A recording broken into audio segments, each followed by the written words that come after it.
We do have a microphone. Thank you. Hello. How you doing? Good afternoon, everybody. It's been an exciting day in the world of the Nancy Guthrie rage thug abduction. We're going to hear from the FBI. We're going to hear from... What did I just make? Check this out. My first thought was... could it have been? Could it be people are going on and on about this ski mask, about this balaclava? And it got me thinking.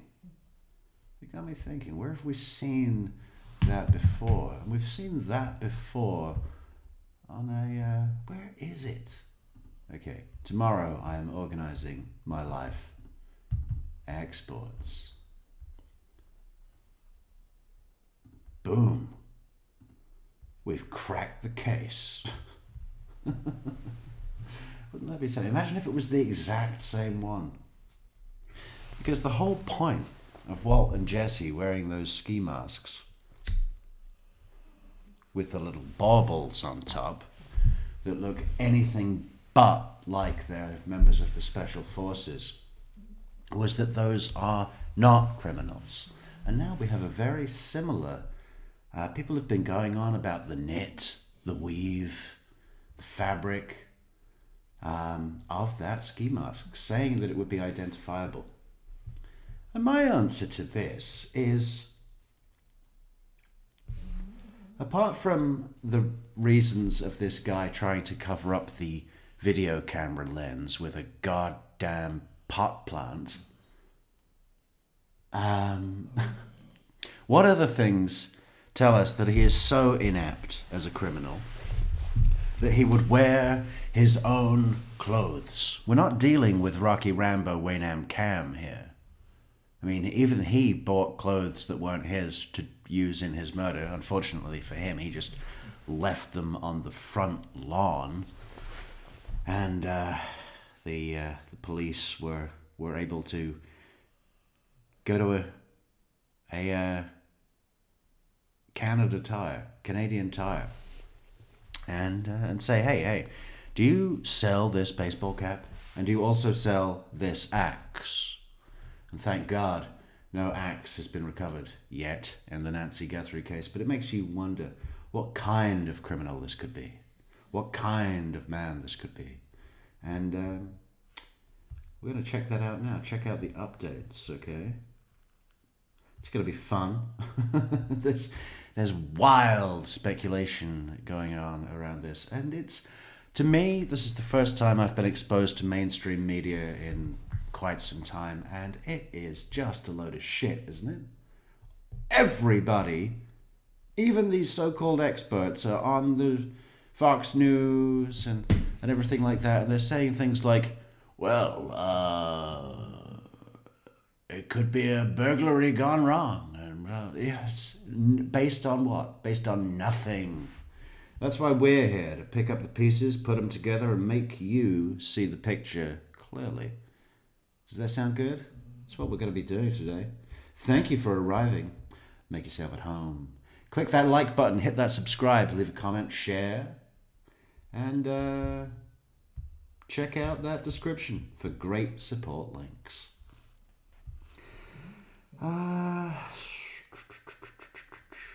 Interact. We want to bring in Fox News contributor Josh Ritter on the breaking news. He's a former prosecutor with more than 20 years of experience. He lives outside he's live outside for us right now, outside of the Pima County Sheriff's Office. I'm looking at this statement right now, Josh. Forgive my distraction, from the FBI director as he released these new photos to the public. He also released a statement. It reads, quote, over the last 8 days, the FBI and Pima County Sheriff's... It's an awful thick glove, isn't it? It looks like a boxing glove that's had all the air sucked out of it. Department have been working closely with our private sector partners to continue to recover any images or video footage from Nancy Guthrie's home that may have been lost, corrupted, or inaccessible.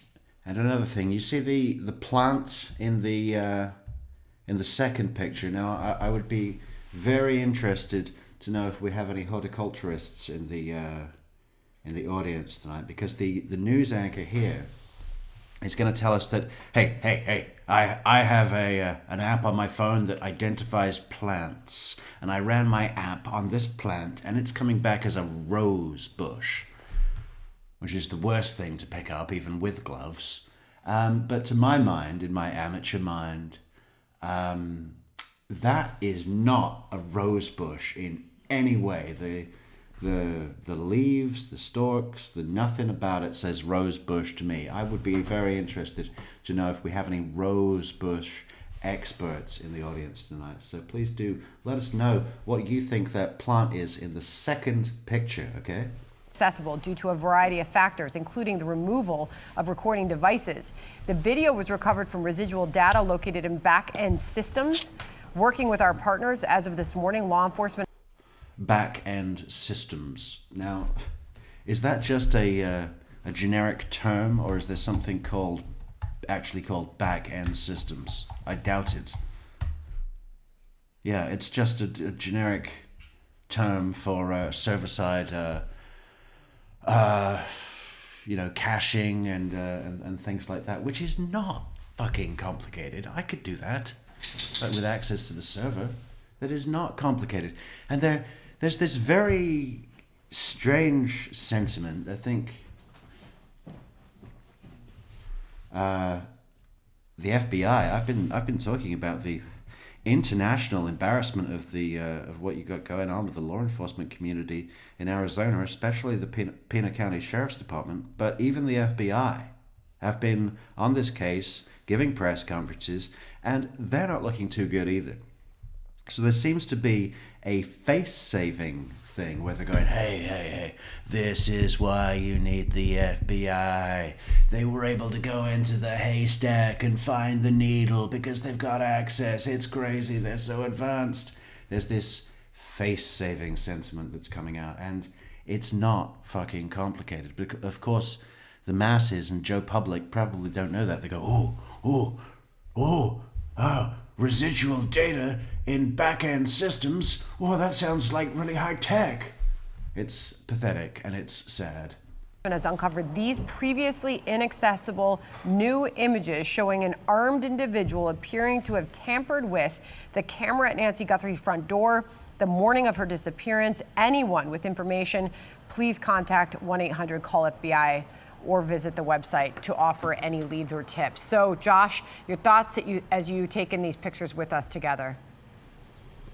It's absolutely remarkable development. Residual data from back-end systems. Just an hours ago, we thought this case had come to an absolute brick wall and that they were asking the public for any kind of tips. And you have to applaud the agents of the FBI and the Department of Justice for the hard work that they put into this. And I will say, coming as a prior prosecutor, this is incredibly valuable evidence. And I know people may be looking at this and saying, well, you can't see the person's face, you can't see their hair, there's no identifying features.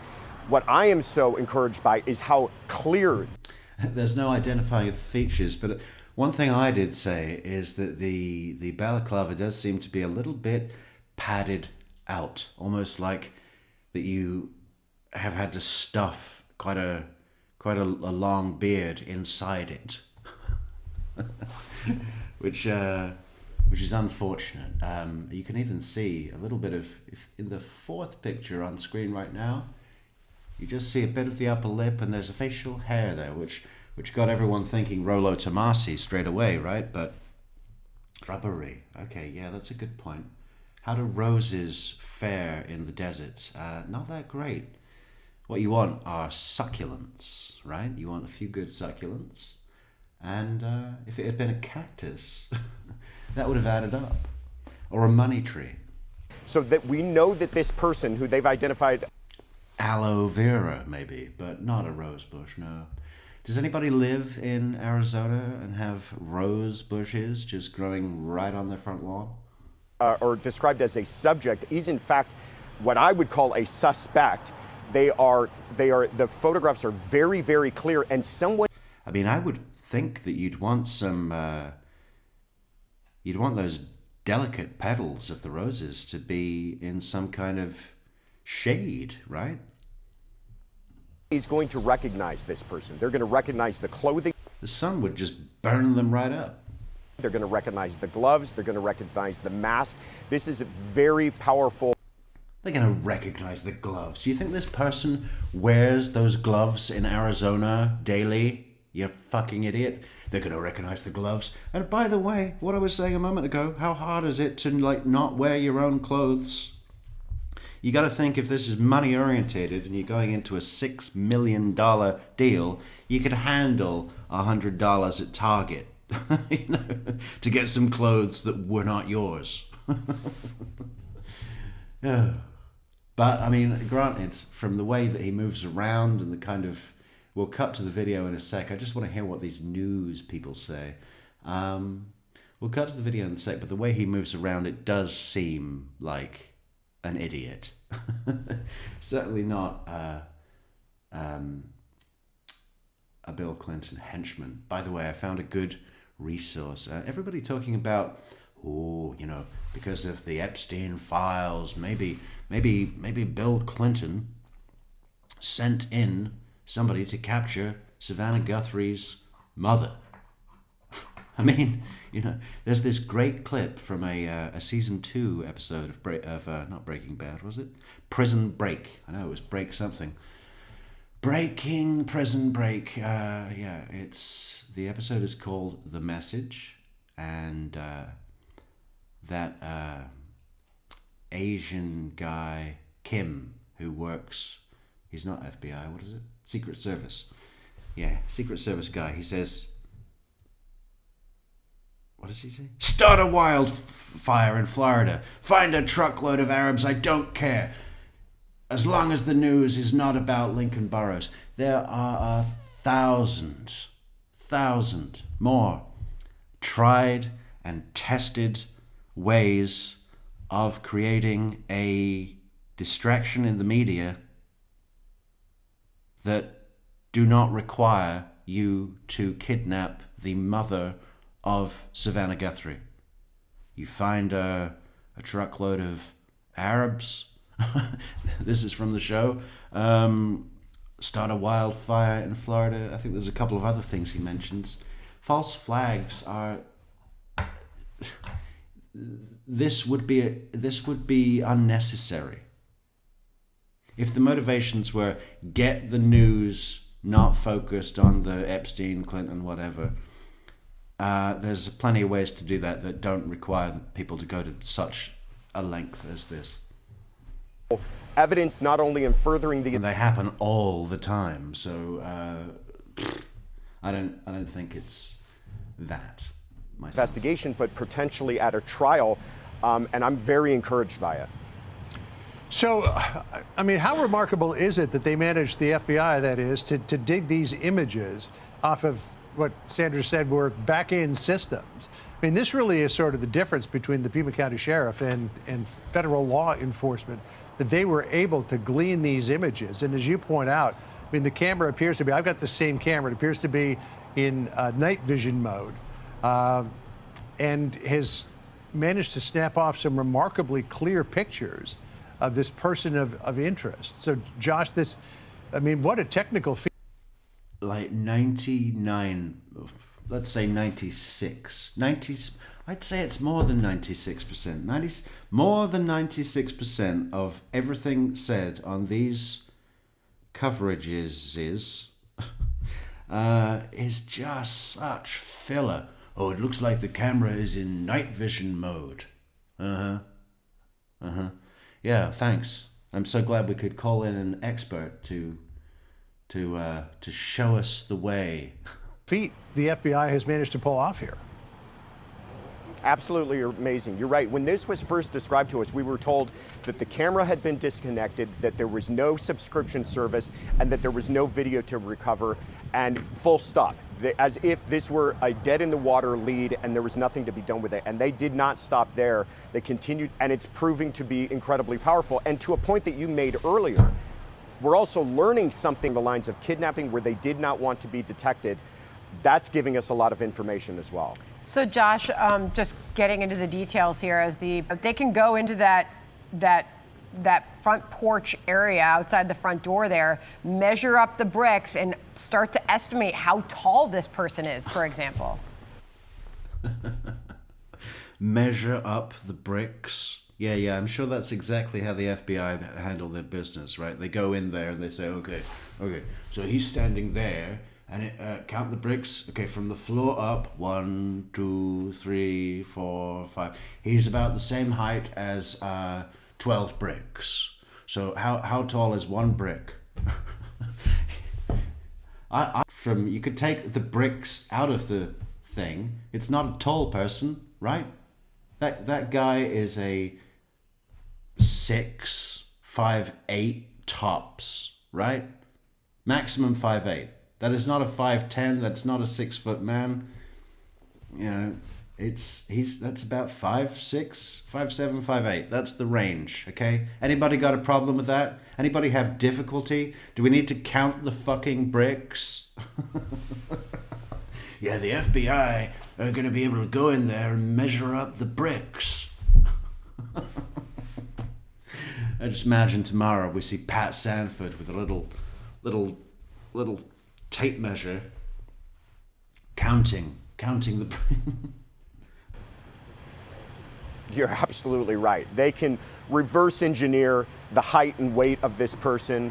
With AI technology, they can start to search through the other data that they may have recovered from other cameras in the area to try to match this image against the voluminous amount of data that they have to try to pinpoint this down. This is a really hot beginning to what I hope will be a turn in the investigation, and that they're releasing this to the public too. That's going to be a way of solving this, by crowdsourcing this and allowing people in the local area to take a look at this person. There may be somebody looking at this right now who absolutely can identify that person just from the way they're standing, just from their clothing. There may be. Of course, the popular thing is this bandmate of Rollo Tomasi, right? The bandmate. The drummer. It's always the drummer. We'll bring up some pictures of him in a moment, but I totally see it. Eyes are a funny thing, aren't they? You can see a picture of Rollo Tomasi and this masked man, and pretty much straight away you go, it doesn't look like him, just from the eyes, right? Rollo Tomasi has kind of a very squinting eyes, thin, and this guy, they're more open kind of thing, but they are consistent with that bandmate. Let's bring up a picture of him in a moment. Just want to see some movement of this guy. I think it's coming soon. More images forthcoming as well, because as I said, I've got the same camera system, the Nest camera. It doesn't take still images, it takes video. And I'm wondering, Josh, if these still images were gleaned from a video, which could tell us more. If we see images or video of the person walking up, then you get a gait analysis potentially, and maybe some other things as well. No, you're absolutely right. Those videos, by the way, I have one of those cameras on my home, also capture audio.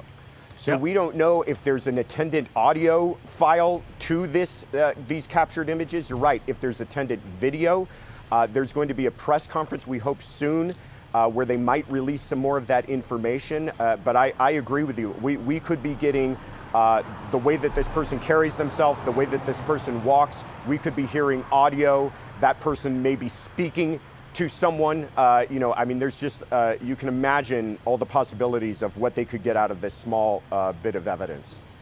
Okay, so they're up on the screen now. How does AI play in here? I mean, I start to think about how roses adore sun, even in Arizona. I mean, it's about as arid, dry, hot climate as you can have in your continent. What's hotter? What's drier and hotter than Arizona? Not a lot. Not a lot. Where's Sin City? What's that desert called? The Sonora. The Sonora Desert, I think. That's the worst one. Do they have any rose bushes in Sin City? Slab City. What am I saying? Sin City. That's Vegas. Slab City. You can take these images and you can start to ask, where was the sweater purchased? Where did the gloves come from? Where did the jeans come from? I mean, how is the advanced technology going to play into looking at these images and finding this person? You're right, and I imagine everything that we are sitting here in the last few minutes trying to imagine that they can do with that, they've already been running with it. The FBI, I mean, the same agents who have done the remarkable work of finding. Of course, the thing that you do risk, what I was saying earlier about it's so easy to just go and purchase the clothes that are not your own, so that somebody that knows you doesn't go, hey, that's that guy's jacket. But of course, then you would be on surveillance purchasing those items, like we saw with Rocky Rambo Waynam Cam, right? They just took one look and they said, that's him. That's Rocky Rambo. This are now working on trying to identify those gloves. Where are those gloves made? Where are those types of gloves sold? I mean, even just think about that mask. That's not a common item. That's not sold at every, Target and Walmart. That is something that I imagine they could track down where something like that could be sold. Same with the jacket. I think we even have a full-length photo of this individual. So you're looking all the way down to perhaps their footwear. A lot of information can be gleaned from this. And like we already said, who knows if there's even more that was attendant to these files that were being released right now. Hey, Josh, That's an interesting thing. One thing I did not hear anything about. People have been talking about, well, they're going through the septic tank, they're doing this, they're doing that, they were taking photos and luminol tests in the Nancy Guthrie house. One thing they've not done one even little bit of is footwear impressions, right? We haven't heard anything about that.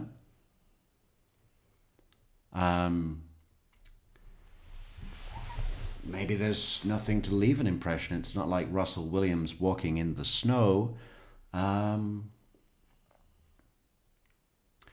But inside the house as well, I mean,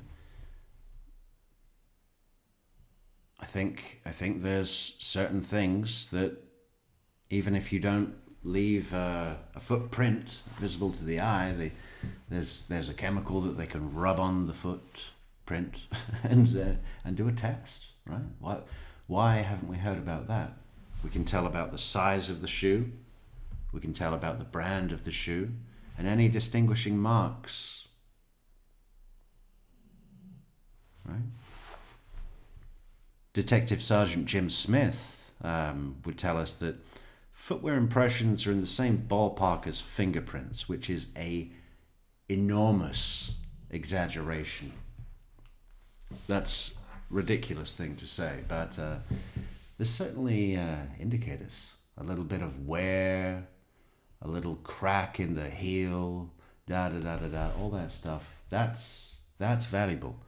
Why haven't we heard anything about that? Why is no one talking about that? John again. I said that there might be some video. Kash Patel has just released. Look at that picture. I mean, what is going through that guy's mind right there? And we got to say, okay, so I was kind of surprised, as I think everybody was, to see these images. Took me a moment to believe it, but what does it tell us? Well, it tells us that someone was there to do something bad, right? My thought was, why would he go to the front door? You got to think, the front door is usually, I think, the most secure door in the house. Back door, patio door. I mean, I guess they can be not easy to get into either, but I think the front door is where it's accessible, right? So of course it's the most strongest door. you got to think that the only reason that you would go to the front door looking, well, not looking like that, that's my point. The only reason you would go to the front door is if you wanted to trick the person inside to open the door, right? If you ran up there screaming, "Oh, there's been a terrible accident! Ambulance, police, open up! I'm bleeding. Do you have a medical kit?" But obviously you're not going to convince anyone if you're looking like that. So the only other reason is that this person had a key to the front door and just let themselves in. I mean, there's been no report of forced entry, right? So the door, and I can't imagine Nancy Guthrie is leaving her door unlocked. That doesn't make any sense.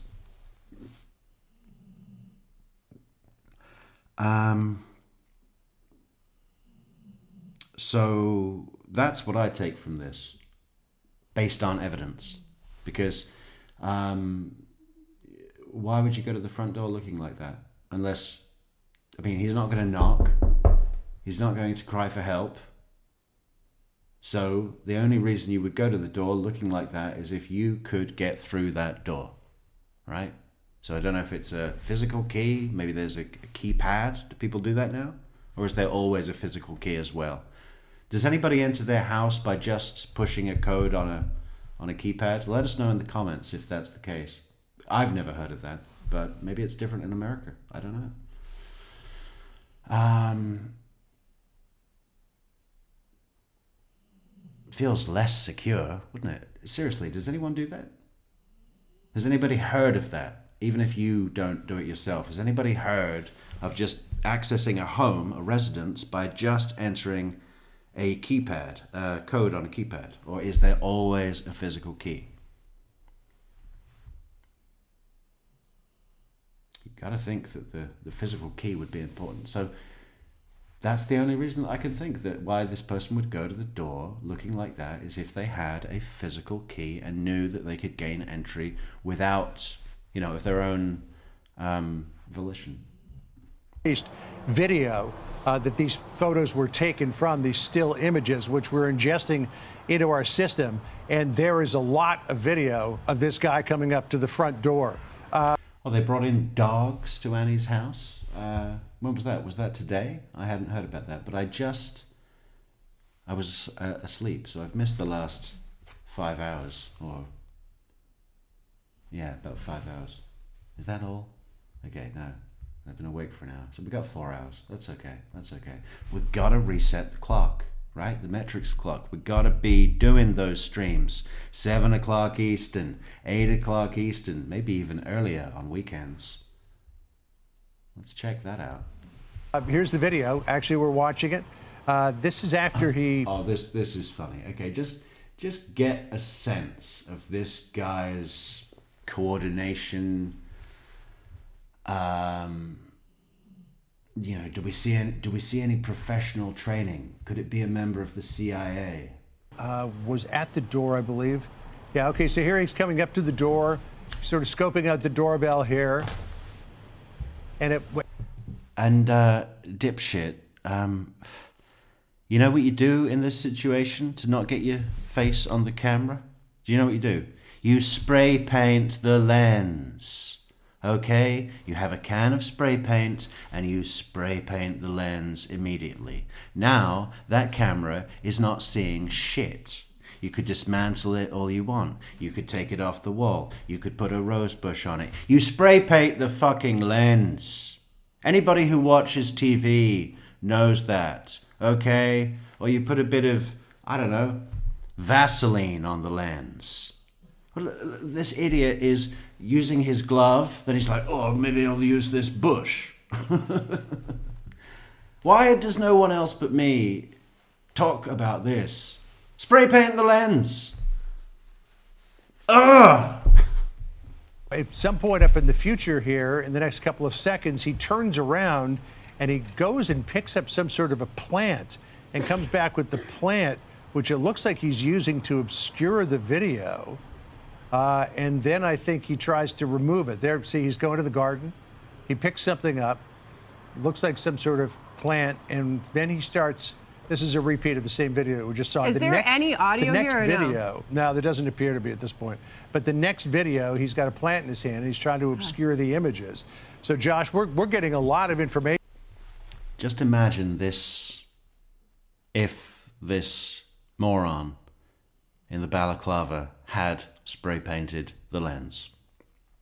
You come at the thing from an angle. Okay, granted, he's going to have to walk through that archway, but you can get to that camera by walking backwards. You could completely cover and miss, go put your body into a position where it's not easy to tell how tall you are or what you weigh, that kind of thing. You could really disguise yourself enough to get to that lens and put spray paint on it. Imagine this revelation of a discovery here, but the killer was as smart as me and spray painted the lens. We would have nothing. The FBI would have nothing. And that's all it would have taken. A $5 can of spray paint. Okay? Is that sinking in? He turns fully around, and you can see the backpack. Now you can go to sports stores and say, where did this backpack come from? So there's a lot more information that we're learning here. You're absolutely right. And what stands out to me, too, is that remember how much we've talked about that area and how dark it is, and that you can barely see what's in front of your own eyes. And I know it was a full moon, but he's under the portico there where it's probably very dark. He has no trouble identifying that there's a camera there. It's almost as if he knows there's a camera there, because it does appear as though he's trying to block the camera's vision of his face, first with his glove and then perhaps with a plant. Again, these revelations that come out on Fox News. It does appear that he knows that there's a camera there. Well, yeah. That's what he spends most of his time doing, fiddling with it. We can see that from these images, the still images. Yeah. We've interpreted that he knew that there was a camera there. Before he has the opportunity to remove it from where it's positioned, this to me, I think you can easily kind of draw some conclusions here. It might be reasonable to say that was familiar with that area, was familiar with the camera's location, and came prepared. Okay, so this is a second new video coming into us right now. We're turning it, and you can watch it with us together. Is this a rose bush? Because she says, I've got an app on my phone and I was able to identify this as a rose bush. Well, it doesn't look like a very good app to me, because I can tell from this black and white grainy video that it's not a fucking rose bush. Easily kind of draw some conclusions here. It might be reasonable to say that was familiar with that area, was familiar with the camera's location, and came prepared. Okay, so this is a second new video coming into us right now. We're turning it, and you can watch it with us together. This is the plant that he pulled from there. I keep a plant identifier on my phone, John. I just ran the picture through there. It appears to be a rose bush, from what we can tell. But to your point, John, it looks like it's an attempt to obscure the camera while he's dismantling it. It's interesting, though. Why would he pull a plant as opposed to just covering it with his hand? Or spray paint the lens.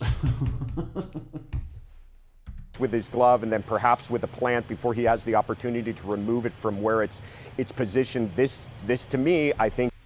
Does anybody see anything wrong with spray painting the lens? I mean, I think it's a pretty good idea myself.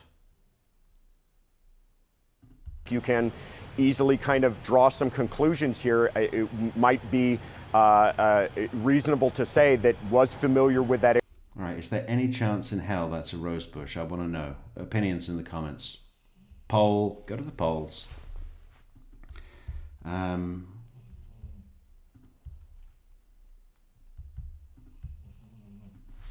Is the shrub a rose bush? Yes or no? Vote in the poll. area, was familiar with the camera's location, and came prepared. Okay, so this is a second new video coming into us right now. We're turning it, and you can watch it with us together. This is the plant that he pulled from there. I keep a plant identifier on my phone, John. I just ran the picture through there. It appears to be a rose bush, from what we can tell. We're bringing up a rose bush. I want this. These details are the most important to me. I want a rose bush on screen. By the way, the syntax thing, everybody, that's resolved. That's nothing. That's nothing. Don't worry about that. That's all good. We never need to worry about it again.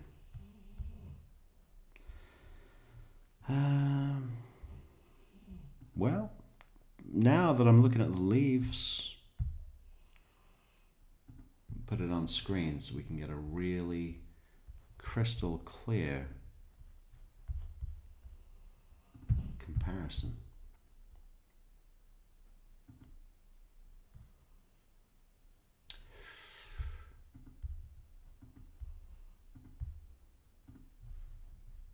Okay. Okay. Transform, fit to screen.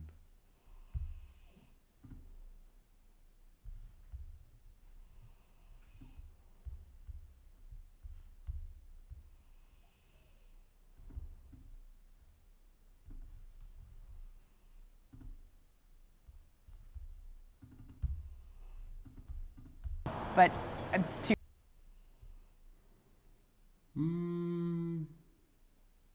I don't know. For me, the stalks look way too thin, and the leaves, they just don't feel like a rose bush. point, John, it looks like it's an attempt to obscure the camera while he's dismantling it. It's interesting, though. Why would he pull a plant as opposed to just covering it with his hand? I'm not quite sure that I get the strategy there. Hey, Josh. Okay, why would he pull the... Why would he use a plant instead of covering it with his hand? I mean, for me, like if it were me planning, I know the house, I know that there's a camera on the front door, and my first mission, before I've even kind of made myself known, is to dismantle the camera. I just can't imagine even in a snap decision, let alone with premeditation and planning, I can't imagine any scenario where I would not think of a way to make that lens not be able to see me. And it's so easy. It's a tub of Vaseline. It's a can of spray paint. It's fucking melted chocolate. You could just literally put a bar of chocolate in your pocket, walk around all day in Arizona until it melts, and then just smear a load of, wet chocolate on the lens. That would be easy. And you could do that. You wouldn't even need to spend the $5 on the paint. You could get a candy bar for $1. $1. That's all it would have taken. Thank you. Stand by with us. Let's bring in Jason Pack, former FBI agent and hostage negotiator. Don't know if you've had a chance, Jason, to see the videos that we're looking at here, but we've got probably 30 seconds of video, if not a little bit more, of this person walking up to the door. Okay, Christina's spoken. It's not a rose bush, and the poll is fucking definitive as well. 91% say no. Around, going back to the garden, walking back up to the door again, and then fiddling with a plant that he pulled out of the garden for some reason. What do you see as a former investigator in the video that we're looking at? So people are going on about the gate, aren't they? The gate. Is this the gate of this bit where he's walking out of the porch? Back up to the door again, and then fiddling with a plant that he pulled out of the garden for some reason. What do you see as a former... I still say that guy is 5'6". What do people think? 5'6", 5'7"? I'm not thinking 5'8". That seems too tall. That seems too tall. I'm 6'1". So where would he be up to on me? Probably maybe like the bottom of my mouth. My mouth. He'd be up to my mouth. Investigator in the video that we're looking at. Well, it looks like the FBI has found the proverbial needle in the haystack. Their computer scientists, partnered with the private sector folks there at the Nest company, have really done a tremendous job in being able to provide a break in this case. It looks to me like there's some avenues of investigation for sure. Again, we've talked about how there's always been this other avenue of investigation that's been going on, even though we've been talking about the kidnapping part. Well, this is evidence of just that happening. You see him coming up and obscuring his identity, but what's interesting is... And what is the thing? It's a good question, isn't it? Why would you use the rose bush, the non-rose bush, the shrub, the vine? Why would you use a plant to do this? I mean, does that... when you could just use your thumb? I mean, the lens is like this big, right? It's not a big thing. You're all right.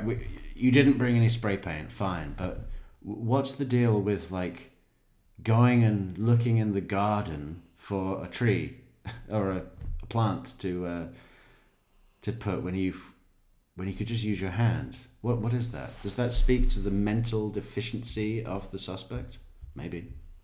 There's going to be agents that put a team of agents on the backpack, a team of agents on the shoes, a team of agents on the jeans. There's going to be people digging into this at such a microscopic level that I think they're going to be successful in actually bringing some information back if they've not already. It's also remarkable, John, as you mentioned in the gait analysis there. Or is it an indicator that it's the gardener because he knew where to get the rose bush, right?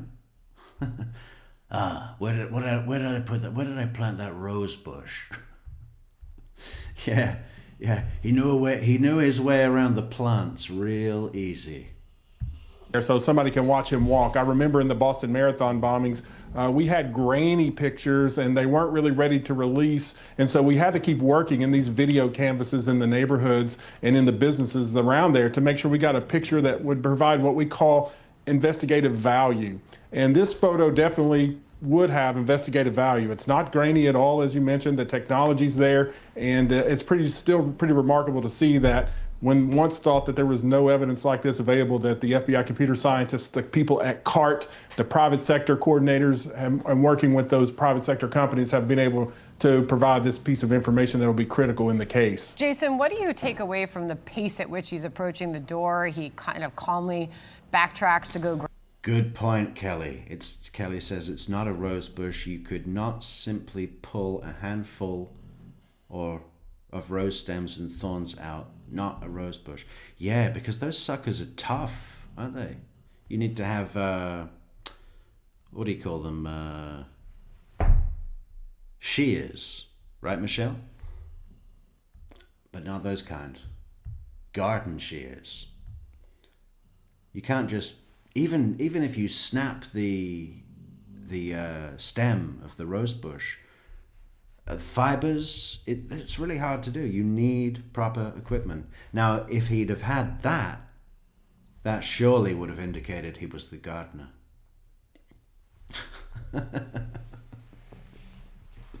Did he mow the lawn while he was abducting? They rode away on a riding mower. We're looking for a vehicle. We saw a riding mower driving through Tucson at 3 a.m.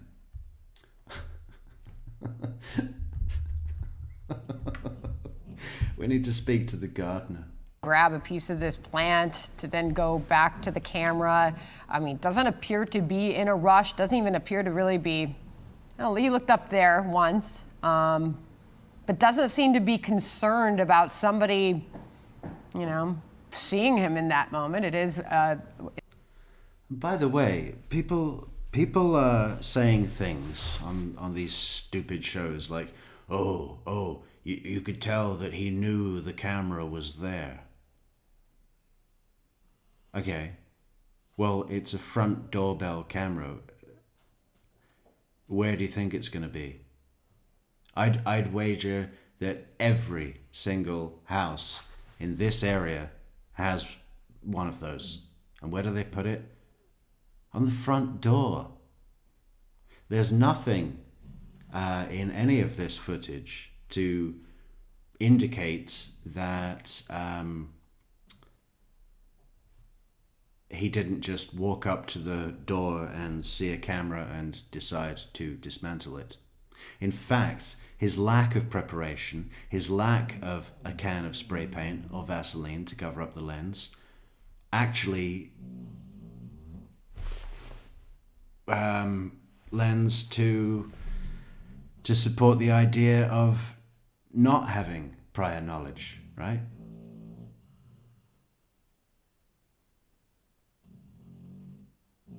If you did have prior knowledge, you might have thought to bring a can of fucking spray paint. So I'm unhappy. I'm unhappy with the way that this whole thing is being reported because there's such a degree of sensationalism to it that it's... And this is what I have come to dislike about the Adelson case too. People want to invent things so that they feel like they've discovered something. Or that others feel like that they've discovered something. It clouds reality. And it'll happen more and more, to the point where it'll be increasingly difficult to know with certainty what reality is. And that's why I'm here, to help you remember, okay? In the wee hours of the morning, it's... Support the channel, support the memory on buymeacoffee.com/True Crime Metrix. Oh, we got some new coffee things in the description too.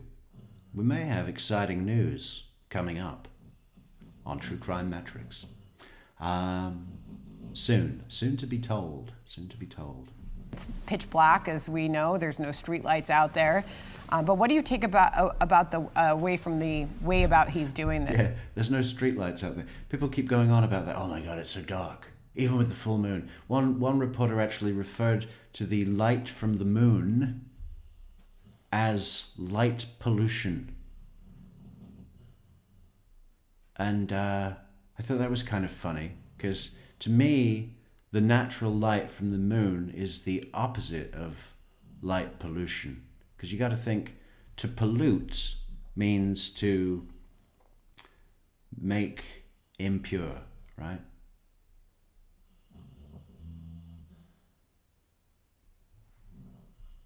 And the moonlight is pure. That's probably the most natural thing in the world, right? And a lovely thing. But light from cities that stops you from seeing the stars, that's like impure. It's man-made. And it ruins the natural beauty. But would you call moonlight light pollution? I just thought that was kind of funny.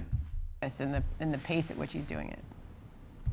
Sandra, that's a good observation. I don't really see a sense of urgency there, if that's what you're saying. He's not running up and hiding and then kicking in the door.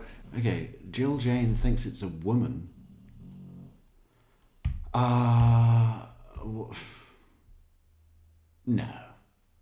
No way.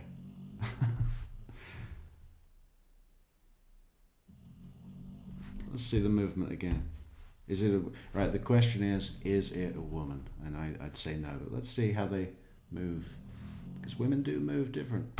And working with those private sector companies have been able to provide this piece of information that will be critical in the case. Jason, what do you take away from the pace at which he's approaching the door? He kind of calmly backtracks to go grab a piece of this plant to then go back to the camera. No.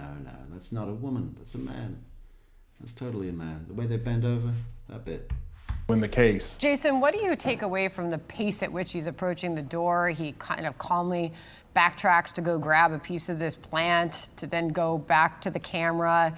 I mean, doesn't appear to be in a rush, doesn't even appear to really be, oh, he looked up there once, but doesn't seem to be Plus there's facial hair. It's pretty clear there's facial hair involved through the mouth hole. And you know, you can get a balaclava without a mouth hole.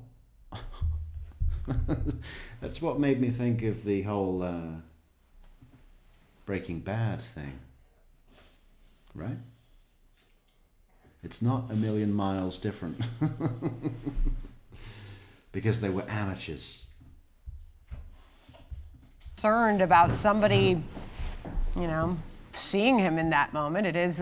Oh, duct tape's a good one, Stella. Yeah, just a piece of duct tape.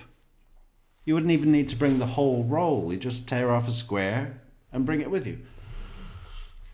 I mean, that's it. In the wee hours of the morning, it's pitch black, as we know. There's no street lights out there. But what do you take about the way from the way about he's doing this and the pace at which he's doing it? Sandra, that's a good observation. I don't really see a sense of urgency there. Well, I think he's trying to be quiet. Why would there be a sense of urgency?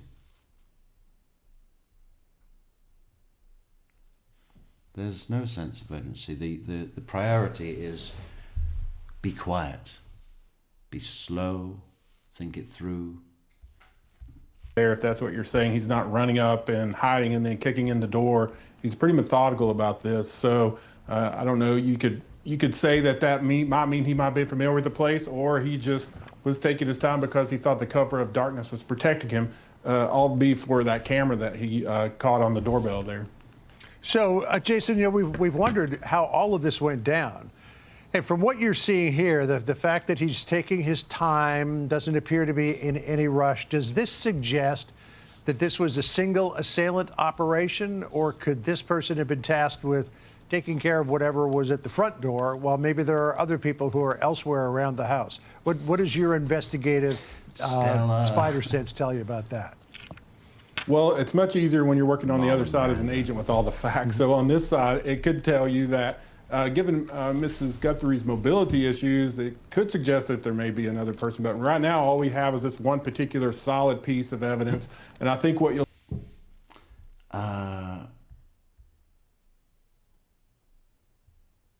Okay, do we have an aerial view of Nancy Guthrie's house? Because one thing you'll notice, where's a good shot? I want to get the driveway right here.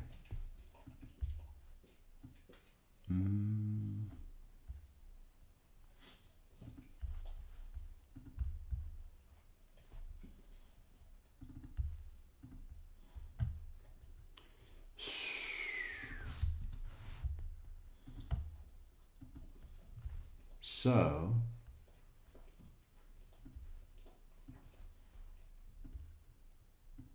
the archway is right there in the middle.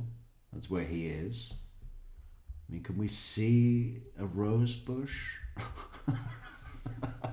I'm kidding. That's not what I want to look at. But I do. While we're here, we might as well. There's no roses. I knew it. Look, nothing. Yeah, I have an app on my phone and it said it's a rose bush. Okay.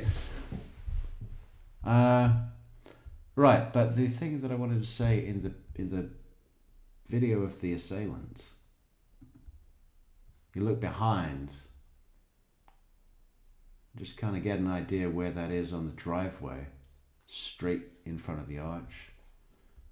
So I was just thinking that there's no car visible behind him, but it's a big driveway.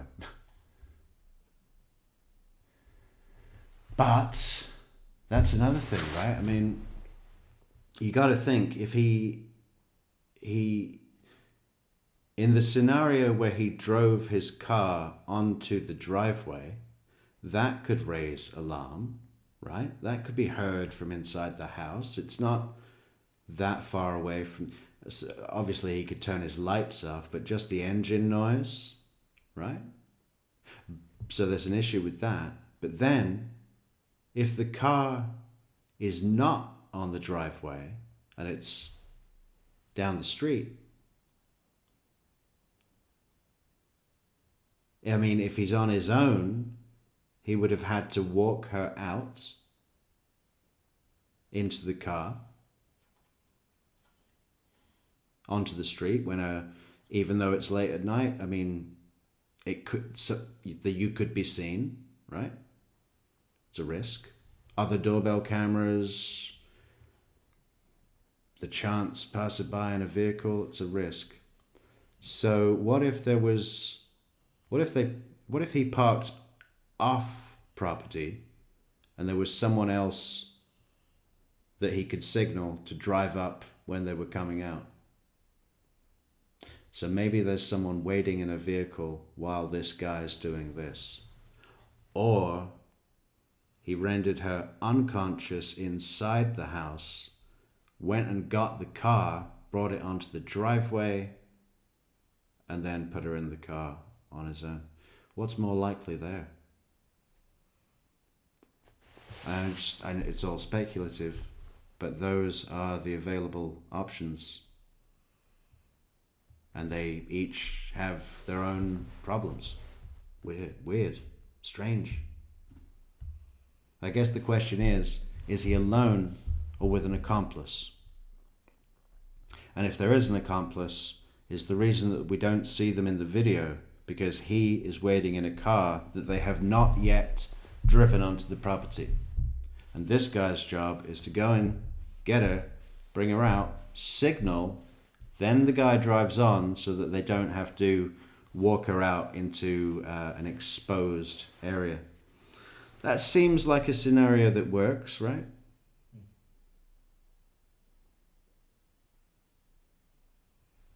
Is it the most likely? If he's on his own, he probably didn't want to drive onto the driveway, so he'd either have to make her unconscious or tie her up, restrain her. But she could have a panic button around her neck. In that other post about the person that said that there was a Hispanic man in her elderly father's house, she said he has a panic button on him constantly. So it is a thing. So you're gonna risk that? Or are you gonna risk walking her out onto the public street to the car, even though it's late? It's a risk. So it seems the most likely is that there's another person in a car, I guess, waiting to come up when the time is right.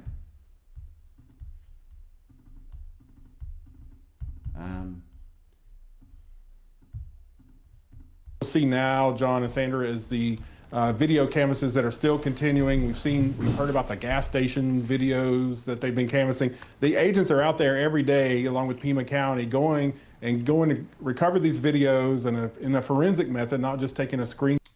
Yeah, that was my exact thought as well, Matthew Decker, when I was looking at how thin those eyebrows were.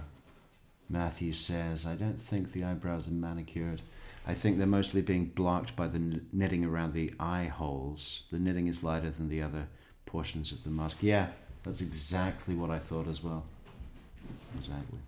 Shot of those things and bring them back. But what about that tash? I was thinking, could that possibly be just a shadow if there's a strong light above? No, I don't think so. That's upper lip facial hair in the fourth picture on the right. Right? Anyone disagree? I think the eyebrows are being blocked by the knitting. That's why they look so thin. But we do see a tash on the upper lip there. They're going out there, they're diving into the brains and the guts of these VCR systems at these gas stations and these other places and residences around the area there. They're bringing all this back, And again, we keep talking about that timeline, but it's critical. So now there's an exact time, an exact date that they're able to put this piece of information on that timeline, and that narrows that window of opportunity down more. So now they're working with more solid times, and they're working with more solid information, as well as some photos there that they're able to work backwards and just trace those steps, but both before he got there and hopefully after he left. Yeah, I'm sorry about that, Stella. The hours, they're just unpredictable right now, but we are setting that in stone real soon. Maybe tomorrow. As soon as possible. We just need to hit 1. Then we'll be in the flow. Okay, Jason, thank you very much. We want to bring in former FBI investigator Bill Daley. Bill, you have extensive experience, specifically with your career in the FBI and special photography and the part of the FBI lab division. So you know what to look for in these images. What do you take away from them? Yeah, thanks, Sandra. And certainly these are extremely helpful, very, very helpful. I think you talked about in your earlier segment about perhaps being able to get some height measurements based upon some fixed objects. That's all very possible. Count the bricks. I think also the clarity of these images, and these are the first ones we're seeing, and obviously they seem to almost be coming in almost by the moment, both the fixed as well as the video images.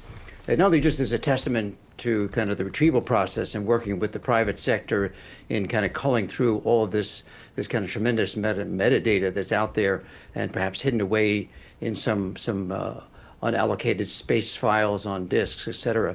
So I think the big thing here is the fact that we have so much now more detail with regard to the image of this person. We have a face mask, which appears to be a ski mask.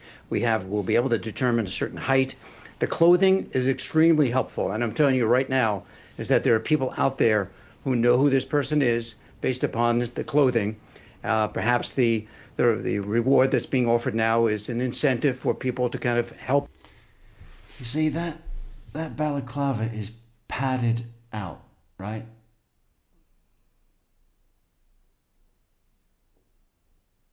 It's either a very, very thick wool, or, I mean, it's quite plausible, especially as you can see some of the facial hair, that he's stuffed a beard under there. Maybe some quite, longish, thick hair as well, because that's padded out. It's just huge. Out, but also now they have much more to deal with. They have much more to kind of base their perhaps suggestions of a suspect to the authorities on. So I think this is extremely... My thought here was like, hey, does he have gold teeth? Maybe he has a lot of gold teeth because they shine. Helpful. I think also say is that, and as... Okay, there he really looks like he has the bobble, like with these guys. See? We have kind of advances in AI, and we have kind of recreation of kind of historic images from crime scenes based upon general kind of criteria. What I mean in this is that even by the kind of the structure of the person, the height, the weight, and some of the general features on the face, from the eyes and even the shape of the face, they may be able to almost kind of come up with a unmasking of this person, at least to get a general view, not an exact image, but perhaps a general image of what this person may look like. So I think all these things are coming together. Sandra and John, I think the big thing here is that it also now is kind of that dropping that kind of that point on the map. It's kind of saying we now have an image. We now can go out and look across the spectrum at all of the images that have either been already gathered or ones they can gather from various establishments, whether it's gas stations, whether it's stores, whether it's other cameras on doors or buildings they had already, and they didn't know what they were looking for. Now they know, at least even without the face, the clothing, what they're looking for. Yeah, I mean, you look back to Luigi Mangione, and he was wearing something to disguise his face, but then there were other photos from him in other places where he didn't have the mask on, and he became identifiable. through various means. I just was looking at Savannah Guthrie's Instagram. She posted one of the photos of this potential subject holding up the plant in front of the Nest doorbell. And she says, "We believe she is still alive. Bring her home." So the fact that this appears to be extraordinarily organized as opposed to just somebody randomly in the neighborhood broke in, robbery gone wrong, does this suggest that this was an orchestrated kidnapping to you? Well, John, there are a couple of things that, in my mind, in some ways, kind of rule that at least on the sidelines. I'm not.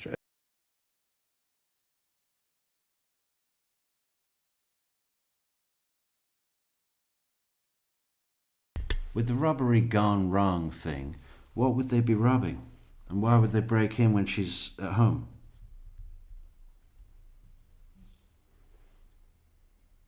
The timing of this seems to be planned around her arrival back at the house and the person that gave her a lift leaving. Seems to be timed to take place after that, when she's known to be home. So what are you stealing? A robbery gone wrong? Doesn't seem so. I think it's the family, for whatever reason. Yeah, we ordered Nancy Guthrie's book of poems a day or two ago.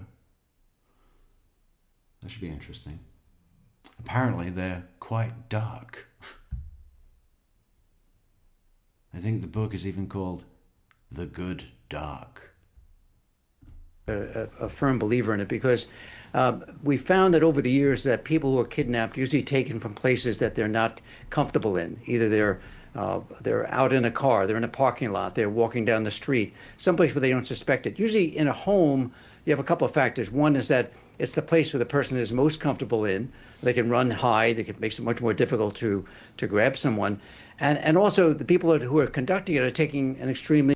Yeah, well, she's 84, so the whole run and hide thing in whatever environment is a bit fucking stupid. No. She's in her home, so she knows that environment. She's like the Viet Cong in the jungle.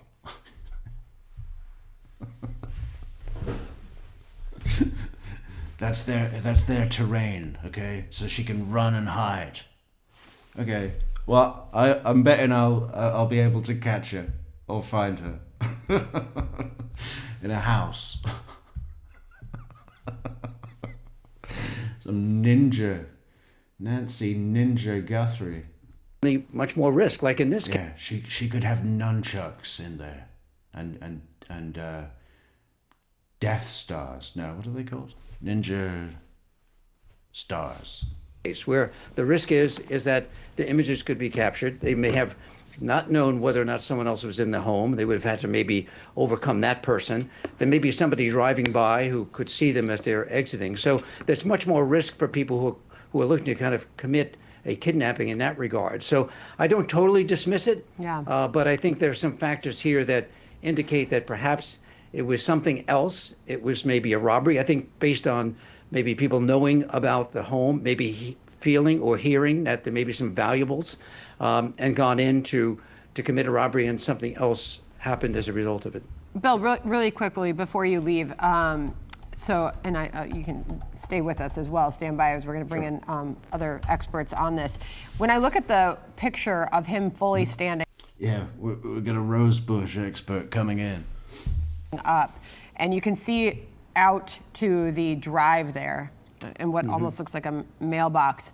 You don't see a vehicle parked, at least in the immediate sight of the camera, indicating either parked farther away or parked down the street, but it's not pulled right up to the walkway to the front door.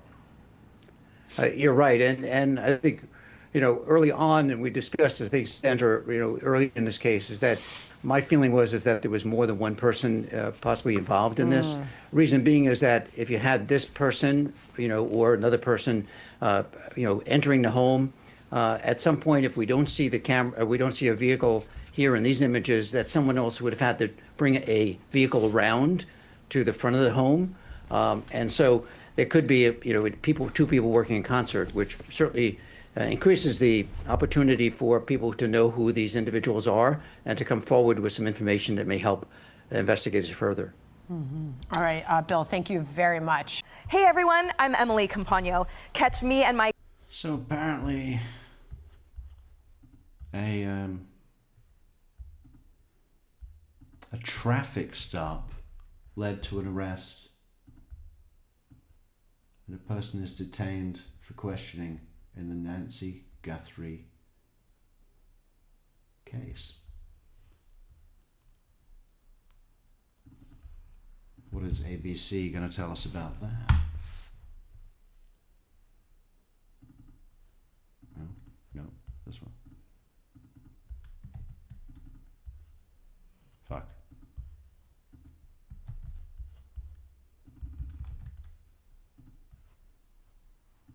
What a dizzying day of developments in the Nancy Guthrie disappearance. A news alert tonight at 9. The Pima County Sheriff's Office confirms that one person has been detained for questioning in the disappearance of Nancy Guthrie, the mother of Today Show host Savannah Guthrie.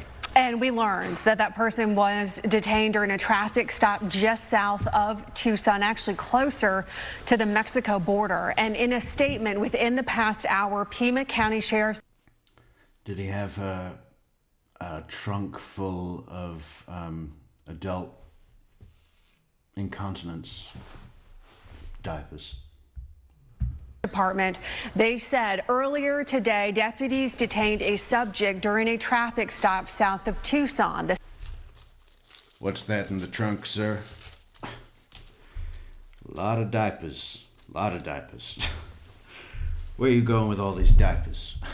Subject is currently being questioned in connection to the Nancy Guthrie investigation. And this all comes today after law enforcement put out doorbell camera video and photos. It shows a suspect outside of the 84-year-old's home. His face is covered. He has a gun. He puts a plant over the doorbell camera. And at this point, law enforcement has not said whether the person who was detained tonight is the man from what you are seeing right now in these videos. So earlier this evening, we saw both SWAT and bomb squad units mobilized from the Pima County Sheriff's Department. Officials again have not yet released details of the nature of that particular mission. The FBI also told Fox its elite hostage rescue team is assembled in Tucson right now. Yeah, that's the whole thing. We don't know right now if Nancy Guthrie is alive or not. We saw the FBI back at the home of Annie Guthrie today, the other daughter of Nancy. TMZ is reporting law enforcement believes the kidnapper is from the Tucson area. Details in this case developing so quickly over the past several hours. And our Taylor Wirtz is live right now in Tucson. Taylor, so much to get to tonight. What have you learned? Yeah, John and Ellen, truly so many twists and turns just within the last few hours. Definitely the biggest news tonight is the Pima County Sheriff's Department putting out that statement on X just within the last hour, really, saying that a person has been detained for questioning. Fox confirmed they are not being ruled a suspect at the moment, but they were questioned south of Tucson. And TMZ's reporting that person, as you said, is not related to Nancy Guthrie. And the New York Times just issued a statement saying that they believe the person was detained near Rio Rico, which is near the Mexico border. Now, all this comes on day 10 of Nancy's disappearance. And while someone is being questioned tonight, there is still no sign of Nancy. It was a very busy day in Tucson. I can say I have never seen so many media outlets in one place outside of Nancy's home. And this comes with a development that a lot of experts say could crack this case wide open. And that was with the release of video. We finally got eyes on the person that investigators say was outside Nancy's home the morning of her disappearance. The FBI released this video this morning of an armed person walking up onto her porch in a ski mask, trying to cover her security camera with a gloved hand, then putting plants over it. Hours after the release of this video, we saw FBI agents canvassing the area here where we are right now near her daughter Annie Guthrie. What were they doing there with the umbrella?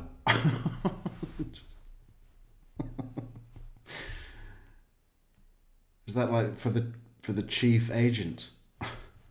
Someone has to run on behind him with an umbrella. Get that sun off my head. I need to look for clues. Get that sun out of my eyes. Plants over it. Hours after the release of this video, we saw FBI agents canvassing the area here where we are right now near. Yes, sir, boss. Right away, boss. And then putting plants over it. Hours after the release of this video. Can I get that for you, boss? We saw FBI agents canvassing the area here where we are right now near her daughter Annie Guthrie's home in Tucson. And just in the last few hours, TMZ reported activity in that Bitcoin account listed on a ransom note sent to multiple media outlets. TMZ did not specify the amount, but this is something we've been watching for days with no movement. They're going to have to knock that arch down now, aren't they? No one's ever going to want to walk through that arch again. It's cursed. They're going to have to build something new. Spooky now, isn't it? Look at it. It's like the mouth of the devil. Until tonight. I talked with a retired Phoenix police homicide sergeant who's helped crack several notable cold cases.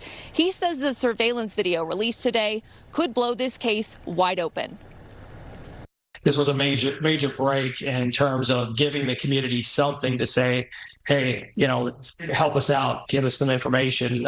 Somebody out there's got to know more about this individual based on this telling video. The public will hopefully see that and say, well, I know somebody that, has that or carries the gun that certain way or looks that way or has a ski mask or purchased a backpack or they'll know something. So this just kind of hopefully blew the case wide open. And Hillman says there's probably so much going on behind the scenes due to the release of that video, perhaps the detainment of that person for questioning that we are not privy to, like they could be searching surveillance video in other places. They might be trying to validate those ransom notes as they've been doing all week long. And of course, the FBI and Sheriff's Office are going to be searching through the many tips that have been pouring in since that video was released. We have heard that the amount of tips has increased significantly since that video was put out. So much going on tonight, a very fluid situation. But of course, we'll bring you any updates if we hear. Live from Tucson, Taylor Wirtz, Fox 10 News. Yeah, and we just heard too, Taylor, that the Pima County Sheriff, despite this new development, is saying right now tonight that they do not have a briefing planned yet. So obviously they do have someone detained, but not enough information to release yet to the public. Yeah, and I think the release of that video, so many people are believing that speaks for itself. So as you said, we haven't heard from the Sheriff's Office today. The Sheriff's Office for a while had a lot of press conferences with not a lot of new information. We are getting a lot of new information today, so hopefully that means that they're working behind the scenes to get this thing figured out and find out where Nancy is. Taylor, and we should note that the video released today. So what are the indicators at the moment that the person in the video is someone that was familiar with Nancy?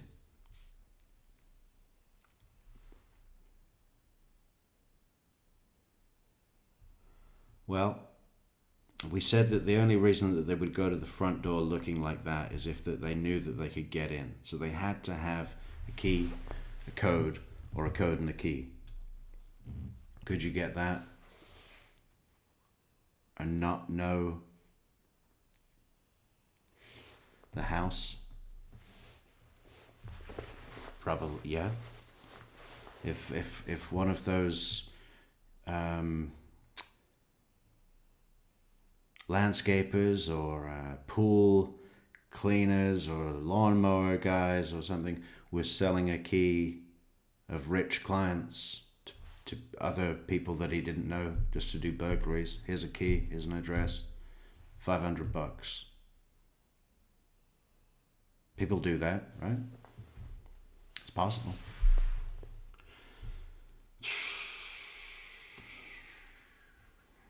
He obviously knew who she was. It wasn't random. But were they familiar with each other? What are the indicators? He had a key. That could be because he was familiar with the property or not. The thing about the camera, I don't see anything to indicate that he had a foreknowledge of that camera being there, other than the obvious. If there's usually a doorbell camera on the front fucking door, that's common sense. You gotta figure in a neighborhood like that, it's probably almost 100% chance. Everybody has one. It's a rich neighborhood. It's a remote neighborhood. That's the prime client for those pieces of equipment.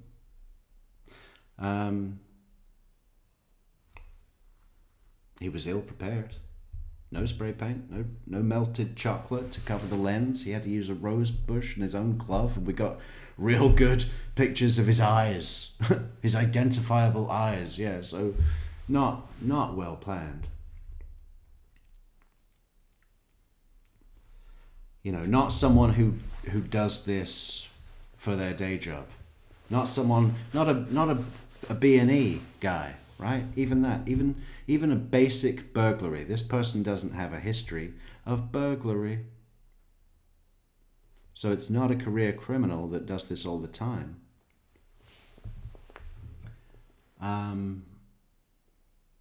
Very not smooth. Probably the first thing that they've ever done. Like this. And what did he have to do? He had to get that camera off, and then he had a key.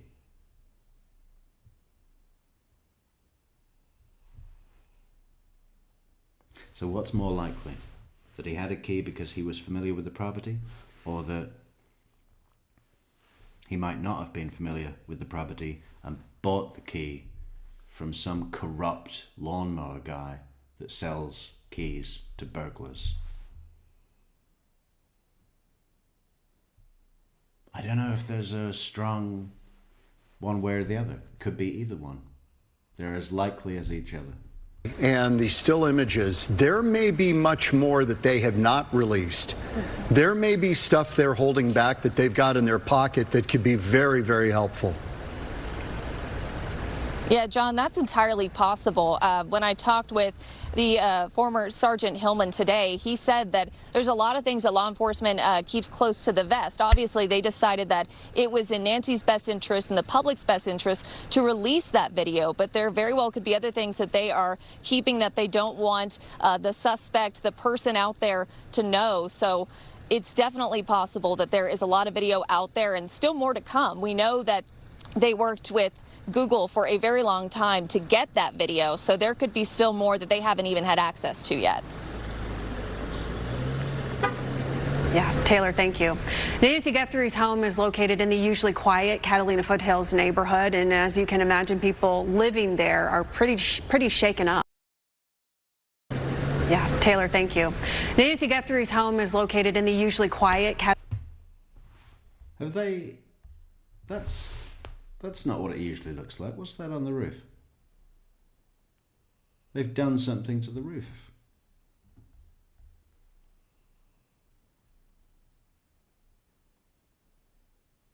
Haven't they? Let's go to another picture. We've seen the roof. Or is that's another house? Oh, is that Annie's house? Right. It's similar, but yeah, okay, fine. Catalina Foothills neighborhood, and as you can imagine, people living there are pretty shaken up. He had a little mustache and those eyes kind of just stand out. I mean, so just hoping that somebody soon recognizes him and knows the name. It's really scary, that this could happen to someone who has so many good connections in the community.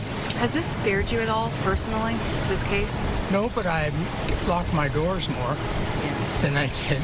And I talk to people in other parts of the country, my family, and they all say, are you okay? Are you safe down there? It seemed to me it was targeted. You would think that somebody that knew who Nancy was, that's Savannah's mom. I mean, I think about my mom and devastation, just horrible. So just hoping that, that they find him quick and find Nancy and get her home. Yeah. I mean, actually seeing the assailant all masked up there, I mean, imagine what that was like for Savannah to watch, huh? Some rage thug at your mother's door. You must be really angry, frightened. Just awful. Home to the family.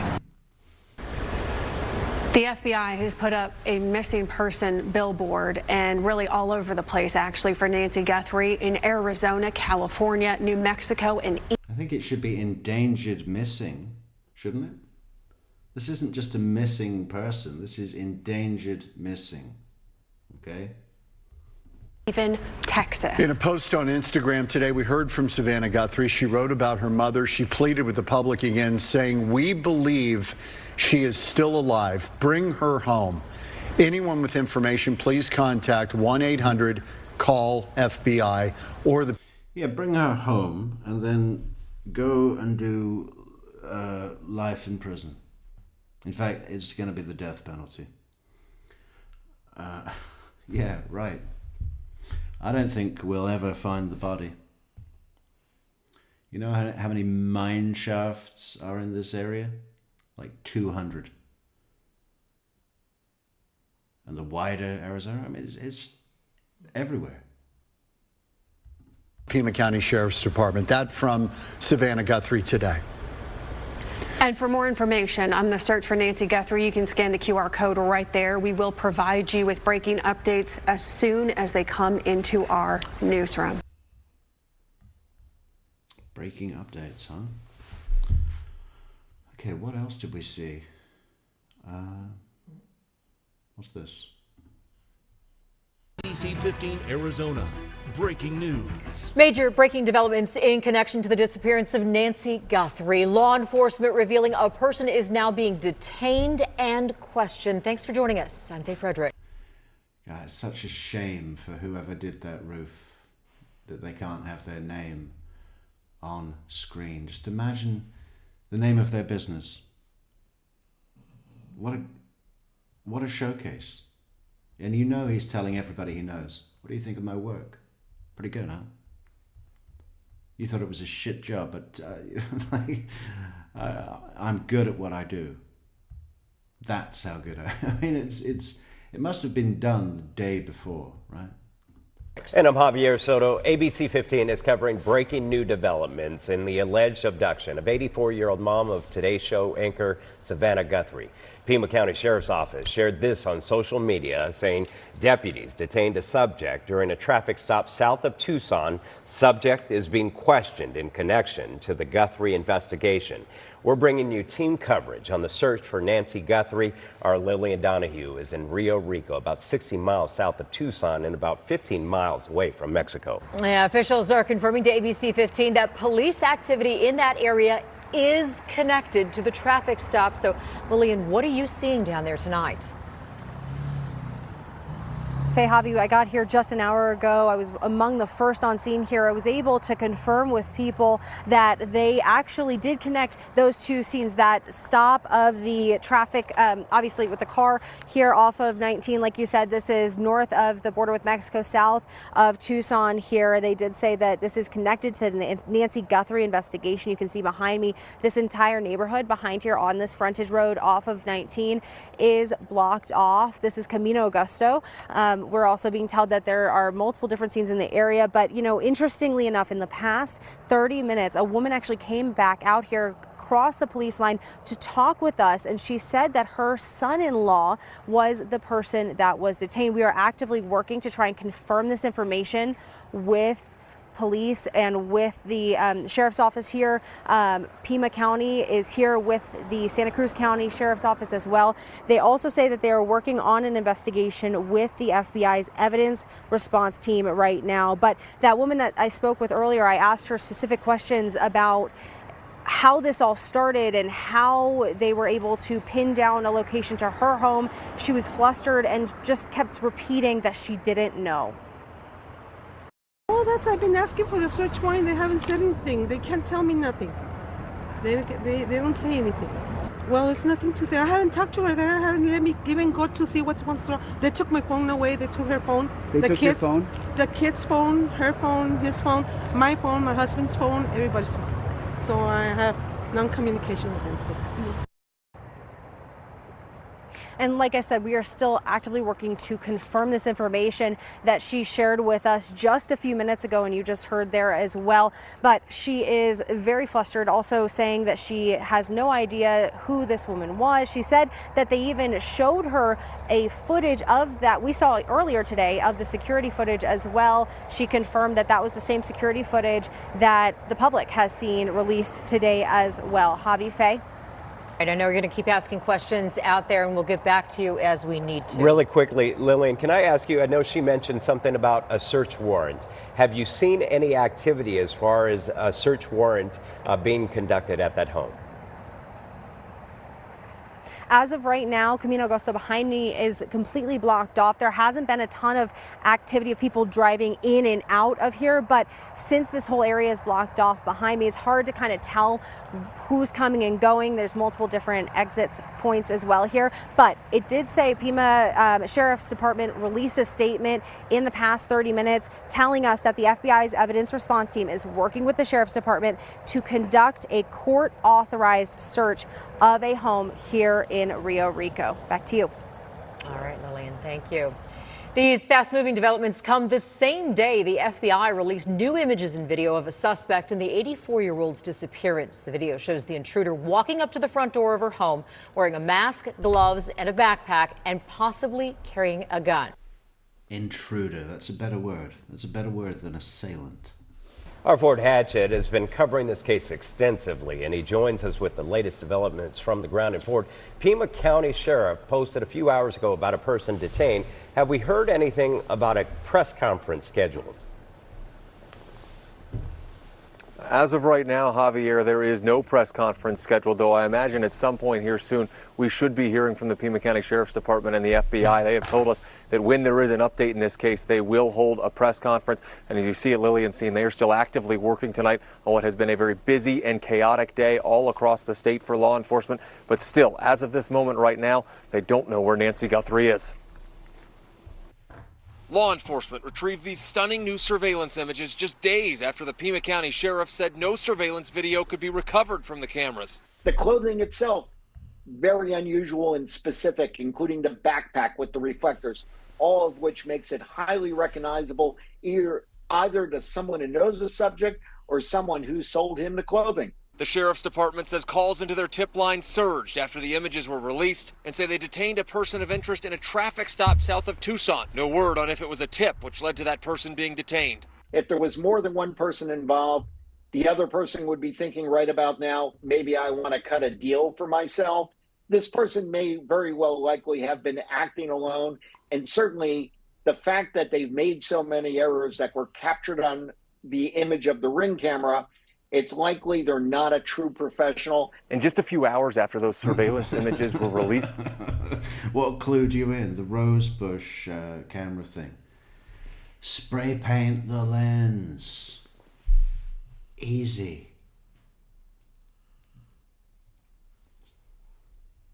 Quick. Simple.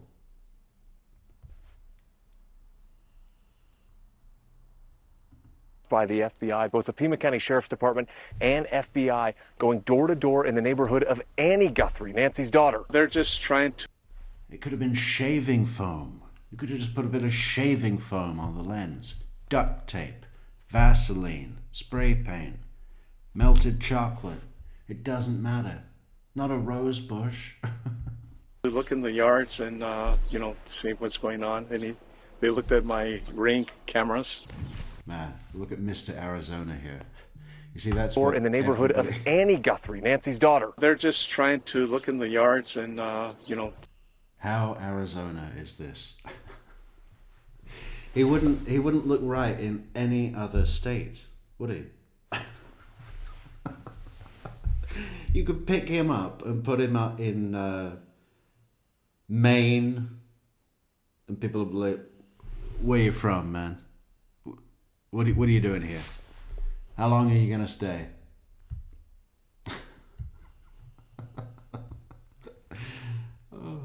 See what's going on. And they looked at my Ring cameras. Agents and deputies searching all over properties, looking in washes and dodging javelinas, walking any property. Look at that pig. Going on. And they looked at my Ring cameras. Agents and deputies searching all over properties, looking in washes and dodging javelinas. Wow, check that out. It's a good job General Isom's not here. He'd probably try and race it. That's a front runner. It's going to take me to the Olympics. Javelinas, walking any property in Annie Guthrie's neighborhood where owners would give them consent. At that time, I didn't put it together. There was missing persons. Okay, missing persons. I didn't put it together. Again, what is it with people in Arizona that you just could not put them anywhere else? Everything about this guy is Arizona. I didn't know that Annie Guthrie lived right behind me there. I said, of course, as quick as they can eliminate things, I can spend more resources on other places. They looked around, asked some questions that I thought were quite normal. Were very nice, not intrusive, asked permission. That's fine, didn't want to go inside the house. And adding to what has been just a bizarre and chaotic day, yesterday we told you about that deadline for a potential ransom payment. That initial ransom note that went to K-Gun, our Scripps news station in Tucson, had a deadline of 5 o'clock for a payment of $6 million in Bitcoin. We told you yesterday there was a Bitcoin wallet that was in that initial ransom note. We've been monitoring it. There was no payment or transactions in or out of it yesterday. Today we did see activity in that wallet. It was a small amount, less than a couple $100 into that account. We don't know who sent that or where it came from, but just another aspect of this case that we're continuing to follow. Yeah, a lot of fast-moving developments for sure, Ford. Obviously very dark where you are right now. Is there any activity at Nancy Guthrie's house tonight or any of the other family members? Yeah, as of right now, Faye, no. We're outside of Annie Guthrie's house right now. We've been by Nancy Guthrie's house several times. Tonight, so far, we have seen no law enforcement or investigative activity. There's private security outside of Annie Guthrie's house right now. There are a couple sheriff's deputies posted outside of Nancy Guthrie's house, but we have not seen any law enforcement activity. The extent of that activity we saw was what we talked about in the story with the deputies and FBI agents going door to door in Annie Guthrie's neighborhood, but they all, for the most part, cleared out of here once the sun went down and it got a little harder to search those outdoor areas. In Tucson, Ford Hatchett, ABC 15, Arizona. It's been a busy day. Thank you, Ford. If you have information about Nancy Guthrie's disappearance, contact the FBI by calling 1-800-CALL-FBI or by submitting a tip online at tips.fbi.gov. We're committed to following this case on air and online at abc15.com. We need a poll on did the intruder have an accomplice?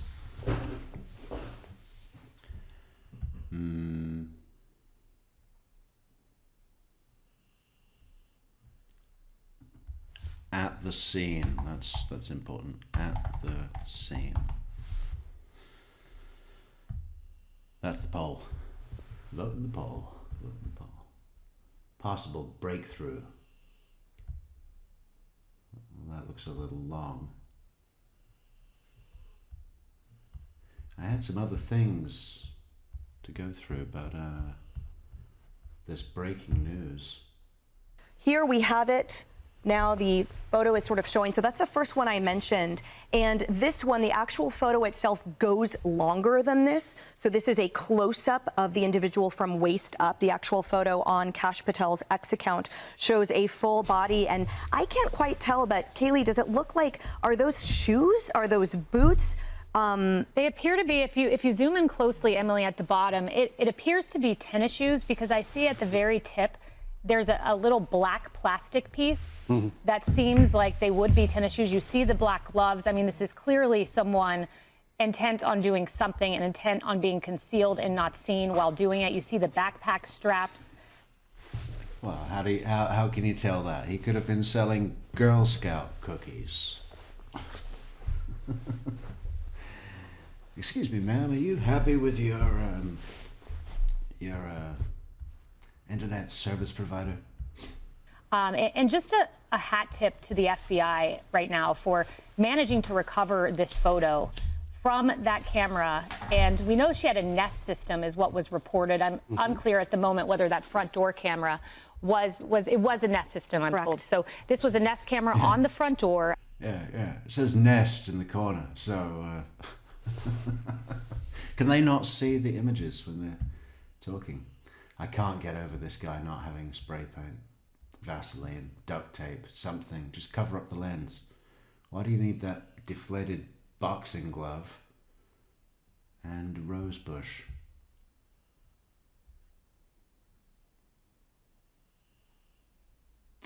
And don't you think that more suggests that he didn't anticipate a camera, which is shocking because it's a rich neighborhood in a remote area, and those are the prime clients for people that sell doorbell cameras. That's easy.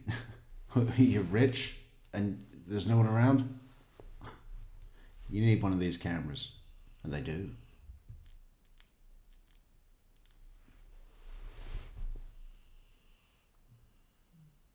But there's nothing that speaks to him being prepared. He doesn't seem to have a tool like a small pry bar or a screwdriver or something to dismantle the to unmount. I mean, they keep saying unmount, like that sort of suggests that you just clip it off, which I find hard to believe. I mean, that would be useless, right? If you have a security camera, you want it to be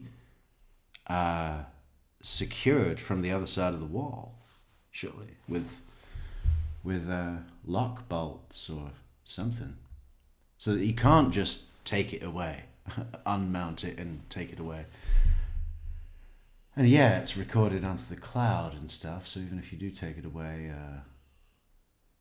they still have it. Even if you don't pay the subscription, it could be residual data in the back-end systems that only the FBI can do, which is easy. There's nothing special about that at all.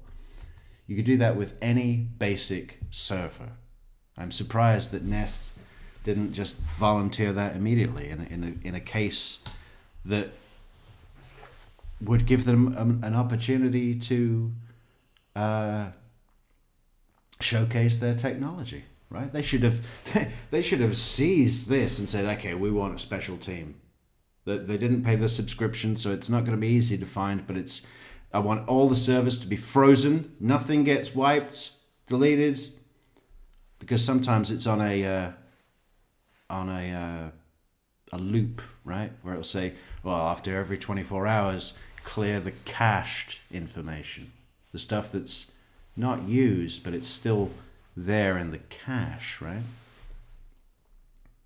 But every maybe 24 hours or so, it gets wiped. So fucking Nest should have been like, we want a team, find the video. We're on the world stage. Our fucking logo is going to be in the corner. We are going to get this intruder to showcase our technology. What an advertisement. Because of your technology, Nest, we managed to save Savannah Guthrie's mother. I mean,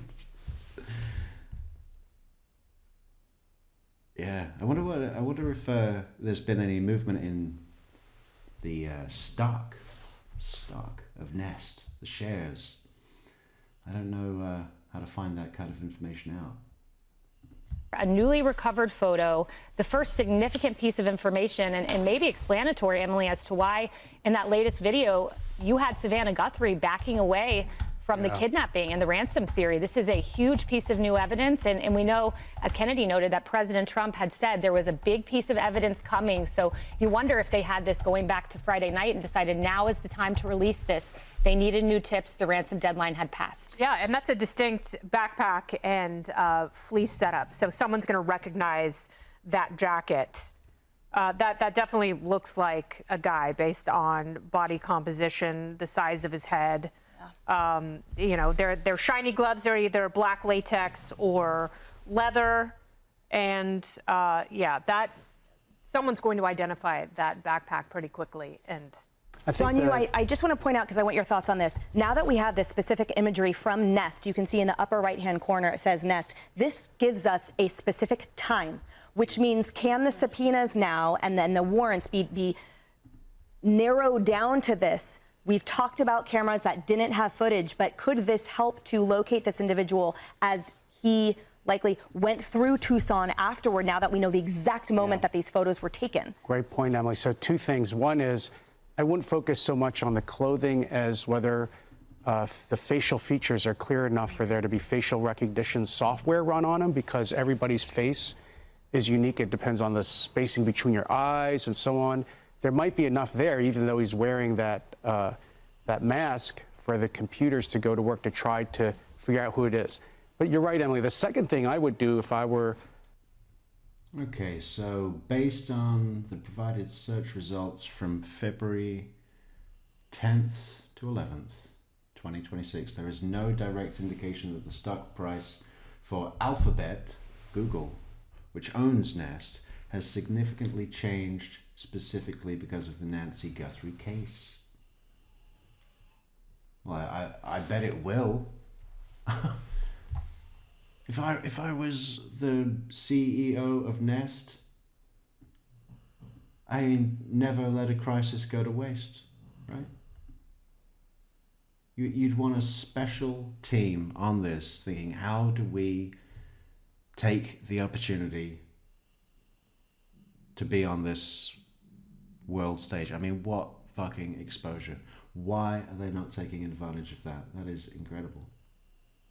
They should be all over that. The FBI's now give this image and go to Arlo, go to Nest and say, search through all the recorded images you have.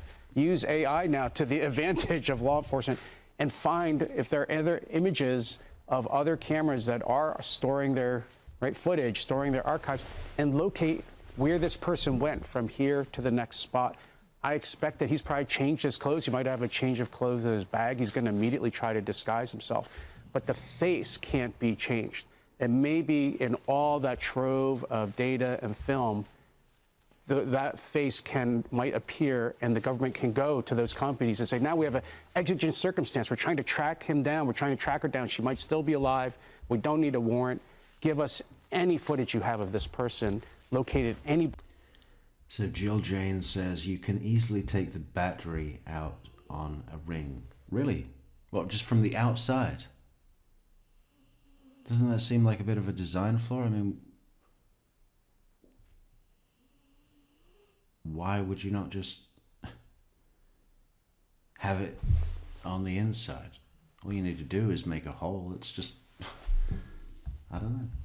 Buddy's archive. Yeah. I'm impressed by the level of actually detail. I was expecting one photo. Blurry, this could be indeed a breaking. You've got a couple of different angles on the eyes.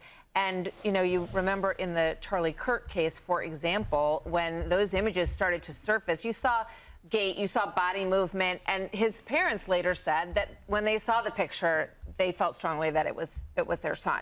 And somebody's going to look at this picture and have the same recognition. Here, we want to bring in Fox News contributor Josh Ritter on the breaking news. He's a former prosecutor with more than 20 years of experience. He lives outside he's live outside for us right now, outside of the Pima County Sheriff's Office. I'm looking at this statement right now, Josh, forgive my distraction, from the FBI director as he released these new photos to the public. He also released a statement. It reads, quote, "Over the last 8 days, the FBI and Pima County Sheriff's Department have been working closely with our private sector partners to continue to recover any images or video footage from Nancy Guthrie's home that may have been lost, corrupted, or inaccessible due to a variety of factors, including the removal of recording devices. The video was recovered from residual data located in Backend systems. Working with our partners, as of this morning, law enforcement has uncovered these previously inaccessible new images showing an armed individual appearing to have tampered with the camera at Nancy Guthrie's front door." I've never seen the gun. They keep saying a gun. I haven't seen the gun. The morning of her disappearance, anyone with information, please contact 1-800-CALL-FBI or visit the website to offer any leads or tips. So, Josh, your thoughts as you take in these pictures with us together?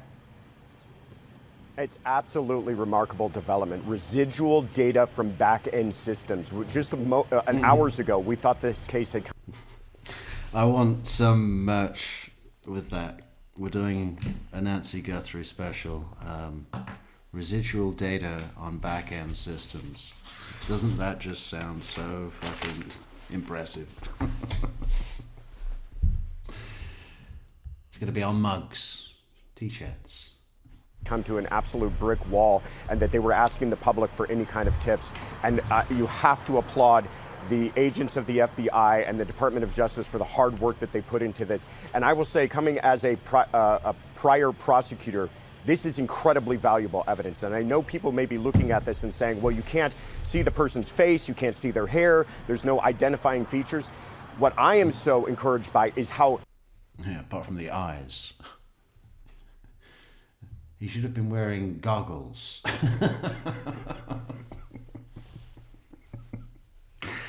Oh.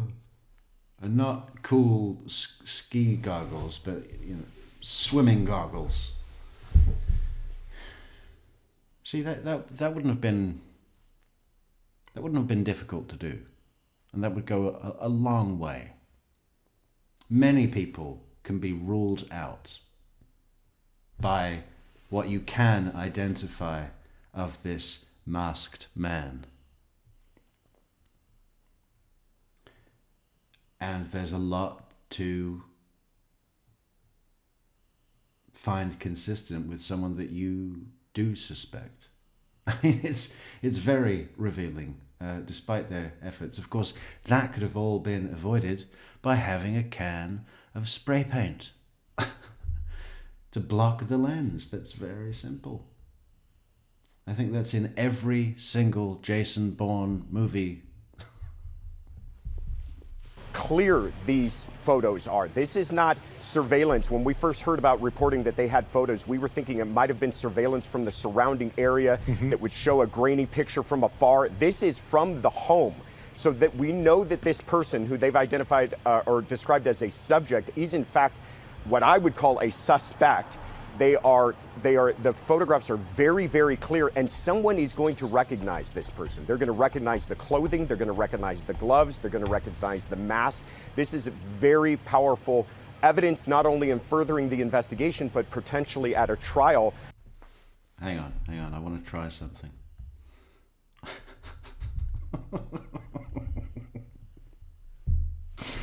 I've got it. I've got what he missed. Okay, we need it with a... Oh, hang on. Just...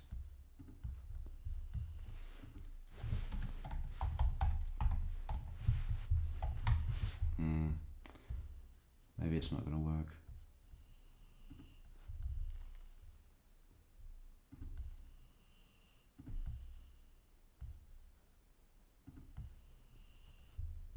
No, I'll just...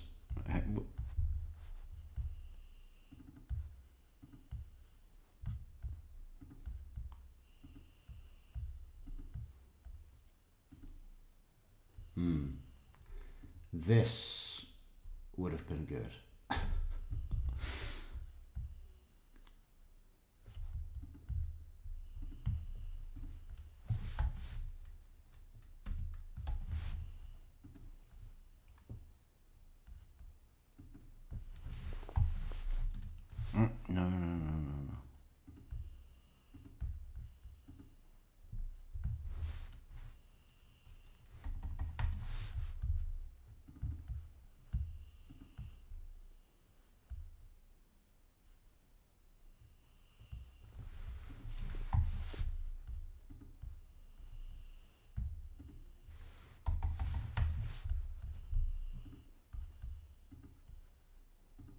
There we go.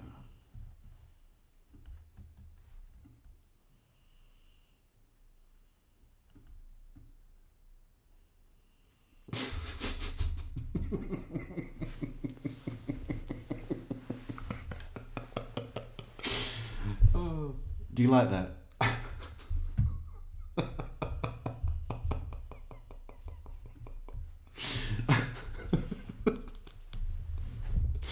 Oh, that's good. I like that. And you can get those for like a couple of bucks in any dollar store, I think, right? So simple. And I'm very encouraged by it. So, I mean, how remarkable is it that they managed, the FBI that is, to dig these images off of what Sandra said were back-end systems? I mean, this really is sort of the difference between the Pima County Sheriff and federal law enforcement, that they were able to glean these images. And as you point out, I mean, the camera appears to be, I've got the same camera, it appears to be in night vision mode, and has managed to snap off some remarkably clear pictures of this person of interest. So, Josh, this, I mean, what a technical feat the FBI has managed to pull off here. Absolutely amazing. You're right. When this was first described to us, we were told that the camera had been disconnected, that there was no subscription service, and that there was no video to recover, and full stop. As if this were a dead-in-the-water lead and there was nothing to be done with it. And they did not stop there. They continued to dig. And again, he describes it as residual data located in back-end systems, meaning they had to go somewhere in the... We're definitely releasing that as merch. I'll try and do it right now. What is it? I gotta write it down. Residual data in back end systems. Good. The haystack of information and find this one needle here, and it's proving to be incredibly powerful. And to a point that you made earlier, we're also learning something about the person who committed this crime, because they did come prepared. They came with a backpack, they came with gloves, they came masked up, they knew to look for a camera. This is a person that came with premeditation and intent to commit a crime, likely a crime of violence, certainly a crime along the lines of kidnapping, where they did not want to be detected. That's giving us a lot of information as well. So, Josh, just getting into the details here as the public is taking in these pictures for the first time. When you look at screen left, I assume there are people who have enough experience looking at photos like this where they... Hey, I think this is the video that we watched at the beginning, right? That's no good. That's no good. That's not good programming.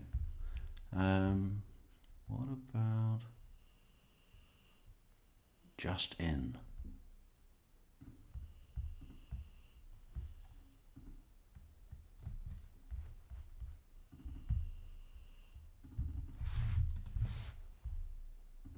I want to put this on. This is down in Rio Rico. We're being told it's 15 miles from the Mexican border. But this is the video, the first video that we have seen that is connected to... Well, she's what, 30 miles from the Mexican border?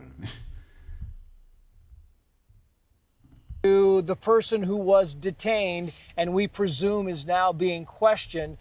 Anything about this video, Bob Krieger, that strikes you as you look at this? Because I can't really pick out, what is significant and what is not. Yeah, with what I'm seeing on the screen, there's not much I can say about it, other than there's a good amount of resources down there. That part of between here and Mexico, there's usually not a lot of officers, right. And I know that the sheriff's department has resources down there, and any other resources that are out there to help as far as feds go. But they were definitely looking for something with that amount of people that are down there. Yeah, and I wonder, Josh. They were definitely looking for something. Okay. Well, they weren't having a barbecue. If you look at the picture, I don't even know if you can see it, but I will tell you that... That could be a barbecue if you look at that picture, right? You've all been to a barbecue like that where where no one really wants to be there. As Bob says, there's not really a lot to see, not a lot to decipher. There's a truck on the right. There seems to be some people gathered by that. There appears to be some type of, it could be a photographer's box. It could be, who knows what it is. And then you have a couple of cars on the left-hand side. Yeah, it could be a photographer's box or a fishing box. Maybe they were going fishing.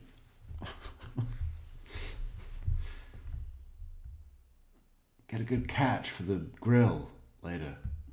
And some people that are down, either being questioned or somebody who's talking to somebody else. We just don't really know exactly what we're looking at here. But you wonder if in a situation like this, is it the goal to get this person, as Paul Morrow was saying, and bring them back to Pima County? Is that the goal, to get this person into a vehicle as rapidly as possible and get them back where they can be questioned? Absolutely, if you believe that's the person you've been looking for. If this is just a person that you feel is ancillary, a person that's going to do nothing more than kind of further the investigation, a person that might have helpful information but you don't feel is involved, perhaps you continue to question them where you've stopped them. You know, this was described to us as a traffic stop. Perhaps you question them there, bring them back to a local area to question them.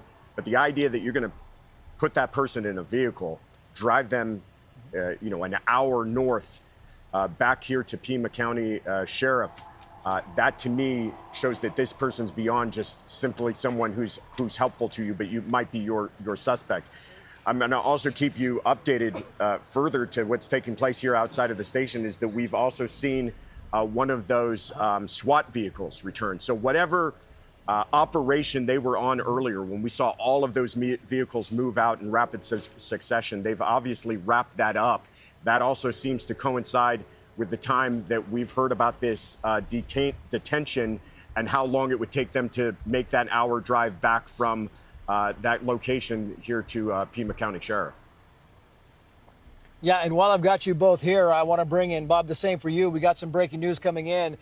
This is from KSAZ, our Fox affiliate in the Phoenix area. It says, quoting here, the Pima County Sheriff's Department, assisted by the FBI's evidence response team, is conducting a court-authorized search of a location in Rio Rico, Arizona, related to the Nancy Guthrie investigation. This operation is expected to last several hours. No further details at this time. And then it ends by saying, please see the media staging area below. Fox News has a camera on the way to Rio Rico, so we hope to get some video sometime this evening about what's going on there. What's your best guess at what we're looking at here, Paul Morrow? It doesn't appear to be the vehicle. It is a court-authorized search of a location. So that could very well explain why we had all of the tactical vehicles that were rolling out of here a couple of hours ago, if they had identified that location. It also potentially cuts against the idea that he was trying to flee to Mexico. It sounds like if you have a house down there and the perpetrator or the... It's quite a bit more populated than I thought. It's a lot of road to get to get through. To get out of that area into a desolate area. How far? Should say the suspect comes back to that house. Well, then that's why he was down there, and that might be where he was going. I don't know which one they got first. They got the ID of him and where he lives, or if they got the car first, and off of the car they got the house. One thing I can tell you is, as I said earlier, you're not going to have a trouble of any sort getting the search warrants here. And the fact that they're bringing him back here while they're doing all of this down there at his house, presumably, I don't know it's his house, but you would assume that. Again, that tells me that this thing is really starting to accelerate. And the other thing I'd be interested in, Chase, is this. Where up here are they bringing him? Because there was some mention of the Pima County Sheriff's Jail. The Corrections Department up here in Pima County is also under the Sheriff's Department. So if they're bringing him to the jail, what do you do at a jail? Well, that's where you process. That's where you can not only interview somebody, but that's where you do the prints, where you do the photographing, where you do all the stuff that happens subsequent to an arrest. You can interview there as well. But this is not a soft landing for this guy if that's the case. If you're bringing him right there and you were trying to build a rapport, you might not bring him there. You might bring him someplace where he's a little more comfortable. You know, you could try to, you want something to eat, you want to get him talking to you, you want to get into his head a little bit. You're bringing him to a prison to do the interview. That tells me this thing's pretty far along the line, if in fact that reporting is accurate. Trace, I don't mean to interrupt, but if I could jump in here too to add to what Paul was saying, something else to note in this this new release that we have. They talk about it being a court-authorized search, and that's operative there. An important thing that they're letting us know is what that means is they have evidence. They have evidence somehow. They've either gathered it before or after this apprehension, this detention, and presented that in front of a judge. And a judge has had to sign off on this. What is the name of the street? Oh, I got it. Warrant. So there has to have been some level of probable cause there, some level of evidence for them to get that warrant to make that search.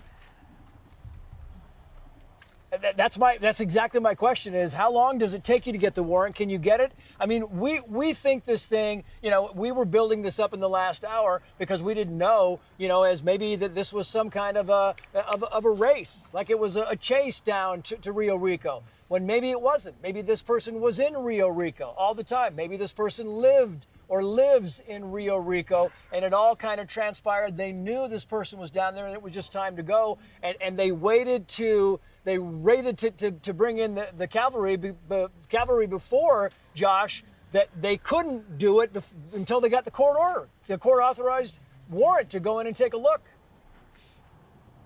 No, you're absolutely right. And to answer your question, how quickly can they do this? Fairly quickly. Many jurisdictions have judges who are essentially on call, and they rotate for exactly this type of purpose, that they know that crime is not going to wait for business hours, and so they need to have judges available if they have breaking evidence and they need to move on that quickly. And this is exactly one of those exigent type of situations where they might have evidence that they need to make a search which could lead them towards saving somebody's life. So they're gonna wake up a judge, get a sign off on this warrant. Hopefully they're conducting that search now, and hopefully that's giving them some information that might lead them to Nancy Guthrie.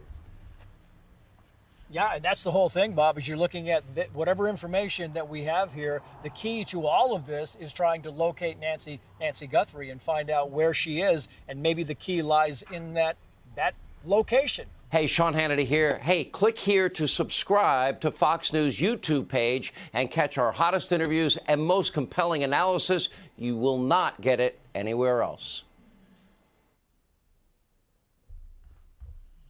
Thank you, Sean.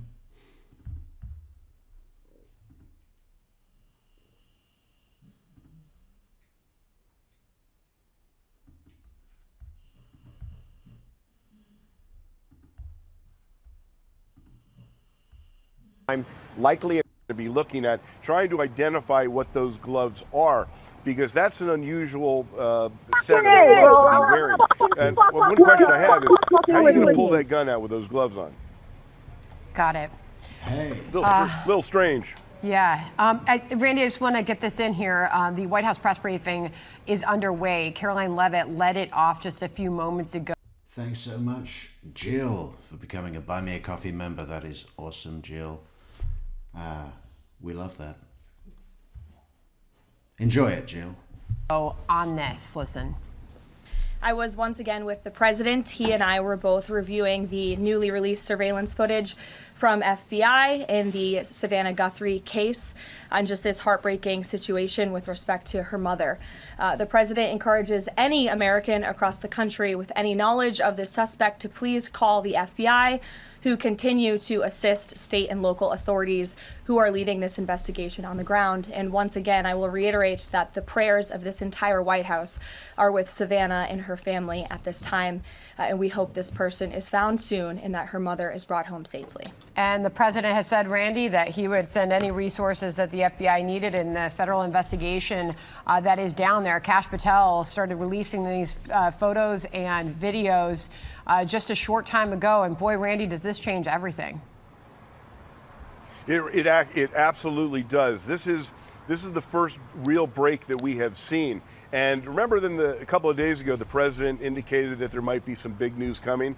I think this might be exactly what he was talking about.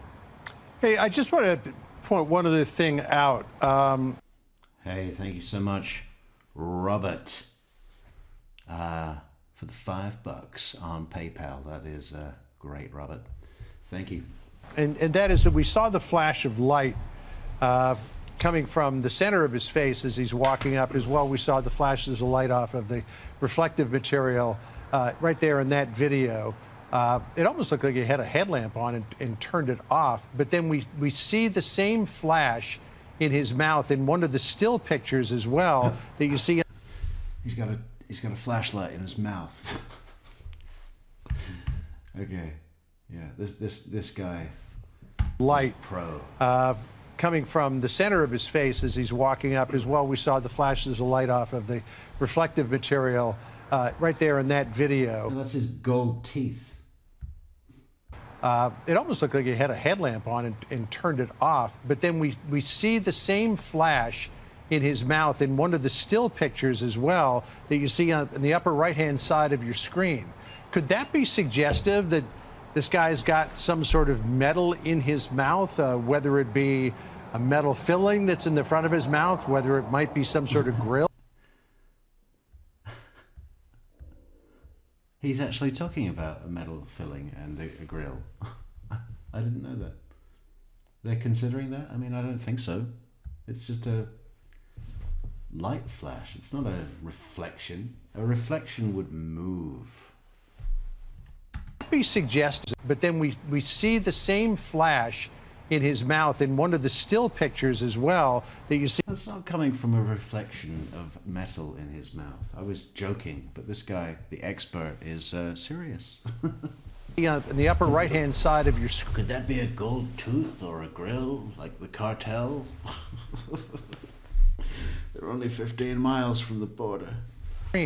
Could that be suggestive that this guy's got some sort of metal in his mouth, whether it be a metal filling that's in the front of his mouth, whether it might be some sort of grill? Well, it's possible. This is where the digital enhancement. Yeah. It's the Venezuelans in retaliation for Maduro.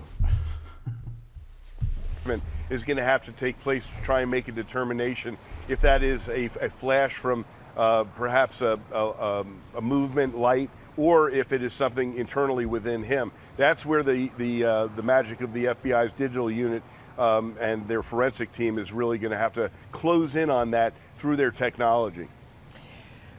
Okay, thank you very much, Randy. Bring in now John Sheehan, a former Las Vegas Metro Police Sergeant and former SWAT team leader. Welcome to you, sir. We're taking in these images together. What also strikes me is at one point in the video, you see him looking straight at the front door, no longer at the camera, but straight at the front door. And when we have very few details about how he actually... We gotta do something with that image. We gotta put that on a coffee mug. What's the caption? What's the caption for the? You see the one on the face front, where he's got the rose bush. It's a striking image. We've got to put that on T-shirts. We've got to put that on mugs. But what's the caption? Suggestions, please. Entered the home. The suspect entered the home. We don't know if there was forced entry. Or if the door happened to be unlocked or not. Well, we do have some information, or it has, some parties have said in law enforcement that there was forced entry. Now, does that mean forced entry as far as a breach of the door, or once inside was something disturbed indicating a forced entry? What I will say in conjunction with what Randy just spoke of, look at the attire of this kidnapper and look how the movements aren't necessarily very focused and deliberate. He sort of wanders up and takes his time to get up to the door. John said something about seeing the flashes of light around his apparel. I would suggest possibly that the backpack that he's wearing may have some sort of a reflective material on it. and that that's being picked up in the IR of the camera. That's entirely possible. Okay, let's see a picture of Dominic Evans. I just saw that fake nose eyeglasses thing again. Who is Dominic Evans?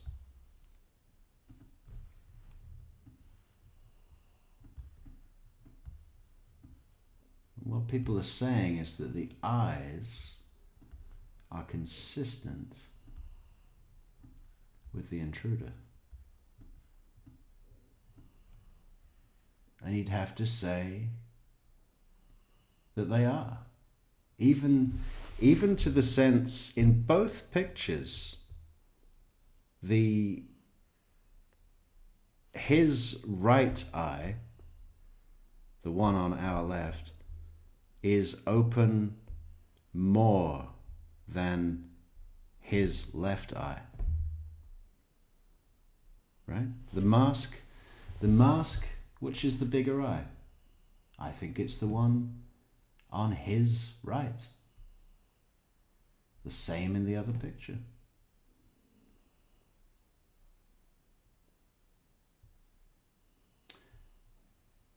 But he looks a little skinnier, unless he's got the thickest balaclava in the world. Where would you even buy that in Arizona? Well, I guess, I don't know. Is there snow? Is there skiing in the mountains of Arizona? Maybe.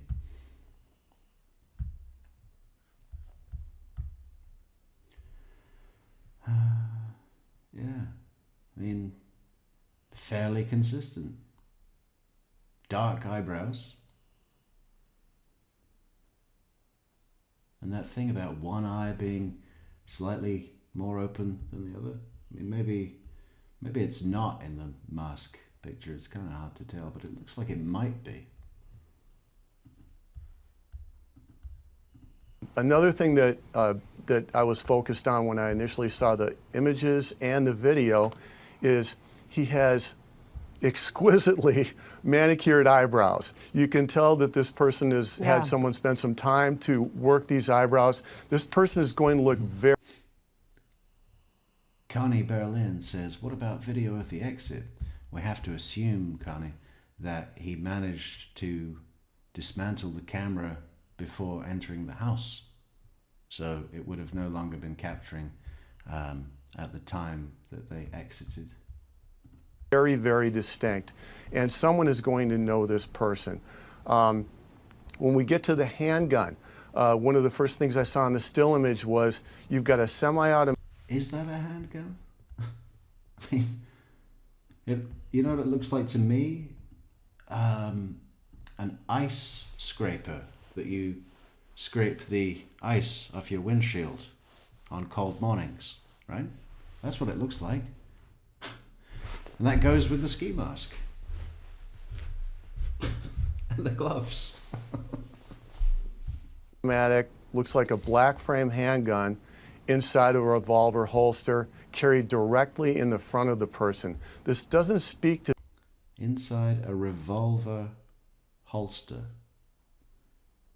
Would that be different? What, because it needs a mold for the, not barrel, what do you call it? The wheel, the bullet wheel, the spinny thing. Well, I actually don't see a bulge, if that would be a differentiator. I mean, it doesn't look like a gun to me at all. It looks like an ice scraper. Is someone that necessarily is very... Or maybe one of those, you know, like when you're on a bus and there's a special hammer, and it says it's a special hammer that will break the window really easily. Could be one of those. No, I don't think so. I mean, perhaps it is a gun. It just, in this image, it doesn't look like a gun to me. Very proficient in the art of, putting together a kidnapping outfit and secreting himself to the best possible circumstances in order to be able. Wow, that's interesting, Celia. He probably has a bulletproof vest on.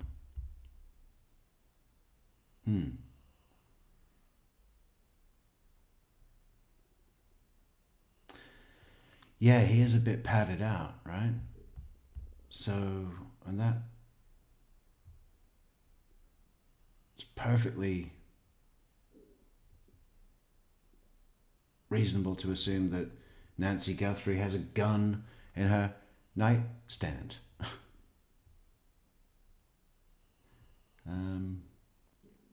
Yeah, you might want a bulletproof vest.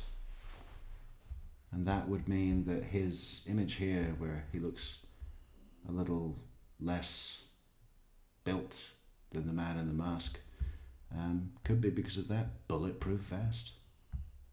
Good catch. To carry this out. It looks more or less like this whole outfit was cobbled together, from the ski mask to the backpack to the vinyl or rubber gloves that the individual is wearing, to the choice, the weapon selection, and the holster that's in. It all looks cobbled together. Gotcha. So in terms of these images and the... Like our good friends from Breaking Bad.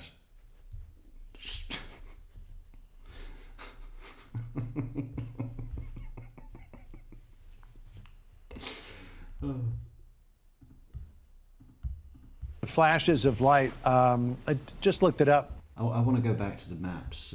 Everyone good with that? The Nest camera apparently has an infrared function. So when it goes to night vision, even though it's as dark as Alicia Acuna has been telling us that it is, and it appears that there's no lights that are on in the porch there. Otherwise, I'm sure the image would be a lot brighter and in color. It's sending out an infrared beam when it detects some movement. It detects some movement from some ways away. I get images on my Nest cameras of cars going by about 75 or 100 feet away. So somebody walking up would definitely trigger it. So we're looking at an infrared bounce off of, I guess, reflective patches that are on the straps. Looking at an infrared bounce off of his teeth, off of his eyes as well. Correct. And that's what's giving us these highly detailed images in literally zero light. But if something is infrared, it doesn't obviously pick up colors the way a daylight camera would be, but I've also known that infrared can give you information that normal light doesn't. It can, and another thing too that we need to consider here is that in the advent of AI and 3D imaging, it may very well be possible to take freeze-framed images of this video and construct what the individual's face would look like under the ski mask. And I'm sure that if that technology is available, the FBI is already exploring that and is working on being able to put together a composite of this person. As Randy stated earlier, and it's been stated a couple of times since this video came out, this is huge because this is going to make whoever has Nancy rock back on their heels, and maybe at this point it's going to cause some action where we may have some hopefully positive resolution of the kidnapping. Yeah, so much to take in here. Oh, okay, thank you very much for joining our coverage as we continue to take in these images. Let's bring in Morgan Wright, CEO and founder of the National Center for Open and Unsolved Cases. Morgan, thank you so much for being with us. 2 hours ago, this case looked like it was heading in the direction of an unsolved case. It looked like investigators were back to square one, and then suddenly this case has gained a tremendous amount of forward momentum. Yeah, like with anything, I'd rather be lucky than good, and a lot of times you need luck to get a break in the case. So I was listening to everything your guests were saying; they're all spot on. I think one of the things we got to be careful of, though, as we start doing this, I think a lot of people are going to want to run with things and create theories about, well, he's probably this, probably that. The best thing we can do is keep very tightly constrained on what it is we know, and this video is the best source of truth we have right now. And the more I look at the video, the more I'm just looking at it as an investigator. If I was a detective reviewing video, I'm going, this is very nonchalant. This is not somebody who feels they're under time pressure. This is not somebody who feels like they have to do something at a certain time. So it makes it, not saying that that's the case, I don't want to say a theory, but it makes it less probable that this was targeted as opposed to opportunistic, which means that then that really affects what happens post abduction and what they may have done with her. I don't think, if that's the case, that there was ever any design to do an abduction and for ransom. So this whole ransom communication was. You know what I'm getting from this map image is like, there's a lot of houses. There's no way out of that location, which is right in the middle of that map, without going past probably hundreds of houses. I mean, your fastest, and then once, and in some ways, having that many kind of rural, remote residential plots to get through is a good thing,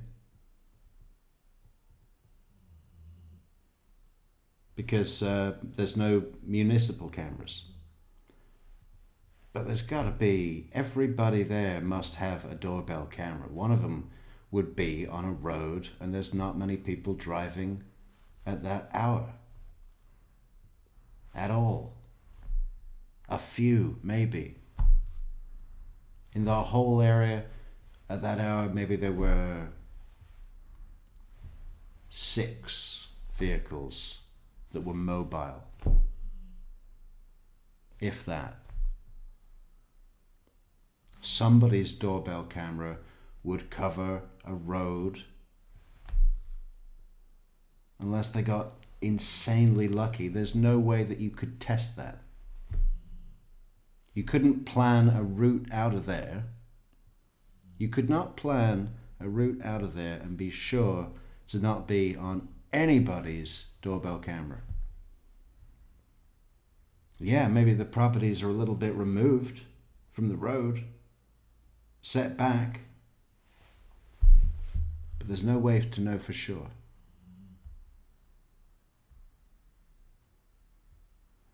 Which is high risk, which speaks to either stupidity or desperation.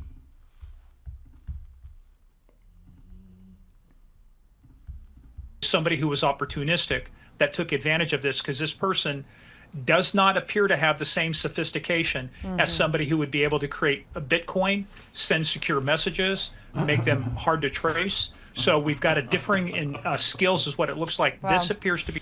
Yeah, this guy looked like he fucking eats half an ice cream and then puts the rest of it on his head. Remedial. Slow learner. Not very quick. Not sophisticated enough to create a Bitcoin. And but there's all these hoaxes going on, right? This guy in California somewhere. Where is he? It's funny. Be somebody who's done this before. He could obviously be working with others too, and he could be the frontman. So we just don't know. But this is the picture, Morgan, I was pointing out, where his left hand is coming over the gun, while his right hand is doing something up at the camera. So Morgan, since we last spoke, we've been able to play out some more new video that has come in. Still doesn't look like a gun. Now, you know what it looks like now? A cup, a protective cup. He wore a bulletproof vest and a protective cup in case she had a gun or need him in the balls.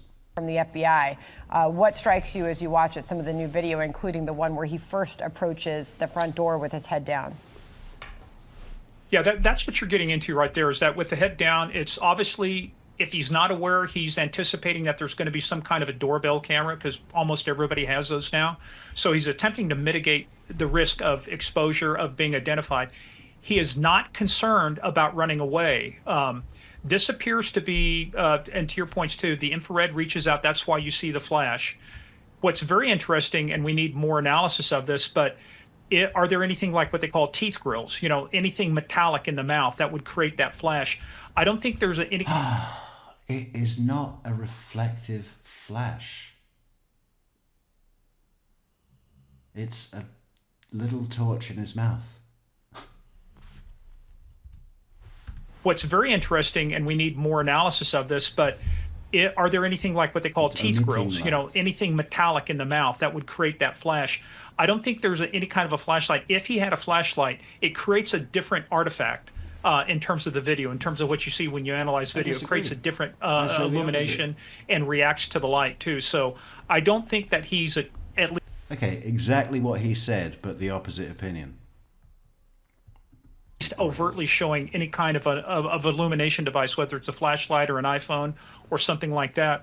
I think the more from a behavior standpoint you look at and you say, now can we start approximating an age? Can we start approximating a build, potentially even ethnicity? What might this person be? That's a little bit of a farther stretch, but I think we can get the height, weight, hair, eye color potentially. And facial features. Between I think one of the 30 and best things we're going to be able to do, depending on the tools FBI has, is to start peeling back the layers of that ski mask to start saying, what can we determine about the bridge of the nose? It's not that difficult. What can we determine about the ears? Full head. He's about 5'6" to 5'7", probably not 5'8", stocky, even if he's got that bulletproof vest.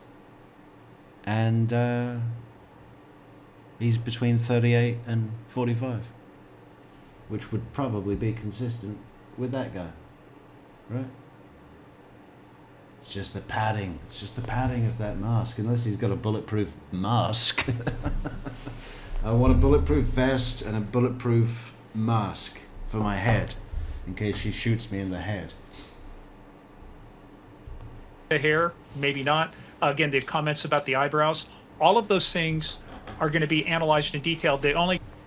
Where's that fantastic thing of...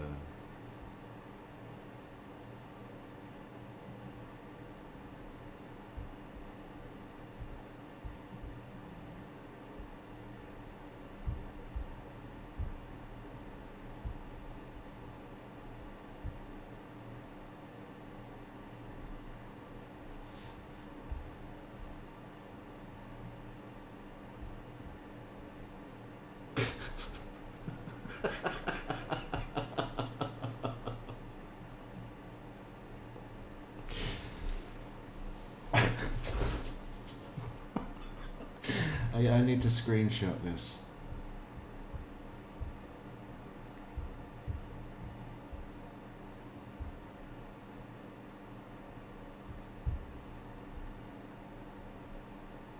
How do I get that thing off the thing? Okay.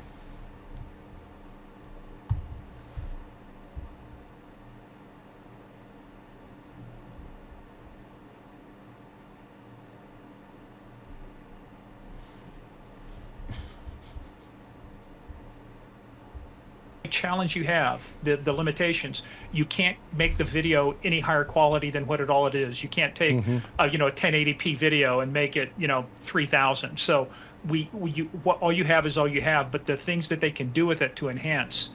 So video, the gait, the analysis of the person, the age, all of those things are going to come into a factor. And for me, first thing I would start doing is going back and looking at all the video that we've captured.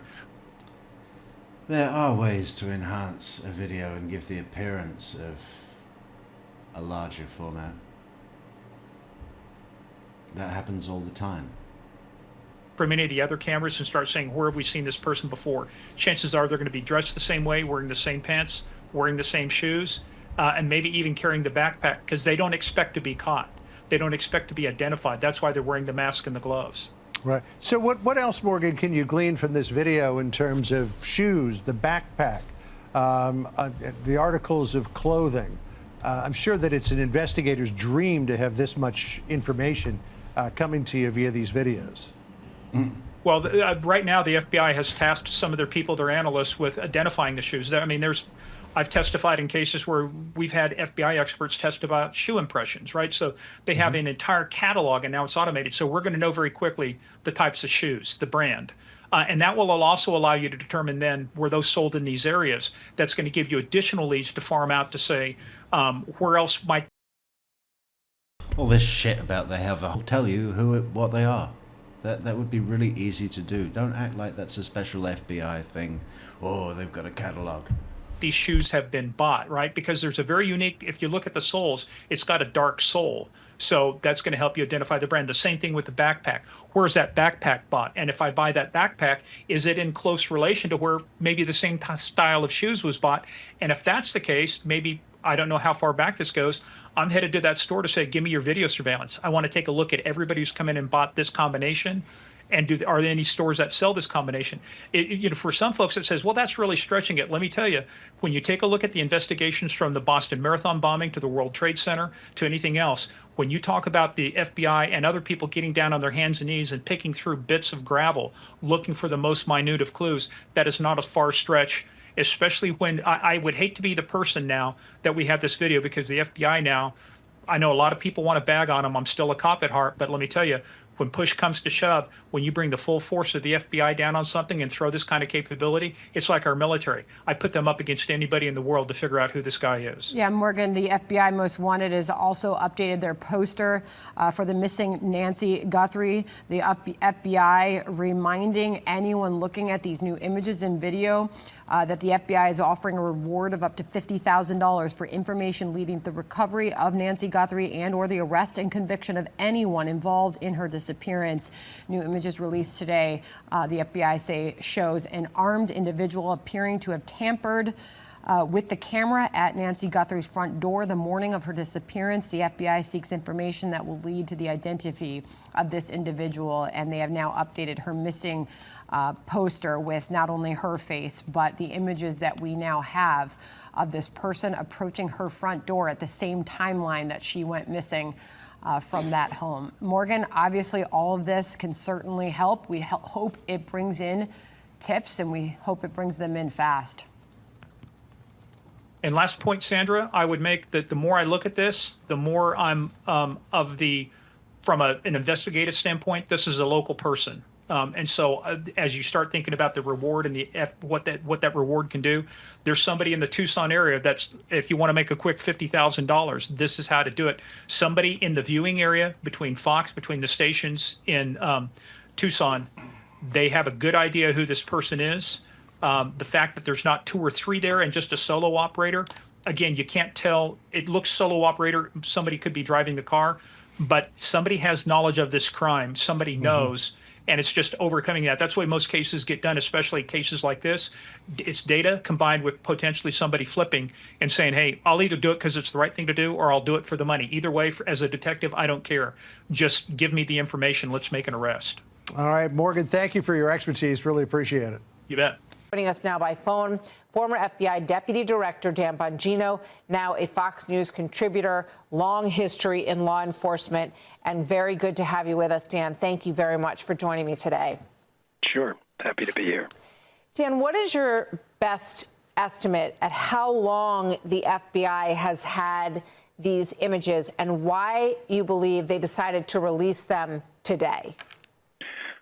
Well, they weren't brought in right away, the FBI, and there are basically 2 mechanisms to bring the FBI into an investigation. The first is fairly obvious, is federal jurisdiction. It's a federal crime. They come in, and I don't want to say take over. Nobody really takes over. We always work with local departments, but you get the point. The second is by request. The request, from what I'm hearing, came in a couple days, but appears to be now a couple days too late. This footage, it takes a great amount of expertise to get this footage, being that Nest video wasn't a subscription account. So my guess on this is that there had to be legal process served, because a lot of these companies are not going to give you this stuff without judicial process or legal process, to protect themselves later. So that takes time, getting search warrants and things like that. And also the material, given that it wasn't an updated subscription account, that Nest camera was likely cached, so it probably took a little bit to get, even with the rush. They will work with you, these companies, once they get processed to protect themselves legally. They will work with you. We've done it before on a number of high-profile cases. They will work with you. They should be begging for this. This is the best exposure that Nest could get. Special team, CEO of Nest should have been special team. We need to rescue Savannah Guthrie's mother. because we're on the world stage right now. They could use this opportunity and absolutely eclipse every other doorbell camera competitor that they have forever. Heroes, international heroes. However, they can't make miracles happen. It still takes time to go and process that stuff. So I wish they'd been called in sooner, but you know, listen, I don't want a Monday morning quarterback. These things, they may have thought it was a missing persons case, Martha. I mean, every time I hear the phrase Monday morning quarterback, I want to just cut off one of my own fingers and eat it. Originally, if you remember, that's kind of how it appeared to have been handled. So, you know, it's easy in hindsight to say that, and I don't want to do that. But if they were called in sooner, we likely would have had these images much quicker.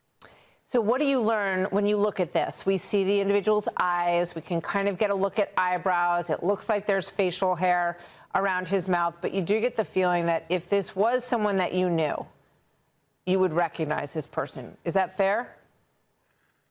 Well, I see a lot of things. There seems to be at some point, you know, familiarity with the area. If you notice when he walks up, he has his head down. Maybe he thinks there's some surveillance camera outside he's missing. But then he seems, if you look, he seems surprised. I see it playing right now.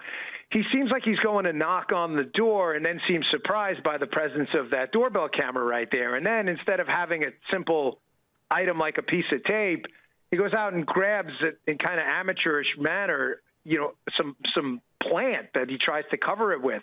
It just seems quite odd. And another thing that sticks out to me. Spray paint. Piece of tape. Spray paint's way cooler. Is, you know, having been not just in law enforcement, being a gun carrier my whole life, that's a very unusual way to carry a firearm. I mean, they have inside the waistband holsters. Now, I don't know what type of firearm it is. I can't see from the picture. I'm watching it right here. Maybe it's a revolver. It's either a firearm or an ice scraper. I don't know, but that's an unusually large holster to be carried in that manner. There's a couple other things jump out at me. You know, the FBI has a divert team, a digital video enhancement team. They're probably, I would guess, I know if I was working the case right now, and I'm sure Cash is right now, I'm sure they're working on this to pick apart everything. I would guess from looking at him in context of probably the archway, he's probably 5'9" to 5'11" or so they can get height. There's also features of the face that, although obscured by the ski mask, you can still use some of the tools to get something useful out of it. And another thing is this an insider or a local? Those aren't necessarily, they could be the same thing, but they don't necessarily mean they're the same person. In other words, an insider, is it, you know, a gardener? Is it someone who was an electrician in the house? We've seen cases like this before where they're working inside the house, they realize someone has money, and they leave a window open and then come in and sneak through the window. Did that happen here? Or was it a local? Now, they could be both, but however, a local, was it someone in the neighborhood? Was it someone's kid in the neighborhood, or someone who is, you know, maybe got a drug problem, who's staying with a parent, or someone in or around the area that knows the area, knows it's dark? Those are the questions that are going to come up. And the reason I ask that is I had read a report about them taking DNA, buccal samples, DNA samples from people who had been in and around the house. Now, that's going to be critical to link up with our CODIS system, the DNA system, if they get a hit on that. You wouldn't be in there unless you had some reason to be in there. Swab was taken pursuant to a crime or some other reason. But it's better than nothing. It's a good start. And one final thing, Martha, I would add is the ransom related? You noticed yesterday from that really horrifying video Savannah Guthrie had to post, she doesn't, as has been said many times on the air, address the kidnappers anymore. So I had mentioned 3 possible scenarios last night on Sean's show.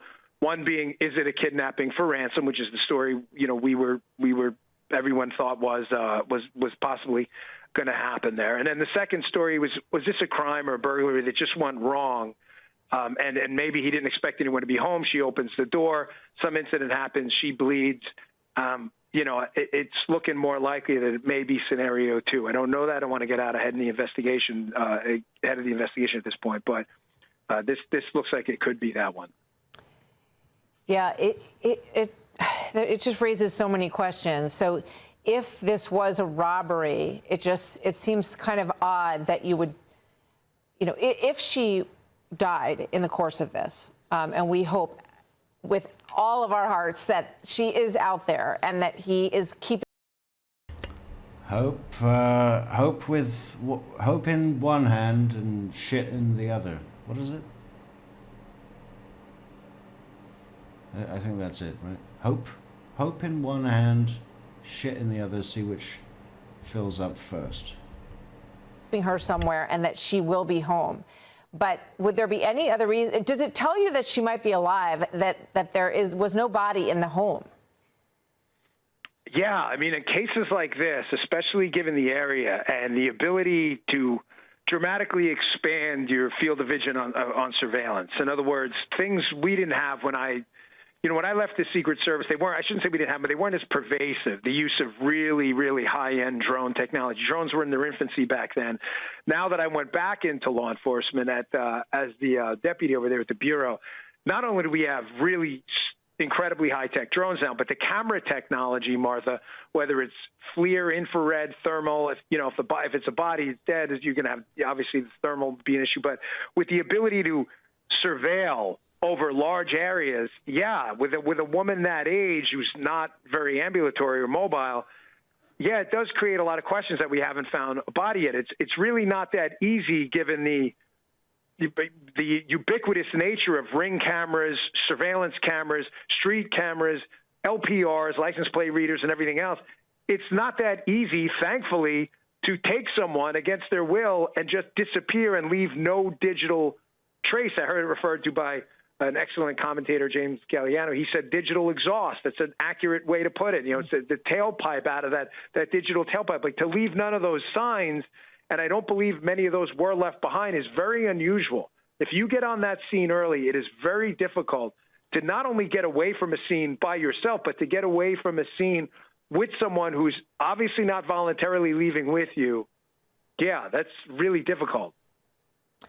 We heard about the pacemaker, and we've, heard from Savannah Guthrie that, as I just said, that they believe that that their mother is alive. There was all this about the pacemaker disconnecting from the Apple phone. A pacemaker does not stop working if it is away from the Apple phone. It just isn't syncing anymore with that Apple phone. But the pacemaker goes on and on and on in a person's body, regardless of their condition. That's just one potential digital data point in this story, right, Dan? Yeah, and as I had discussed with Sean last night on his show, I'm in a little bit of a difficult position, obviously, Martha. I don't want to give up some of the technologies. I know you understand that we have and we use, because it gives the perpetrators here a way to kind of circumvent or take protective measures.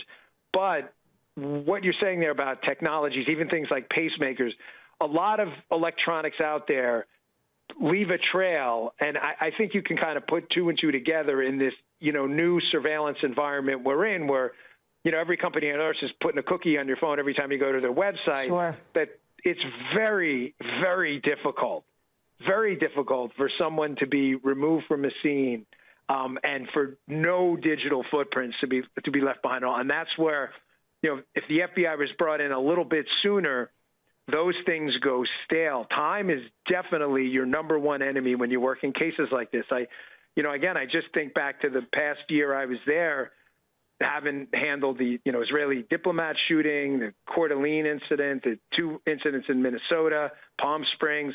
You have to be on these scenes right away. These once those, they're like kind of digital footprints in the sand. The more the wind blows, you lose the detail and the footprint that would assist you, in getting to the bottom of the case. And that's another point about, I heard it brought up earlier by some of the commentators on the network. The clothing. Is the clothing unique? I know in prior cases we worked, especially some towards the end, the clothing was a big indicator. Some of this stuff is easy to track down if, and that's a big if it's limited edition. I think there was one case we worked where only something like 5 or 6 pairs of these sneakers had been sold in the general vicinity, and that AOR, that area of responsibility. Yeah. Well, I decided to wear the most identifiable shoes on the planet. These are a pair of first edition Nike Air Jordans. or Jordan Air. Something like that. They're collectible. I bought them at auction for $20,000. FBI team was looking at, and they identified because they're actually signed by Michael Jordan on the heel, and so that kind of limits it. These are actually the only pair the clothing of their kind. Yeah, and they're registered to me. I insure them under my own name.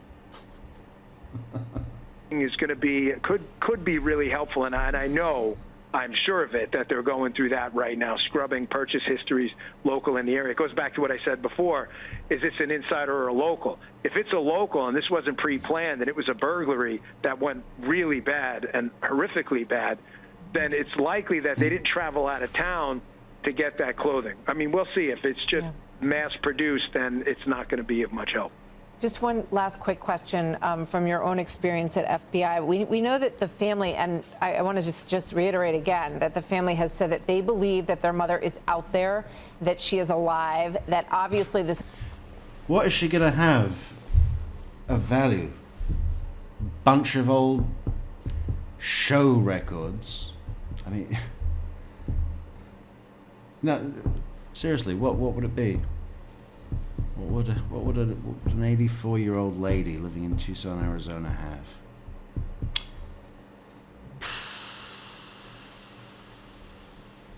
Fiber.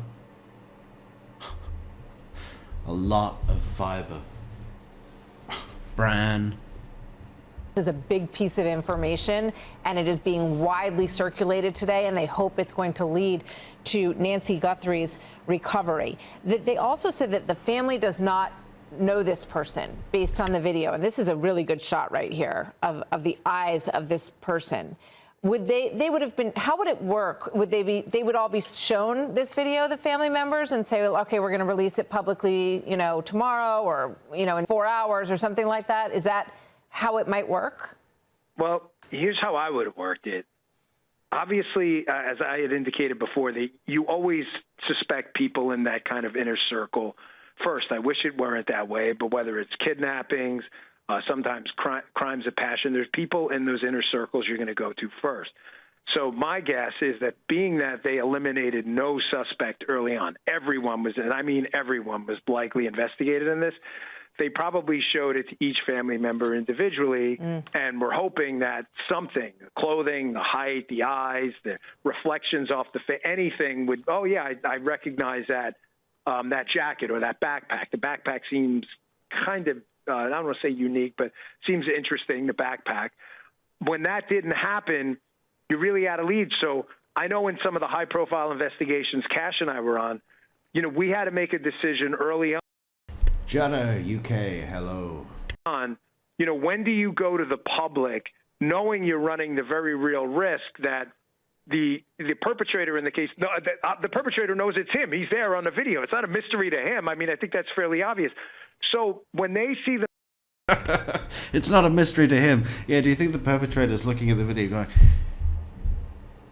is that me? Did I do that? Did I do another one? Oh, no.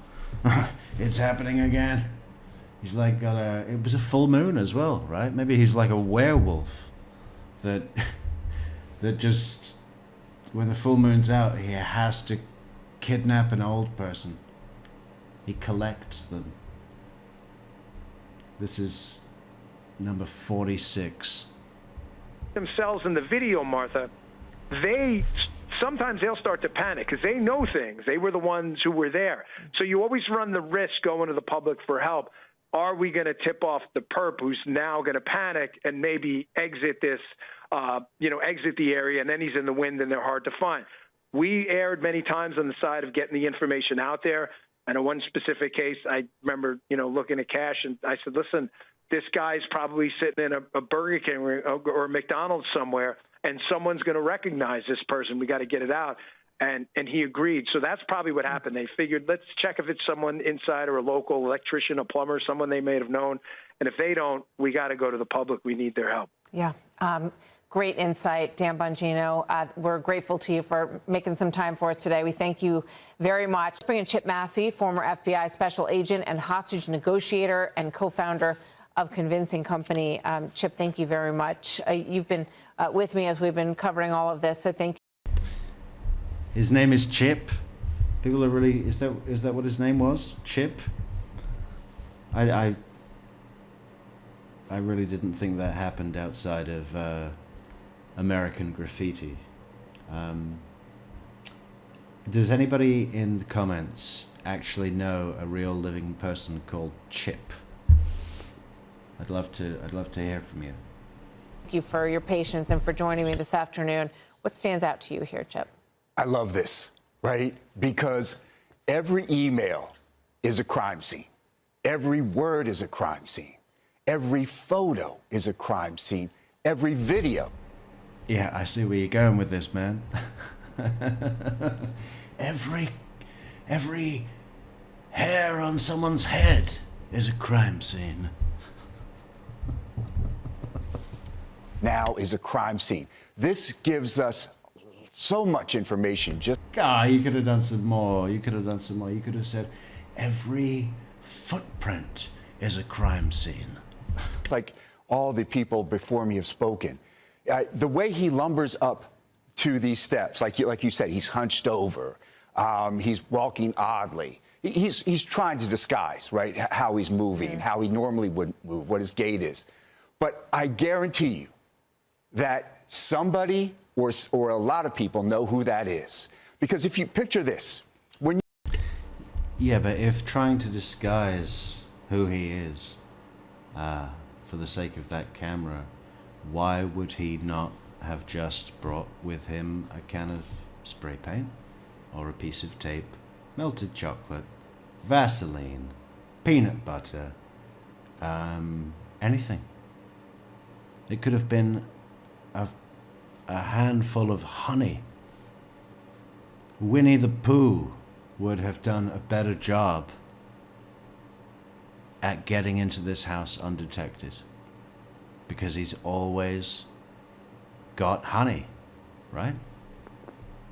You're at a ball game or a restaurant and you see somebody from behind that you know very well, you know who that person is, Definitely. right? Yep. You know how they move, how they gesture, without seeing their face, without seeing their entire body even. Somebody knows who that is just from their very back. And now we have the front, we've got some good eyes, and look, the clothes. Guys rarely get rid of their old clothes. That's a fact. So guys rarely get rid of their old clothes. Yeah, didn't you know that fact that's true for all men?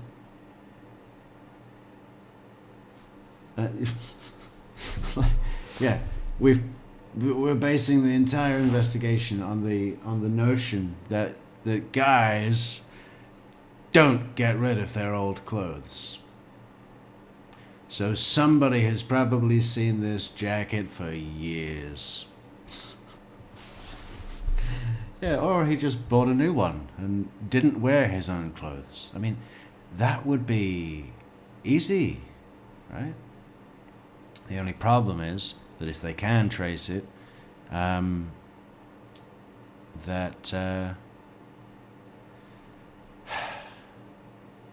you could be on surveillance. But I guess then you could just order it online, couldn't you? So it wouldn't be difficult. And you could. Some clothes shops don't have surveillance. You don't have to go to Target.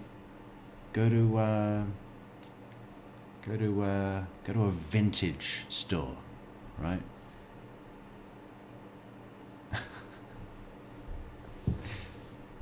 those shoes or boots and those jeans, somebody has seen those before as well.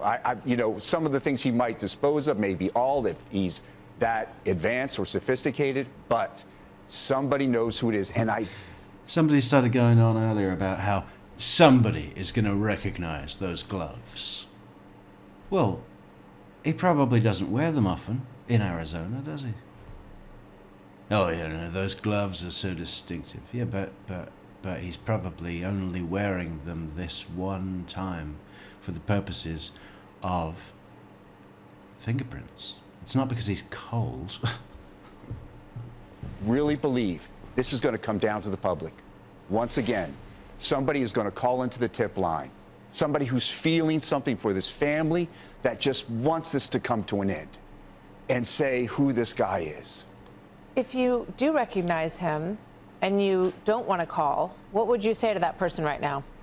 I would say think about it and from the standpoint of, one, if this was your loved one, and secondly, every day of your life, if you don't do something now and something horrible happens here, you are going to regret it every day of your life. No one wants to live with that. So I urge whoever this is to please pick up a phone, reach out, and we have very, very competent and highly trained people to take that call. So you think this person is just... Yeah. Interns, I think. You know, that's what they are. disguising their gait. I spoke with another former FBI agent who said, you know, that he's ambling in a weird way, and the way he was holding the gun holster in the front, and it was a holster that doesn't appear to fit the gun that's in there. He thought, you know, maybe there's something a little off about this person. Maybe they're, you know, a little unstable. Yeah, who knows? I mean, that weapon, Yes, sort of stumbling around like a short bus. It's positioned exactly. Some things don't match up. You know, his gloves, huge. You know, he has no finger dexterity to use. Huge gloves. Men rarely get rid of their old gloves. So somebody has seen these gloves before.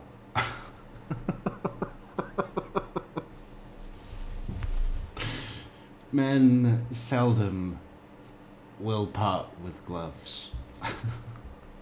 Use that weapon with that.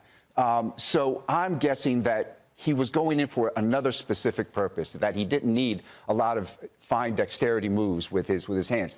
Maybe he's covering up his hands. Maybe he's got scars, tattoos that he, you know, would readily identify him, but somebody knows who this is. And does it surprise you, if you think this was a break-in gone awry, that she was abducted? Yeah. Yes, 100%. If you're thinking, this is just going to be a cash grab. Disguised, right? Right. I mean, unless he knows that she knew who he was. That's another element, right? We don't have the exit, but him going in, you're exactly right. If this was just a cash grab or for jewelry where they may have had some inside information, you're not bringing a live person with you. Well, the inside information would have included her itinerary. And say that she goes to church regularly on Sunday. And that's the time to break in. I mean, this old lady's movements would have been as trackable as her bowel movements. I mean, that's a huge liability. Fiber. And now their world has gotten so much smaller, right? Before, it was small. You know, you've got a live person, you've got to account for their movements, you've got to take care of them, their health, and so forth. But right now, this person, their world has gotten so much smaller. The walls are sinking in. Let me ask you this, Chip. If this person who has Nancy is watching, what would you say to him? I would say go to the phone right now. I would say do everything in your power to... I would say you don't want this on your conscience. Every day of your life you'll regret what you did. Yeah. He's doing kind of a hard sell on the guilt thing, isn't he? That's his role. That's Chip's role. Make sure that she is well and go to the phone and tell them where you are and that you are willing to give up peacefully. Absolutely. Because his days are numbered. I guarantee it. Chip Massey, thank you very much.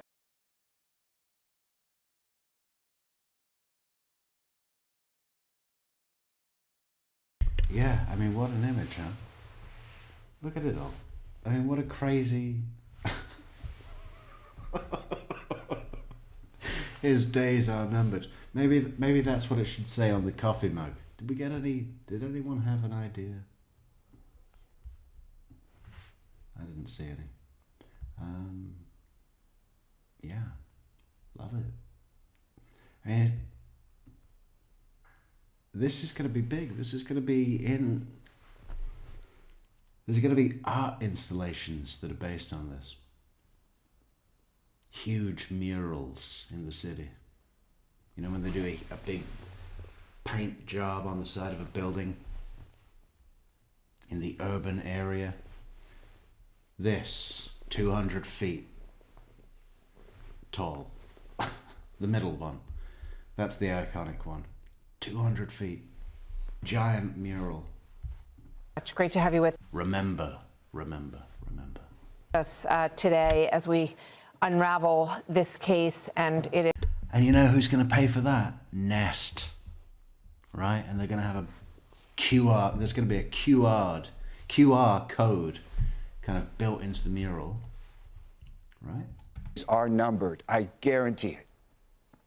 Chip Massey, thank you. Almost looks like a QR code already.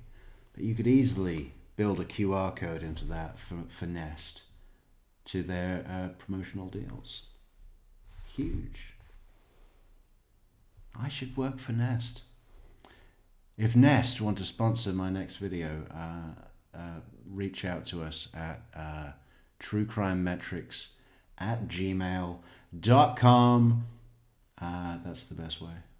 Very much. Great to have you with us today as we unravel this case, and it is a long nightmare for the Guthrie family, to be sure, but at least today there's a little bit of information to hang on to and some hope that this person and this video can lead to bringing Nancy Guthrie home.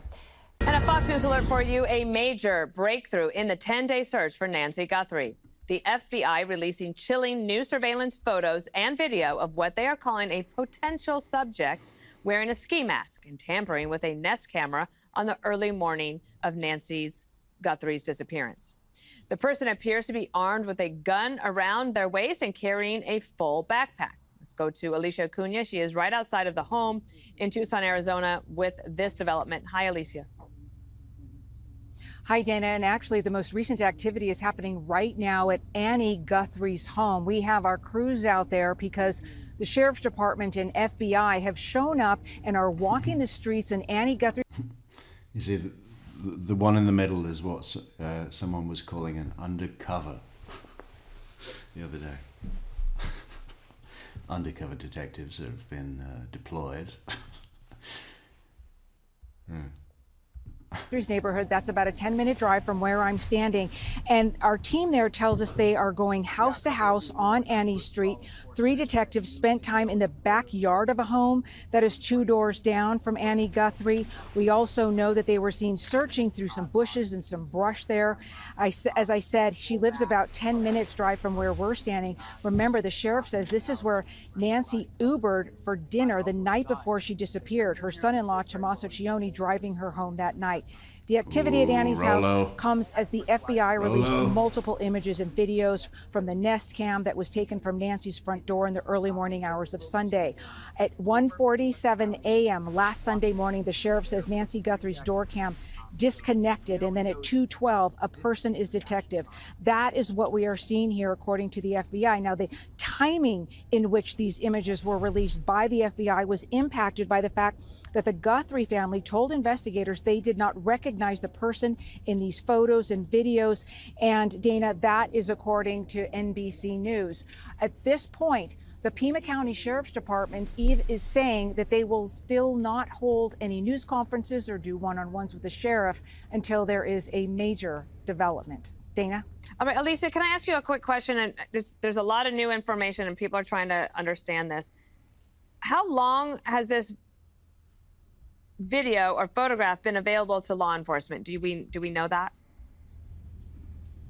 We don't know how long it's been since they've actually been able to see these images, because we learned at the very beginning of the investigation that when that Nest Cam was damaged, that they were, and Nancy Guthrie didn't have a subscription to the service, so she didn't have video that was captured. So that data was actually stuck deep in the system, and the companies, the Nest company worked with the FBI to be able to go into the server, to dig down deep into that data and grab it. We don't know at what point the Guthrie family saw it, at what point it was in the hands of the FBI, but from what we understand, once they realized that the Guthrie family didn't recognize this person, that they decided to take it to the public and ask everyone else's help, anyone else's help, to see if they recognized the way this person walked, the way they moved, if there was anything about them that struck them enough to picture somebody else in their head. And if that happened, then they should go to law enforcement. Okay, Alicia, thank you so much. And Emily, this morning, it felt like there was no new leads, but then this afternoon we get this, and so maybe there's hope that they can find this person and then find Nancy Guthrie. Reminding me a little bit of the Koberger case, where it felt like everything was at a dead end, and yet you sort of realized after a while when it exploded that it was just latent. And this underscores that just because we aren't hearing anything doesn't mean that all of those incredible investigators are not working round the clock to locate information. And just to underscore as well, you know, people can... Yeah, but they're also taking breaks. Throw away and toss away very easily clothes. And we've heard from experts that many seasoned criminals will bring a second pair of clothes on the inside or in the backpack or the like. But I do think the backpack is significant. I can tell you guys what all of your purses and bags look like, and I'm sure you can say the same about mine. You know about your colleagues. The gait and the hand use is so important. I remember being at a bar in Berkeley and seeing a young guy down the way, and because of the way that he moved his hands, I was like, oh, I remembered him from camp when I was 10. And we reconnected. Everything's awesome. You know everything about someone's hand movements when you know them. Okay, for a moment, I want you to just pause and imagine you're at a bar and a crazy woman, comes up to you and says, oh, can you move your hands like that again? I think I remember. We were at camp. 1977. Well, it wouldn't have been that long ago. She wouldn't have been born for another 20 years. Yeah, 2018, we were at camp. when we were 10. Yeah, move your hands like that again. Ah, man, how fucking fast could you back away from that? Get out of here. Intimately. I was putting sugar in my coffee at the Oakland airport, and a girlfriend I had not seen from high school in 50. I was putting sugar in my coffee at the Oakland airport, and then somebody came in and put sugar in their coffee, and because of the way they did that, I recognized them from when I was in an amateur dramatics club when I was 7. It was the same way they put the sugar in the coffee. 15 years, came up and said, I knew it was you when I saw you doing the coffee. So the point here... the way that you did that coffee. Oh, what a freak. I could not handle her for 1 minute. Is awareness. It means getting this footage out to the whole world, because it is clear that the instant someone sees that person, that knows that person, they will be able to identify them in an instant. That recognizes their hands. Oh. Do you remember when Joey and the Friends, where he finds his identical hand twin? And he's going up to him saying, listen, we can make some money with this. We have the same hands. And the more they narrow down that backpack, I think this is too where facial identification, if at any point AI use, software technology that can help pick up continuity. And also keep in mind, while we don't know the timing of this Nest video, we know it's Nest, the top right-hand corner had the logo originally. We don't know the timing, but they do, which means that all they need to do, and I hope there's compliance occurring with businesses and cameras around, is locate and triangulate where this individual went during that window after that. We know there's been some issues with footage and being saved in the Tucson lightings and things of that nature, but at some point they will find a commercial business or a home that picked up either the motorcycle or the method of transportation or that person walking and more. So I think this is so promising. Jesse, it seems like what a relief that there was the FBI involvement, because they're the ones that know how to do all this stuff very well. Obviously, a local police department could call the FBI and ask for help, but President Trump called early on and said, I want you involved. Hey, lady in the red,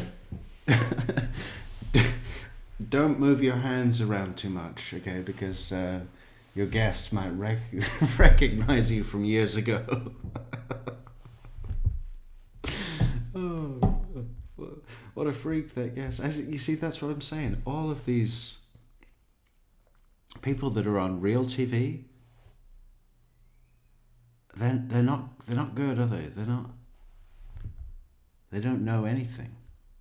Involved. I know that there were some struggles with the local police department at first, but without the technical expertise of some of the FBI agents who know how to do this stuff, they might not have found it. Yeah, Cash pulled the video out of the cloud, and Pima hadn't been able to do that. Mm-hmm. So you look at him, and he doesn't look like a professional. He looks relaxed, but not very determined. He looks like he's moving very slowly. Maybe he's familiar with the house, but it doesn't look like this guy's done this before. Kind of go in, you get out, and you have the equipment, because he puts plants on the doorbell camera to obscure it.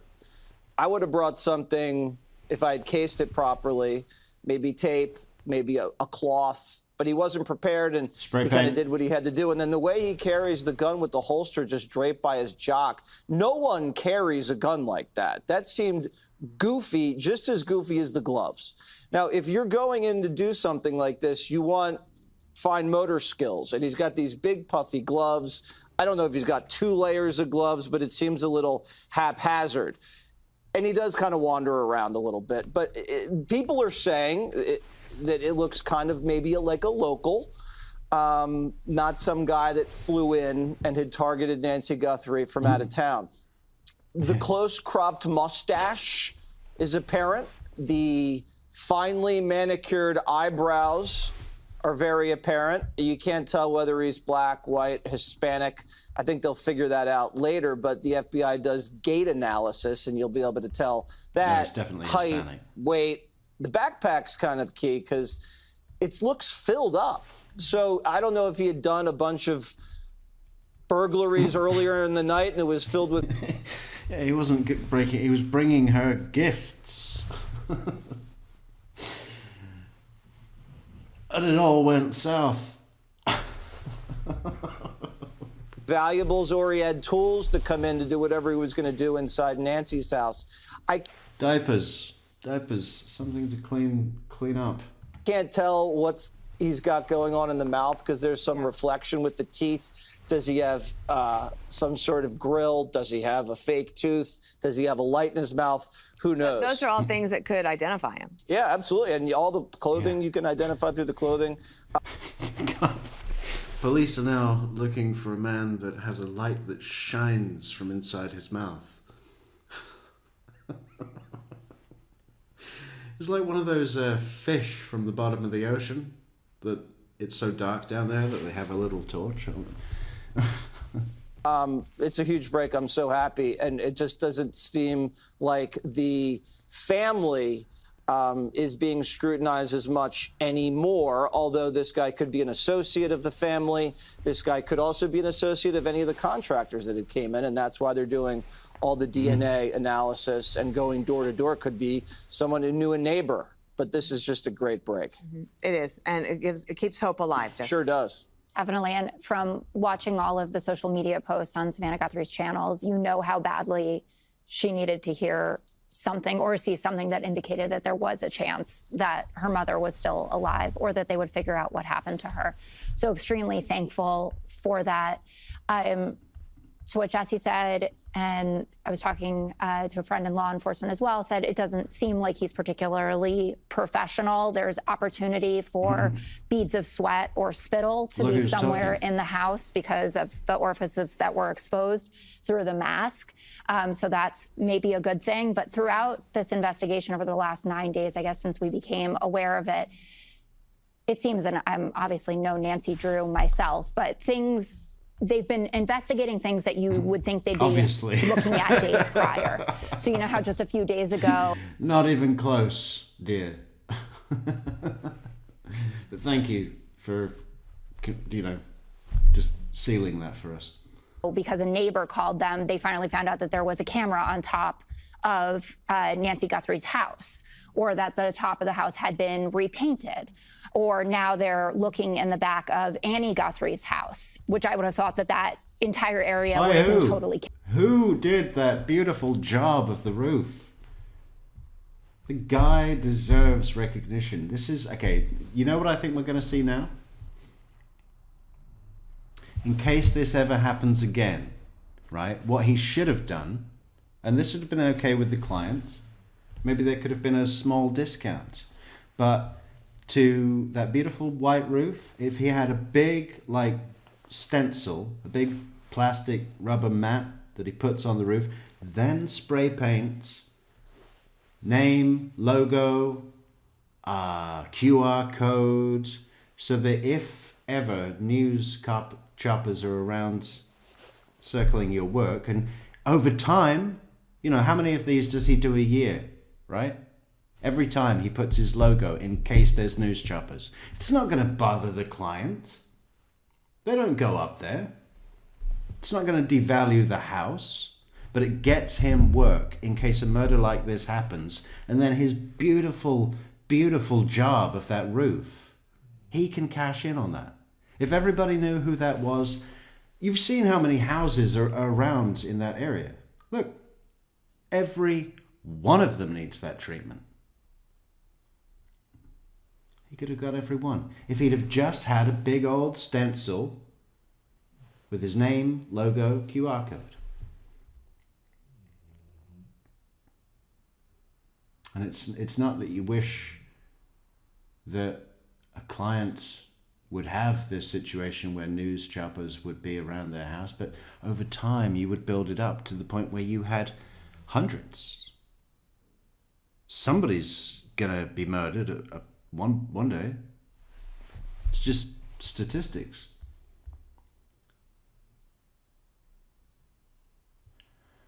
You see, that's the kind of idea, right? That's the kind of idea that if you found a way to market it and produce big stencil mats for roof painters, marketing it specifically to that end, you'd be at that creates, if one roof painter has one and people know about it, other roof painters, everyone must have one, right? Because you've changed their reach. They've changed their reach, and they've upped their reach. And if you don't up your reach, one day you'll die.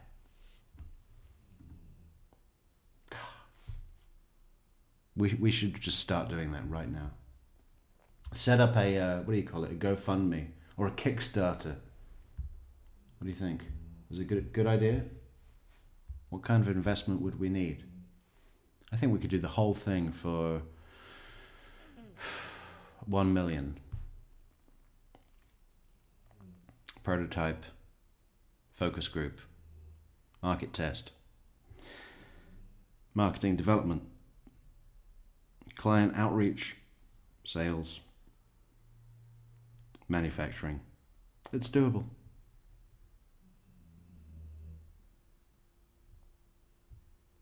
That could be an overnight business. $1 million investment, we times it by 10. Reach out to us at truecrimemetrics@gmail.com for for further discussions.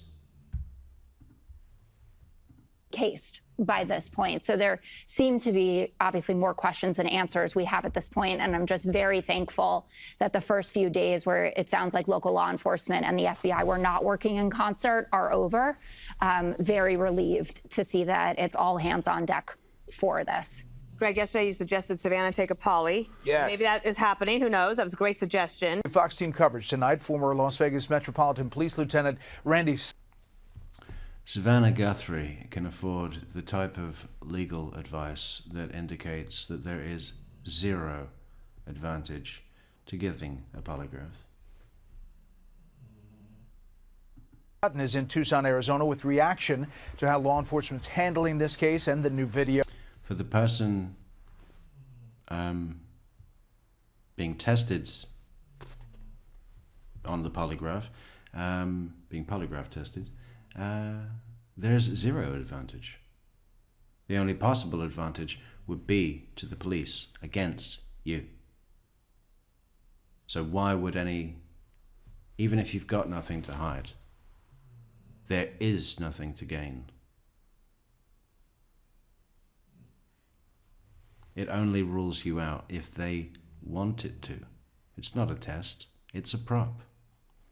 Whatever result comes back, they don't pay attention to it.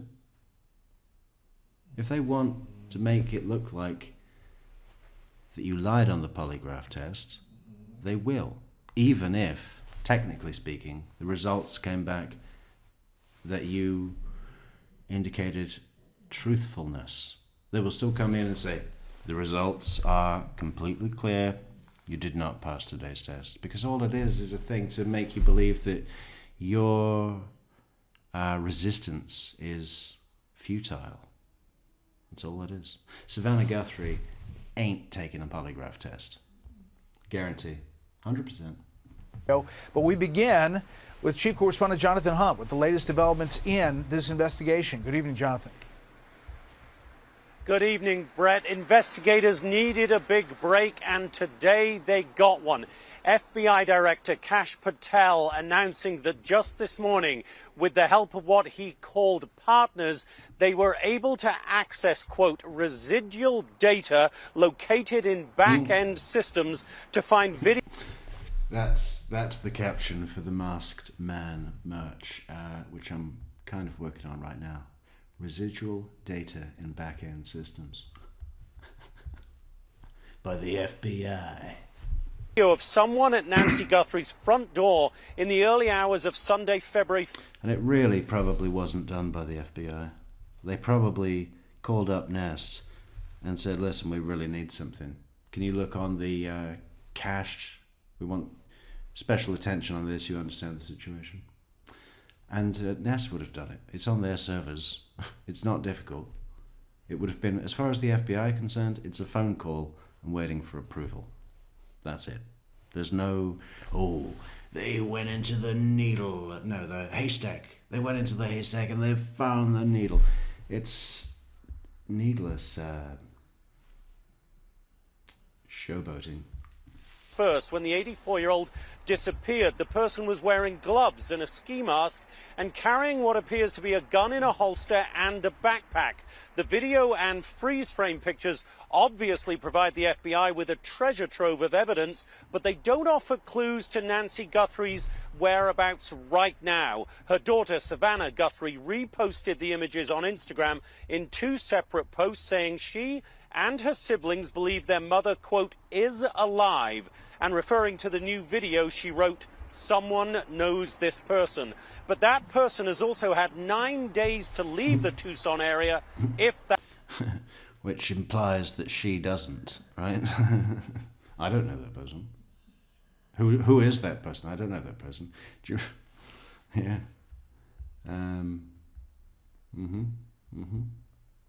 Someone knows this person, but not me. Definitely not me. Definitely not my sister. Definitely not my sister's husband. Because it's definitely not my sister's husband's bandmate. Okay? So, who does know this person? Is it a person?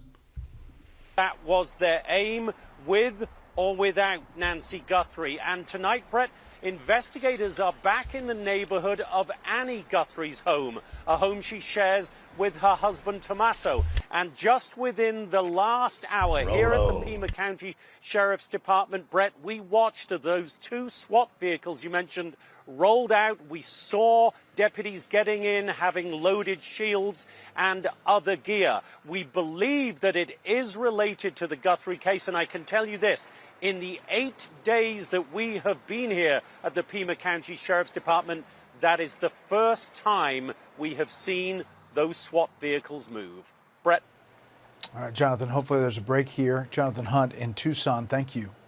FBI is able to overcome that if indeed any money was put in, any Bitcoin was deposited, or anything removed or shut down. We knew there was no money in that account, no value in the account, but $6 million in Bitcoin reportedly was requested.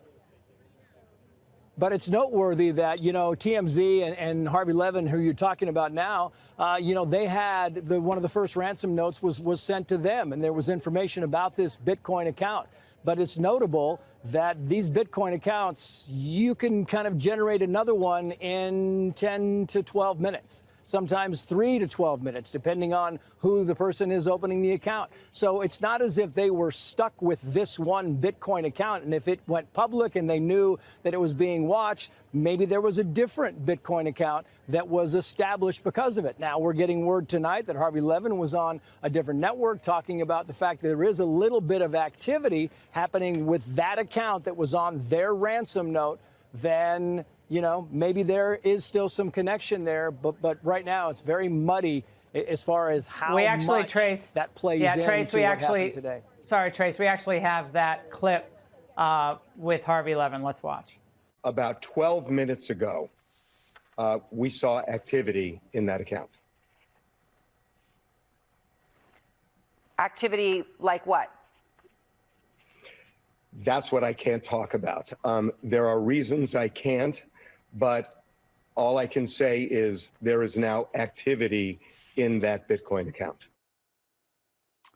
Okay, again, we don't know any more, and it leaves the public to speculate, but one would assume there are no hardware stores open past midnight in the village. I needed to buy a hammer the other night, but there are no hardware stores open past midnight in the village.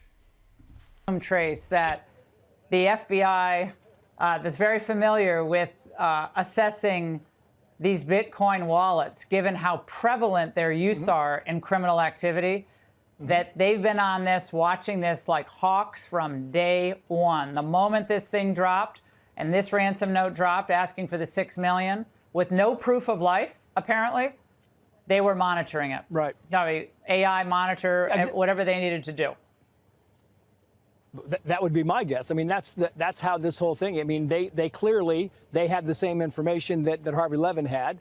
Because they had access to the same notes, they had the same information. So yes, my guess would be that they are in that account in some capacity, looking for more information, trying to piece this whole thing together. I mean, something led these SWAT teams and the bomb squad and the command team to go southeast of Tucson, Arizona, right? Leaving the area for the first time in 9 days, moving for the first time in 9 days. Something led them back to Annie Guthrie's neighborhood. Something is kind of pushing the buttons here. And if all of a sudden you have activity in this Bitcoin account, you can say it may be coincidence, maybe somebody's kind of, look, it seems like they have got more information and they need some of the final touches to be able to kind of put this whole puzzle together.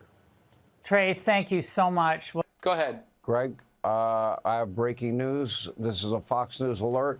Our own Jonathan Hunt joins us with that breaking news. This sounds like it could be pretty big. Jonathan. Yeah, Sean, the biggest news of a big breaking news night. Fox News now has 3 sources confirming that a person has been detained in connection with the Nancy Guthrie case. Those three sources coming to us, I need to credit Kelly Kramer and Michael Ruiz of our Fox Digital team, but three sources now confirming to Fox that a person has been detained, and we are very careful in using the word detained, in connection with the Nancy Guthrie case. So we said hours ago, Sean, that in the wake of that video... So what's all that about with this big thing about detained, not arrested, not charged, detained for questioning, but in a jail, in a detention center or whatever, in an official interview as a detainee, right? And what does that really mean? I mean, you're detained for questioning.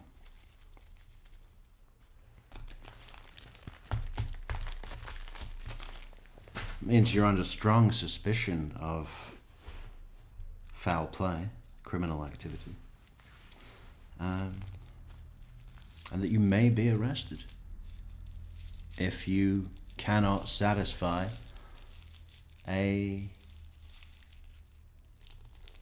But of course, if he doesn't talk,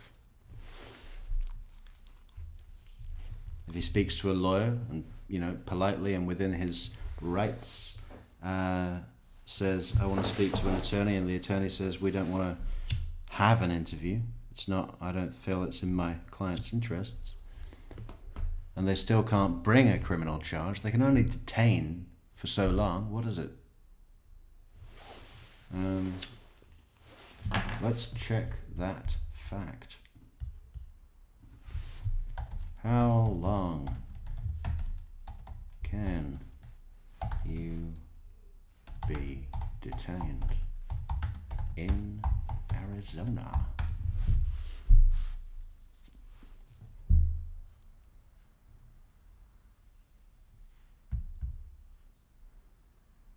In Arizona, law enforcement must generally release an arrested individual or bring them before a magistrate within 24 to 48 hours if no formal charges are filed. For traffic stops, detention cannot last longer than necessary to resolve any reason for the stop. Immigration detention, ICE, can last significantly longer, often requiring bond hearings after 6 months. So 24 hours. That's not a challenging amount of time to take a vow of silence. So we might get news tomorrow that he's been released. Of somebody breaking into Nancy Guthrie's home in the early hours of Sunday, February the 1st. This investigation was clearly gathering momentum very quickly. As we stood here in the parking lot of the Pima County Sheriff's Department a few hours ago, we saw SWAT trucks rolling out after they'd been loaded with shields and other gear. We saw a mobile command center rolling out, and now we have this, the biggest news of the night. Once again, Sean, three sources confirming one person has been detained in connection with the disappearance of Nancy Guthrie. That is the huge breaking news at this moment, Sean. That is huge news. Again, I don't want people to read too much into it, but that is a big development. This has been a day full of development. Joining us now with reaction, former FBI Special Agent John Grusing is with us, and former NYPD Lieutenant Darren Portrait. Darren, let's get your take on this development. We now have a person being detained for questioning as we speak. I think this is a huge development in the case, but we knew that this was inevitable based on the video that's been introduced. You have a person that's wearing a ski mask, and the point of contention would be, where did you acquire a ski mask, considering the temperature doesn't go above 50 degrees there at the location? So I think the FBI was able to drill down and find a location as to where this was being sold. In addition, even if he bought it on Amazon, you've got to think that the number of people buying ski masks in Arizona on Amazon would be low.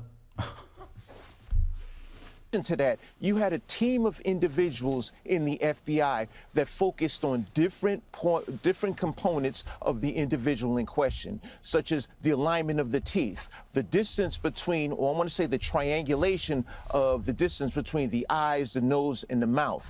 And you had a reconstruction that was produced that showed what this person possibly looked like. In addition to that, where was this person over the last 9 days? They had to have been MIA. So we now have a person, we can track the cell phone, we can also interact with other people that this person engaged with throughout the course of the last 9 days to support the conclusion of this being our suspect moving forward. The next piece would be the steeplechase to find out where Nancy Guthrie is. We have an emergency exception. So based on this being an emergency exception, we don't need warrants to penetrate locations to take Mrs. Guthrie back into custody. I'm hopeful that she's still alive, but we were fortunate that we had a sloppy criminal, and his sloppy deed is what manifested the FBI in taking this person into custody. The term of this being a detainee, all that means is the individual hasn't been convicted. It's a very abstract term, so this person can.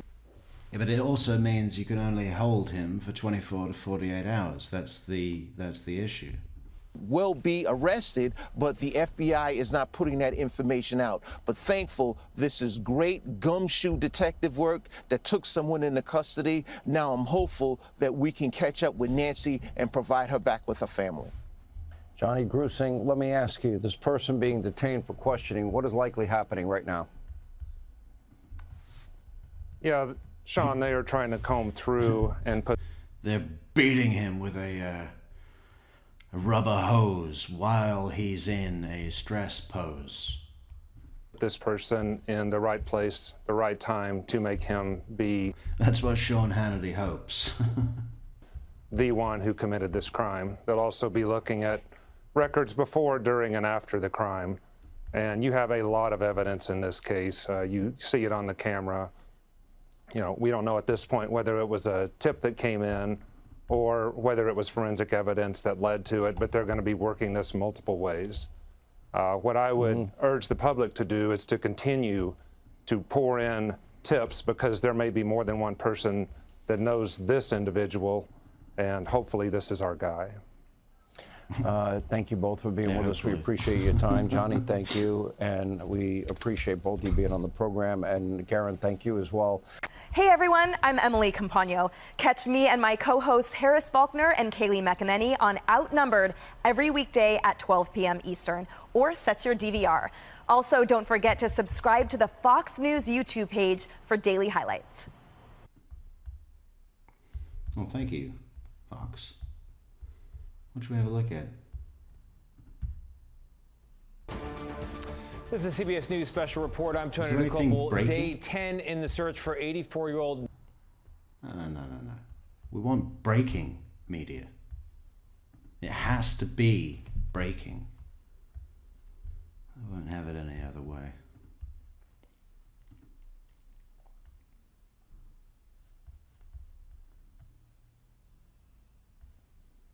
On the scene. Brian.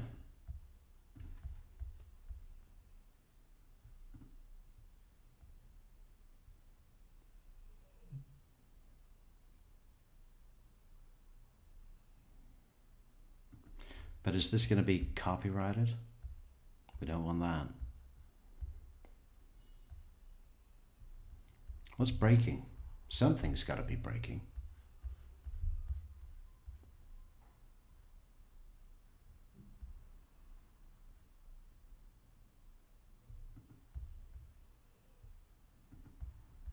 On the case. Let's check that one out.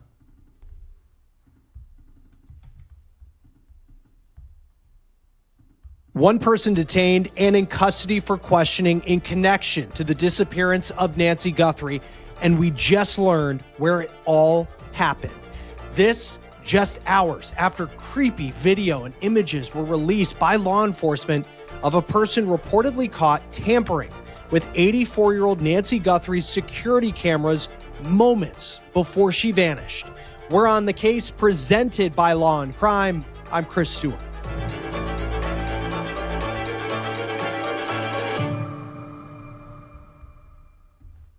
All right, let's break down what we are hearing at this hour. It has been a very busy Tuesday night. I want to show you the statement. This was just put out by the Pima County Sheriff confirming that a person has been detained in connection to the disappearance of Nancy Guthrie. What we know at this point from law enforcement is that this person was detained following a traffic stop south of Tucson. Now, we don't know at this point who this person is and what the circumstances were surrounding law enforcement zeroing in on them or what role they may have allegedly played in what has happened to Nancy Guthrie. Now, NBC is confirming the only thing we know about the identity is that reportedly it's a man, and TMZ is also reporting that this person is not a member of the Guthrie family. Fox News Digital, with their sources, say that investigators have not found Nancy Guthrie. So the biggest question in this story is still unanswered at this hour. Now, these breaking developments come after a busy couple of hours since the release of these images and videos by the FBI and Pima County Sheriff's Department showing a potential suspect. This person who was armed with a gun, who had gloves on, a backpack, a mask, and they were at the front door of Nancy Guthrie's home the morning that she vanished. Now, some of the developments that we've been following on this Tuesday night is that the Pima County Sheriff's Department SWAT team was reportedly dispatched. They were seen leaving the Sheriff's Department, and Fox News confirmed through their sources that the SWAT team was activated in connection to the case of Nancy Guthrie. There was also a bomb squad that was reportedly sent out. Now, the latest information we have at this time is that the SWAT team is still out investigating. Now, on top of that, several media reports have said that the FBI's elite hostage rescue team is in Tucson. Now, as we continue to monitor that part of the story, we're also seeing more FBI activity in the neighborhood of Annie Guthrie. Annie is Nancy's oldest daughter, and it was Annie's house that Nancy was at for dinner and games with her family the night that she disappeared. Dinner and games with her family? What games were they playing? Blind Man's Bluff?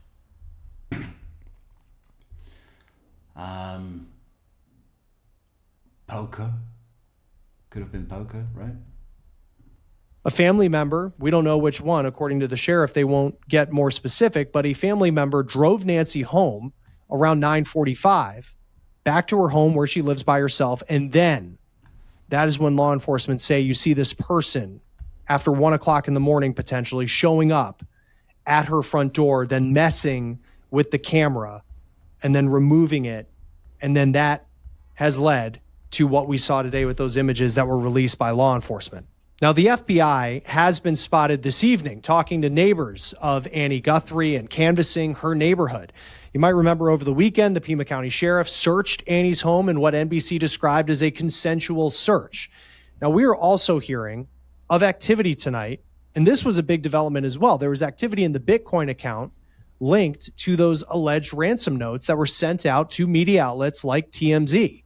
TMZ says that they saw the activity in the Bitcoin account. Now, we are more than 24 hours after the reported deadline, the second deadline given in that alleged ransom note that initially the Guthrie family said they were willing to pay, but then the deadline passed of 7 p.m. Monday night and there was no activity there. But then tonight, this activity has been reported. And K-Gun TV, which is one of the local TV stations that received one of the first ransom notes last week, said that $300 was put into that Bitcoin account. $300. That's all we're willing to go up to. Okay. She's 84. All right. What do you say to $300? 500. Certainly a lot less money than the $6 million that was the reported ransom number that K-Gun said was in that initial ransom note. And it's unclear how that money got in there, who put it in there. Is it in connection to the Nancy Guthrie case? It's also unclear at this point whether those ransom notes are related to that person we see in those pictures on the front steps of Nancy Guthrie's house, whether those ransom notes are actually legit. Law enforcement have not confirmed that as of yet. Join us now to talk about the latest developments. Missing persons private investigator Steve Fisher. Good to see you again. Thanks for doing this on the fly here Tuesday night when we're recording this. What do you make of, it's hard to say because at this point we do not know who this person is who's been detained. They are south of Tucson though, which is kind of interesting. That's a good drive. Not, we don't know if they were detained at a home or where it may be, but it's interesting that you have these pictures come out and then within the hours after it, there was a lot of activity, including a SWAT team going out. And then now we're hearing that a person's been detained. Yeah. And like you said, I mean, this is just happening, minutes ago, even though this might take a little while to get uploaded. So we don't know. We know they've been detained. We don't know who they are besides it was south of Tucson. That is interesting, but somehow that person came on their radar, and it seems like they were out looking for either a vehicle or a person. We saw that activity going door to door. We saw the Bearcat SWAT vehicles go out. So now maybe it was just a solid tip that came in because somebody said something, and then maybe it looks somewhat similar to the person on this this video that was miraculously retrieved, which, and I mean, that's miraculously is great. I mean, this is huge, so if anything, at least we know, there's an armed individual that was involved in this. It looks like possibly there could be two, because there's one image where he's not wearing a backpack or the gun, and he's taking the doorbell off. So I don't know how that could be one person, but no. And we don't know at the time we're recording this whether the person taken into custody for questioning, if that's the person in this video, they believe, that was released earlier today, and then how many people potentially was in it. Fox News was the first to report that they do not have Nancy Guthrie, which is concerning, but we also don't know who this person is or what the situation is. But I just, now that they have this person for questioning, you just wonder what the next several hours look like. And it's hard because there's so much of this that's just kind of a play-by-play of where agents are going in the Tucson area. But how does, when you hear that they don't have her at this point, and I know the family is hoping that she's still alive. Savannah has posted that. But when you hear that, I guess, what's your reaction? Well, I mean, if you're a law enforcement officer or FBI agent in Arizona tonight, you're not sleeping tonight. It's going to be all hands on deck. They're going to be looking, even if the person they've detained, it doesn't have anything to do with it. And now that this video's out, we've seen a ramp up in activity, and they're going to go. Listen, whether it's this person or someone, I think something's going to break tonight. I think the momentum's underway, and I think they do know a lot more. Listen, there's more video than this. He didn't show us all the video, and you could tell by where the cuts start and stop that there's probably maybe a vehicle headlights turning on and off that they're not showing us yet. So I think there's a lot more to it. I think something's going to happen tonight. I think they're scouring the area. And listen, we don't know. Also, what we don't know is if the ransom notes are real or not. Mm-hmm. So, I guarantee if let's say this person does have something to do with it, they're trying to find out, are they the person who wrote the ransom notes, or were you hired, by somebody to take Nancy? And if that's the case, then they're going to really pressure this person to find out who's behind that ransom, because this person who we see in the mask stuff could have been hired for $50,000 to go grab her and turn her over to somebody else, and so that's what they need to do, is go down that chain and ultimately, get to her and hopefully alive, hopefully. And there, listen, we got to hold out hope. There is still hope. I know odds aren't that great, but this is one of those 1 in a billion type of stories. You know what I mean? It's crazy. And so I just feel like it could have a good ending somehow. I just want to hold out hope for that. Yeah, absolutely. Continue to hold out hope on this. It's so interesting too, the Bitcoin. We were talking about Bitcoin the other day, and it's been a fascinating part of it is typically I feel like ransoms are a pretty private thing, but when in the world of Bitcoin, like you can see the wallet, like where money is going in. And then the report comes in that there was some activity. K-Gun said $300 was put into it. I know like some people are like, oh, they're testing out the Bitcoin. I don't know what it means. I mean, what are some possibilities to go from 6 million to then now to 300? So I don't know. I mean, I wish I knew. You know, it could be. Listen, there are several people out there that have that wallet address, and the whole world's going to know it soon enough. Their Bitcoin wallet addresses are not private necessarily. They're on the blockchain, but there are people, because I've seen people posting all day, like, checked it, still nothing in it. So there's multiple people that have this. It could have been it could be a prankster. It could be somebody that thinks, hey, if I put it on there and they try to move it, I know how to follow it, and they think it could be some home sleuth. I don't think it's the Guthrie family testing a wallet. I don't think it's the FBI testing a wallet. That's my personal thought, but I'm not a blockchain expert by any means. I just think it's noise right now. That's interesting. So the $300 could just be some maybe that should be our goal. Let's try and raise $300 to send into the Bitcoin wallet, and then we'll be able to trace the money and find the kidnapper.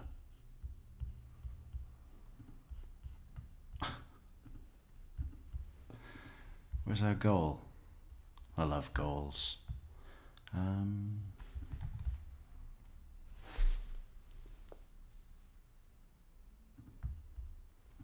Goal.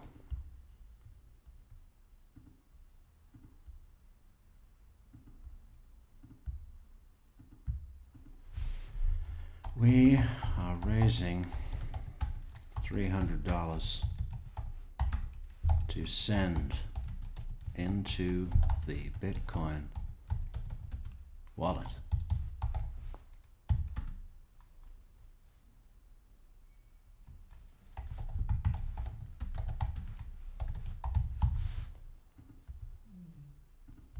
Excellent. I think that the way Savannah really that video last night was very different. It was a different tone from her. You could tell that it wasn't scripted. She was pleading for the public's help, and it made it seem to me like they made a decision that they weren't going to pay it, and it's probably because they had something else to prove that it was probably not a real demand, because they seemed like the day before they said they would pay it, and something shifted there. There was, and I think too, to see how quickly it goes from, you know, this plea to the kidnapper to then Savannah on her Instagram, and the tone of it too, you know, and the strength that she showed, like that was kind of the Savannah Guthrie we know from the Today Show, speaking to the public. And she was alone. Yes. Significant, you know? Yeah. And that's not to say that it's because she thinks. When she's alone, which he found significant, meaning without her brother and sister. Interesting. He's finding it significant, and I am as well. Family member or anything. I think you know, everybody in that family is probably just doing what they need. They probably have had so much input from the FBI and the sheriff's department and friends. And listen, we know that she's called senators and everything, you know, because she has access to them. She's probably has had so much input that she's just like, okay, you know what?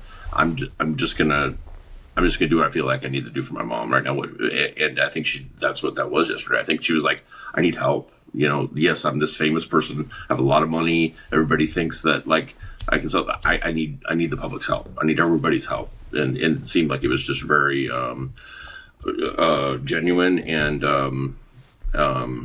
but she didn't look as defeated as she did the other ones. So it's almost like she has some information that there is still hope, but you know, now we really, really got to move fast.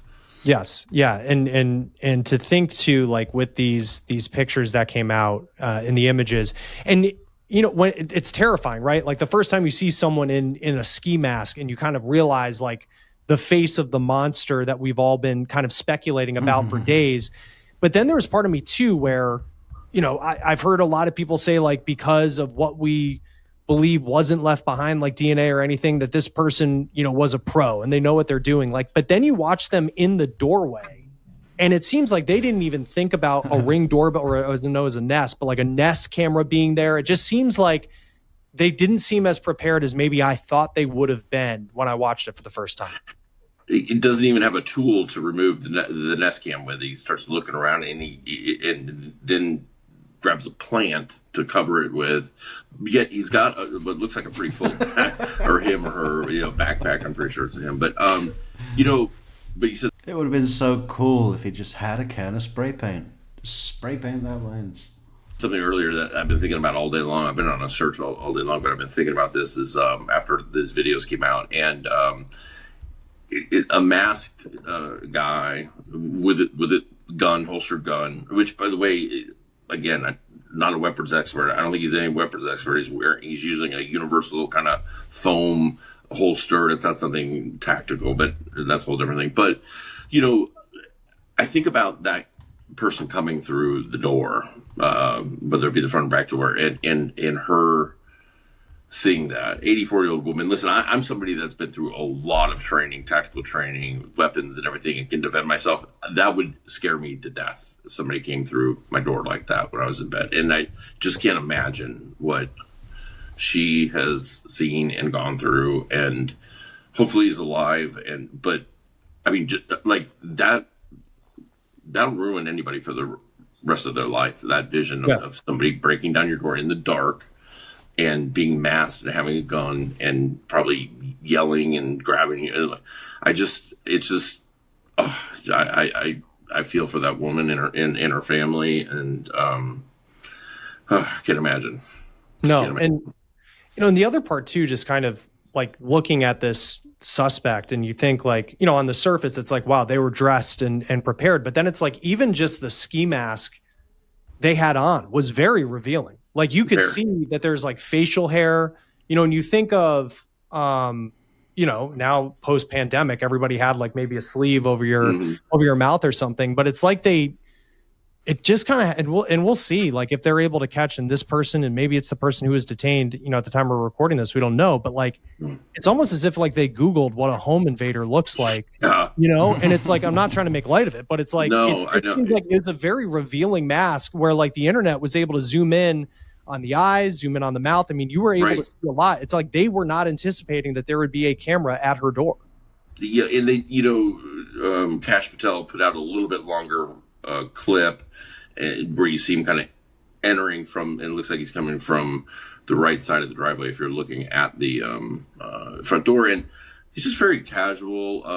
He's not moving like with a purpose. Like, okay, step one, cover the doorbell, pop it off, pry it off, do this. And listen, we see her front door is one of those metal gate. I don't think they got in through that front door. I think we've heard that the back door was like wide open. I think ultimately we'll find out probably didn't go through the front door unless she answered it, which we don't know. But it's just they're not pros, but they can be two separate things. The person demanding the Bitcoin and who may have her could be totally different. This could be a hired hand, like they'd just be like, hey, these are the brute force guys. Like, go, here's 50 grand, go get her, or you get 50 grand if you get her, and bring her to me. And then that's more of a professional thing. Is if they screw it up, well, they go down, but not the other guy. So we could be dealing with two different crews. Or there could, the Bitcoin thing could just be a total hoax. That we need an expert in jiu-jitsu and a world heavyweight champion to bring this woman down. Was well enough done that a lot of us fell for it, including myself, because I have thought that is true, or it could just be these guys that aren't that great and just got lucky so far, but that looks running out. I just hope that they didn't do something really stupid with Nancy, because what is the purpose of killing for no reason an 84-year-old? It just makes no sense. And I don't think this is a home invasion because his backpack already looks like it's full, so it doesn't look like he's bringing an empty backpack to go fill it up. So, but it's really hard it's speculation, It is, but still, like from the beginning, it's like an 84-year-old woman, and even if she has a wealthy daughter, and that was the reason that they did it, it's like the it's such a vulnerable target, especially with the medication issue. It's like, you know, and we all are wondering, like, why? Like, why would this person do this? You know, the other part of it, for as much as maybe they didn't look as prepared or experienced, like, they still seemed, you know, this armed individual, like, very calm, which I think is like really concerning. You know, they weren't like, it wasn't a case where, I mean, we've seen a lot, you know, you can find any video on YouTube of like someone who was going to be a home invader and then they see a Ring doorbell camera and they book it. This person, they just look and they're like, all right, I'll pick up some flowers and do it. Like that to me was like, on one hand, like, okay, maybe not as I'll pick up some flowers to put in front of the camera. Shit, I wish I brought that spray paint. A piece of duct tape, an inch square, would have sufficed. I fucked up. I've not even gotten in the house and I've fucked this. experience, but very scary. Also considering it was about 45 minutes maybe that they were inside of the house with Nancy Guthrie. Yeah, I mean, it's 100% right. I mean, when he bends over and picks up the flowers, he kind of stops and looks like he sees something like at the other end of the driveway or something. Doesn't bother him. That's the scariest type of person, because they, you know, the people that don't really have that fear element when it comes to something like this, you know, they're capable of a lot. And I hope, you know, they were in that house, regardless of which timeline you go by. They were in that house a long time, and that's another very strange thing, that they were comfortable enough that nothing had been triggered. There was no other, you know, motion sensors or whatever that might have alerted police or family or whatever. To spend that long in the house seems like a big risk, and so it does make you wonder if even this person that's at the front door, if they in some way know her or have been in her life, whether it be through work or like doing work or in the neighborhood or delivery or whatever it may be. I don't want to pin it on anybody, but I mean, because they seem super comfortable, and they do seem to go for the camera right away. And then so it makes you wonder if you know, there have been any. It'd be interesting to find out if there have been any complaints filed in that neighborhood or by her or something. You know, I mean, one thing I pointed out on Twitter earlier, I noticed there is next to the door, there is a card from an investigator at Adult Protective Services, and so had she been in fear of something? You know, I don't know, but there's clearly a card from an investigator that's on the door, and I believe that's been there since before, because they wouldn't come, you know, while somebody's a missing person. So, and they work side by side with law enforcement. So it makes you wonder if, like, and we've heard some neighbors say that they've seen some individuals. In fact, I think they called in a complaint about an individual kind of lurking in the neighborhood. So, you know, more to come. Yeah, and just also just kind of on the note of these images, these videos, and how they were recovered, because I'm sure in a lot of searches that you've done, like you want Nest or Ring to be able to provide video, and maybe they don't have it. In this case, we know she didn't have the subscription to Nest, that it would be up on the cloud, and then we were told it just doesn't exist. And then after 9 days, you know, the FBI is able to do whatever magic they can do to just get into the back, you know, basement of Nest apparently and find this video. Like, have you ever? The Flawed Diamonds says he looks like he's looking for the house key that's hidden.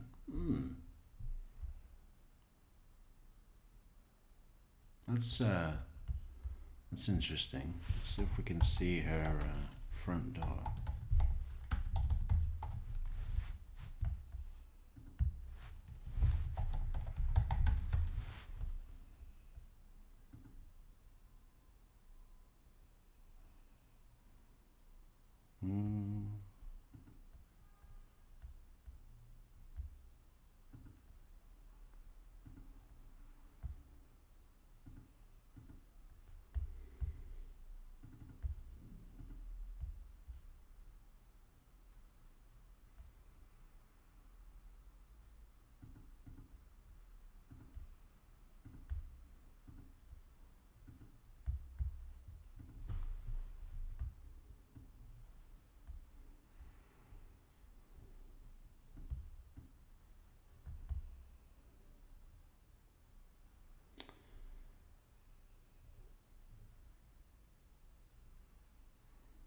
Well, I don't really see anywhere where a spare key would be placed.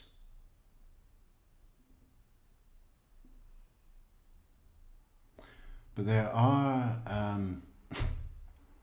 glass windows on either side of the door. So he would have been visible as well, had she been awake. But nice idea with the house key that's hidden, but where would it be hidden?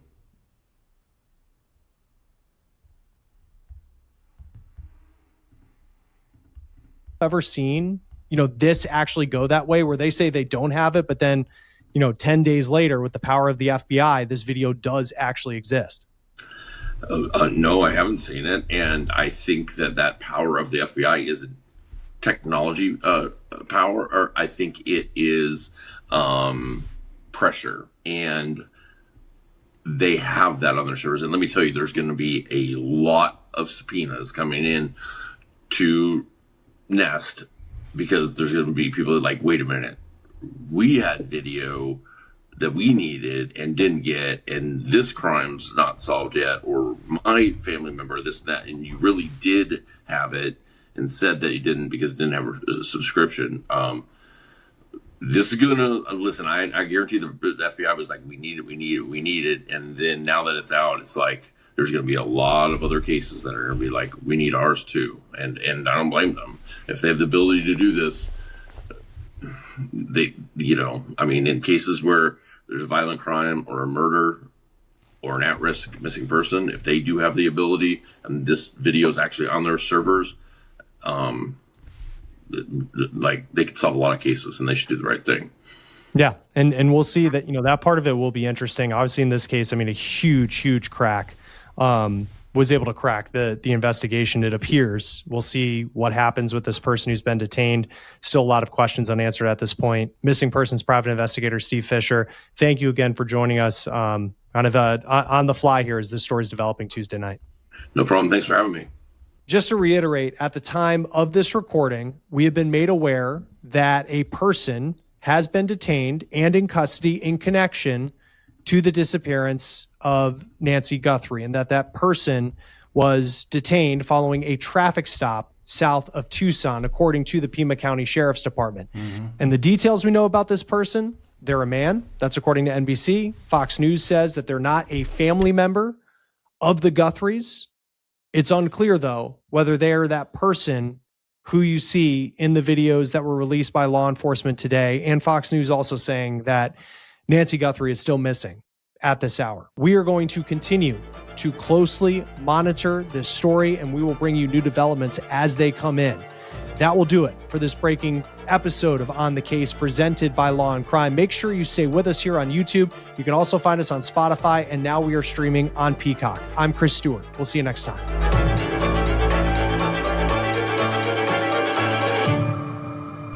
Well, thank you, Chris Stewart. I saw this good one earlier. Where was that? Well, this was funny.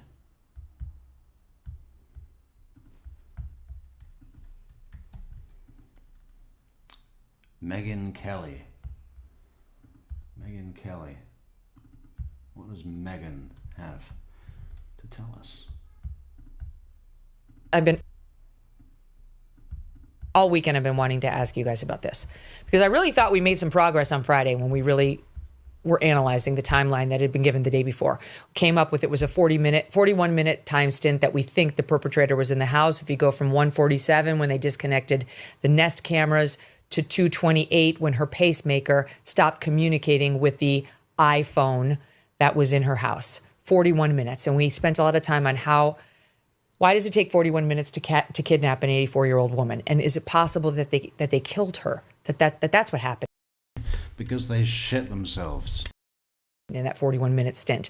But then we got to the point where we just did not think that could be the case, because the pacemaker would have shown the cardiac event ending her life if it happened prior to 2:28 a.m. So that pacemaker is really everything.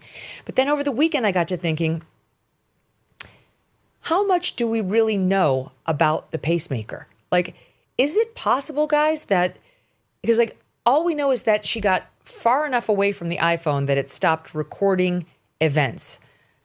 But like, is it possible the police know there was something catastrophic that happened on that pacemaker prior to 2:28? They haven't told us anything about her heart or anything about the pacemaker, except that it disconnected from the iPhone at 2:28 a.m. Now, they then launched this big thing where they said, we think she's still alive. And so they could be lying to us. But is it because my takeaway watching all these searches was they think she might have been killed at Annie's house. That's one of the possibilities. Why are they going over there for 3 hours taking pictures in the night, lighting it up with something? I don't know. Again, this is second time back there when we have been told the crime scene is at Nancy's house. So they keep going back to Annie's house where she had dinner that night. And so what is the actual proof that the mother was delivered back to her home at 9:47 with the garage door closing 2 minutes later that night? Like, what is the proof that that actually was Nancy Guthrie getting delivered back into her garage? And what is the proof that there was nothing on the pacemaker, from any point in the evening up to 2:20? So they're saying maybe she didn't even come home. Maybe she wasn't even dropped off. 8 a.m. Yeah, proving the negative is always a tough task for in any situation, much less criminal investigation. And I guess you're right. I mean, especially with the way the sheriff changed his explanation of, we know she was dropped off at whatever it was, 9:47. And then we know, the family said they dropped her off at this time. We're only going on that eyewitness account from the family members, one or more. Again, it's not clear, purposely probably so, but maybe on the part of even the family, without speculating there. But there's a lot of questions. The pacemaker part and the irregular activity that would show, I mean, they do show, and I've worked cases in recent past more as a consultant than in the FBI, especially people with these Apple watches that are hooked up to it. Same principle. You can actually see when a person dies, and it makes a medical examiner's job much easier than just looking at undigested food and issues like that. And it certainly can add to it. So why though would if they think she died at one house or the other, Megan, and the family is making these pleas to bring her back? It's just so confusing on my part in that regard. I agree. How It's that so would confusing. make any sense. So this is where I went. If you trust in the pacemaker and you trust in the fact that the police aren't going to be doing this wild goose chase, knowing that the pacemaker showed she died, earlier in the evening. If they think she died, at 8:30 or 9 o'clock, then that would explain the search at Annie's house perfectly, right? Because she was at Annie's house at that time. But that's not what they're saying. They're saying she went back home. They are engaging in the goose chase, so presumably it's not wild, and they do believe she was alive when she left the house at 2:28 a.m. So what are they doing at Annie's house? Why are they back at Annie's and Tomas's for 3 hours taking pictures, Chad?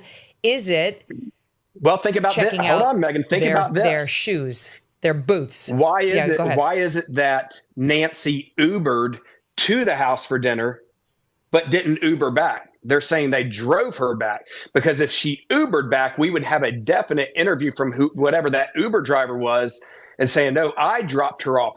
Like you said, we're solely going off of the family saying we drove her back and we dropped her off because we had the doorbell or let's be honest, nobody's going to remember the exact time. They're basing it off this, the garage door activation. Garage door. So is it not odd if mom Ubered over for dinner, but we drove her back?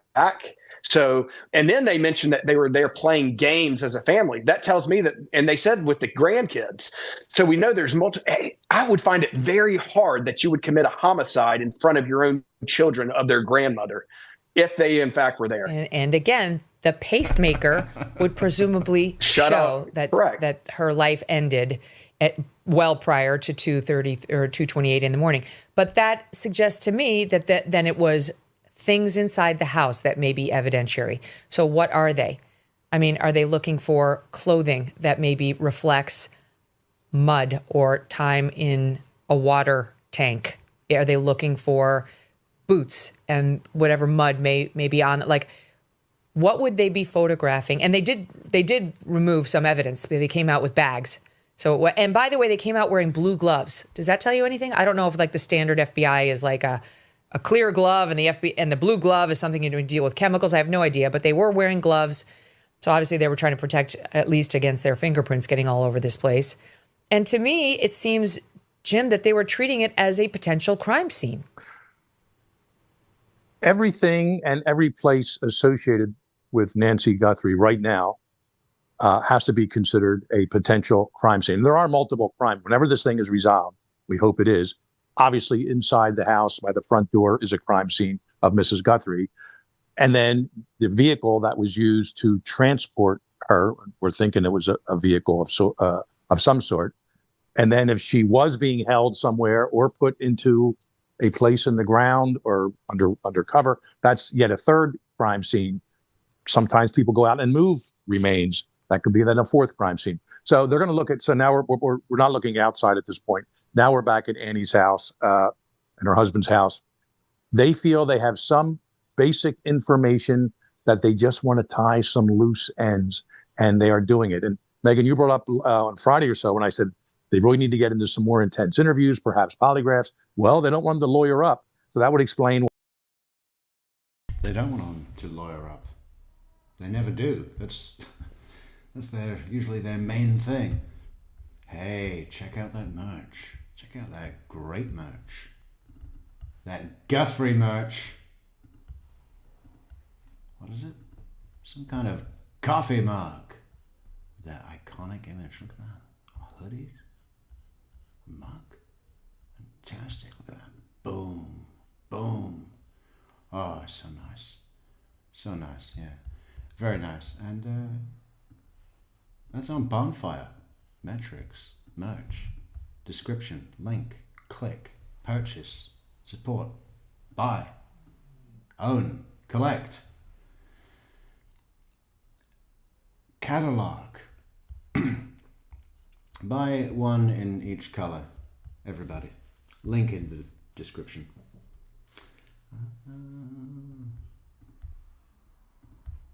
Why I get that part of it. You always have to walk that thin line. You don't want to press it too hard, so they don't lawyer up. It has to be custodial interview within their house, of course. Miranda doesn't apply there. They're not in custody. So they can do it a lot lower key, some friendly type people. Hey, just a few more questions.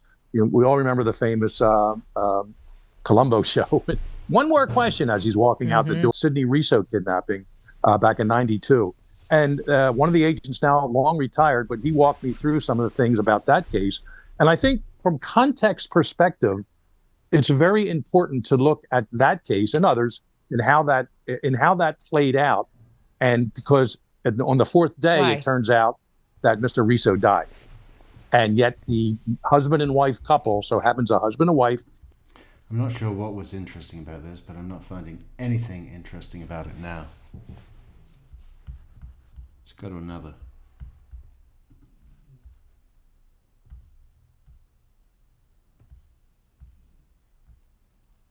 Possible breakthrough. Oh, didn't the sheriff make another announcement?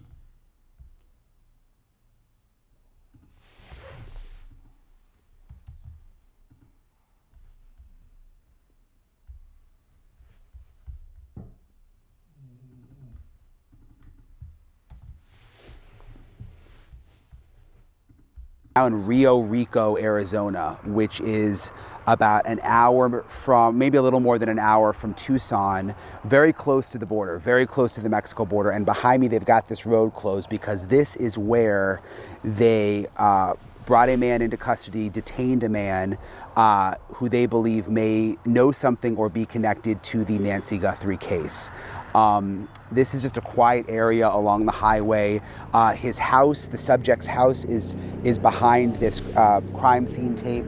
And I am told, and I'm going to get in a second here to an interview I did with this subject's mother-in-law, but she told me that he was with his wife and they were doing DoorDash close by when he was pulled over. and taken into custody for questioning connected to the Nancy Guthrie case. This mother-in-law who owns the house where the search warrant is happening right now insists that they know nothing about Nancy Guthrie. She is defending her son-in-law. She told me that he was home last Saturday and Sunday and that there's no way he was in Tucson. And she says that he doesn't know anything about Bitcoin. She basically denied everything, and you're going to hear her interview in a second. But I just want to show you guys. It took me, I raced down here because I had a source tell me, get to Rio Rico. That's where they made the, that's where they brought the guy into custody. And so I got down here, I saw the flashing lights right off the highway, and the house again is right down here. And my source is also telling me that they have not located Nancy Guthrie, which kind of goes without saying, but there was a lot of just sort of excitement initially, like could this be leading to, finding Nancy Guthrie quickly, and it sounds like that's not the case. They have not located Nancy Guthrie, but there's a lot going on here. I want to play for you. I'm going to get to my retired FBI agent friend who is going to help me break down everything that I witnessed tonight, but I first want to get to the mother-in-law of the subject who is being questioned right now, and I want you to hear everything that she told me out here. Either, I don't know else what. It's Carlos Palazuelo, that have nothing to do with it either. I don't know what else to say. Yeah. They're just invading my property. I told them they're going in and out of my house, taking a lot of pictures and everything. Like I told them, we're not hiding anything. I give them permission. You can go and search. There's nothing in my house. You won't find anything because we don't have nothing to hide. Is this your son-in-law's vehicle? The one that was on the side of that's my daughter's vehicle. So what is your son's name? My daughter. Your daughter? Yeah, that's So do you live in it's her husband? So it's your son-in-law. Yeah, who my they son. took away. Yeah. Carlos Palazuelos. Yeah, he has nothing to do with that either. Did he ever say anything about Nancy Guthrie? Nothing. We never. Like I told the FBI, the investigator, if I knew anything about her, I said I saw her on Facebook, but I didn't read what was going on with her because I don't know her and I don't have the right to. If I don't know anybody, I won't read the story. I just go over, keep on going on my phone because I don't know her. So how did this all go? Yeah, Mrs. Me Know Nothing over here. Mrs. Me Know Nothing. I don't know her. Yeah, I know her, but I don't know her. What? I haven't seen her. I don't know. Somebody. Were you home when they No, I was coming from Tucson when they had my son outside the house. We're in Tucson, lady. You're not making any sense. Start from the beginning. Tell us the truth. They broke in my house without a warrant or nothing. They broke my door. It'll be easier if you just tell us the truth. Went inside my house. My son was playing on Nintendo. He had his headphones on. They got him and put him in that cuff and took him outside. And then they asked him what's going on. There isn't anything. Do you have a search warrant? They said they didn't have any search warrant by then. And they still ask him, do you still have a search warrant? And they don't give me an answer. Does your son-in-law ever go to Tucson? He works in Tucson. What does he do? He's a delivery guy. He does Oh, yeah? Well, like toxic chemicals or what? He doesn't have to wear gloves, does he? When he delivers, huh? Tell us the truth. What about, where does he deliver to? Anywhere cold? Anywhere where he could purchase a ski mask? Balaclava? Start talking. FedEx or something like that. Okay. That's what he works on. And so you're not allowed to go home right now? No, they wanted us in. They keep on going in and out of my house, taking House pictures. arrest, and I don't know why. They wanted us in. Yeah, he was detained for. Yeah, no, allowed to go anywhere. No, they wanted us in. It's called house arrest, lady. Stop talking. They showed me a video to see if it was him. To see if he. Yeah, he's my son-in-law. Okay. If I recognize the thing he was wearing, he doesn't have any of that. He doesn't have anything that comes on the video. Was it surveillance footage? From the house, I think from house. Yeah, they showed me that picture. What surveillance video did they show you? I'm sorry. One outside of from the lady. Nancy's house. Yeah, Does that look like him? No, it doesn't look like him. No, not at all. Has he ever been in trouble? No. Well, he was when he was. Does it look like him? No. No. No. Apart from the jacket, the gloves, the bag, and the ski mask. But apart from that, it doesn't look like him-ish. Okay? Underage. Okay, but nothing serious. Anything serious? No, nothing serious. How old is he? ¿Cuántos años tendrá el Carlos? 36. 36, yeah. So are they waiting on a search warrant now? I don't know. I've been asking for the search warrant. They haven't said anything. They can't tell me nothing. They don't say anything. They don't tell me nothing and me know nothing. So, I don't know. I mean, I know that. I didn't know her. It doesn't look like him, really. It's been going on in all the news, but what can I do? Yeah. I don't know what else to do. That's why I came to talk to you to let everybody know that there's nothing had to do with my house. I don't know Is where this the your tip. daughter? She's my daughter-in-law. Okay. The tip came from up there, Tucson or Marana, I don't know, who told. They gave my address, but really, I told them you can go to my house. It's a small house. Could have been Tucson or Phoenix. Could have been the other one. What's it called? Tombstone. Could have been Tombstone. Did I say Tombstone? I have nothing to hide in my house. There's nothing to find there. I mean, was he stopped in his car? Do you know? And my daughters, they were doing DoorDash. They were together doing DoorDash. Yeah, with their kids on the car. And what happened? They just detained them here at the besides the frontage road here. Okay. Yeah. So they just let my daughter go with my grandkids. They were together doing DoorDash, and they got pulled over. By a Marana couple. And your daughter called you. Is that how you found out? Who called me? No, the lady, one of the workers told her they had my daughter detained over there with his husband and the kids. Is your daughter detained also? No, she left go with the kids already. Okay. What did she say about it? Well, it's nothing to say. I haven't talked to her. They haven't let me even go to see what's wrong. They took my phone away. What? What did she say? I don't know. I haven't talked to her. I don't know. We need to verify our stories before I speak, obviously.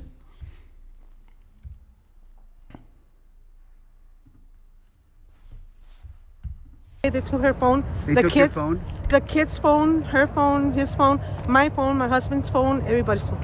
So I have non-communication with them. So no. I don't know what else. What time did they arrive? Like I came here home like 5 p.m. 5 p.m. Yeah. And what's your address, ma'am? It's 425 Camino Oso. Yeah. And how many people were in the house when? Just my son.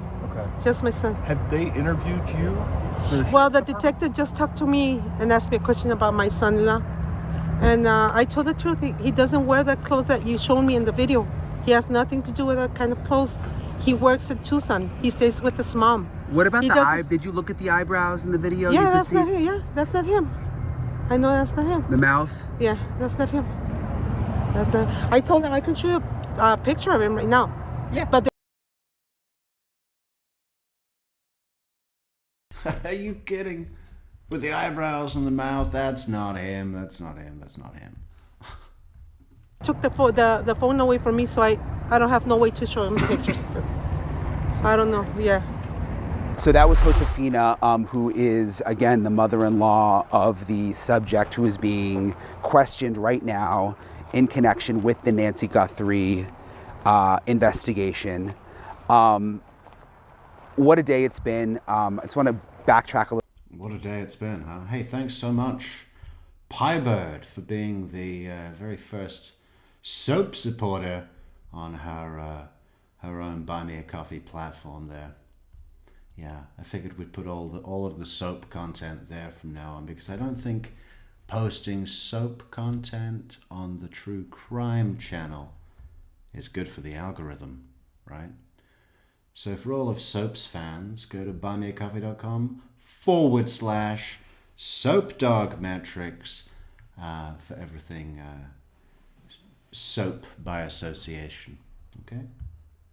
That's where it is. That's where it is. That's where it will always be. And thank you, Piebird, for the 3 cups. No, the 3 dog bones. Thank you. A little bit and tell you some other things that happened. Back in Tucson, there was a massive FBI presence outside of Annie Guthrie's house.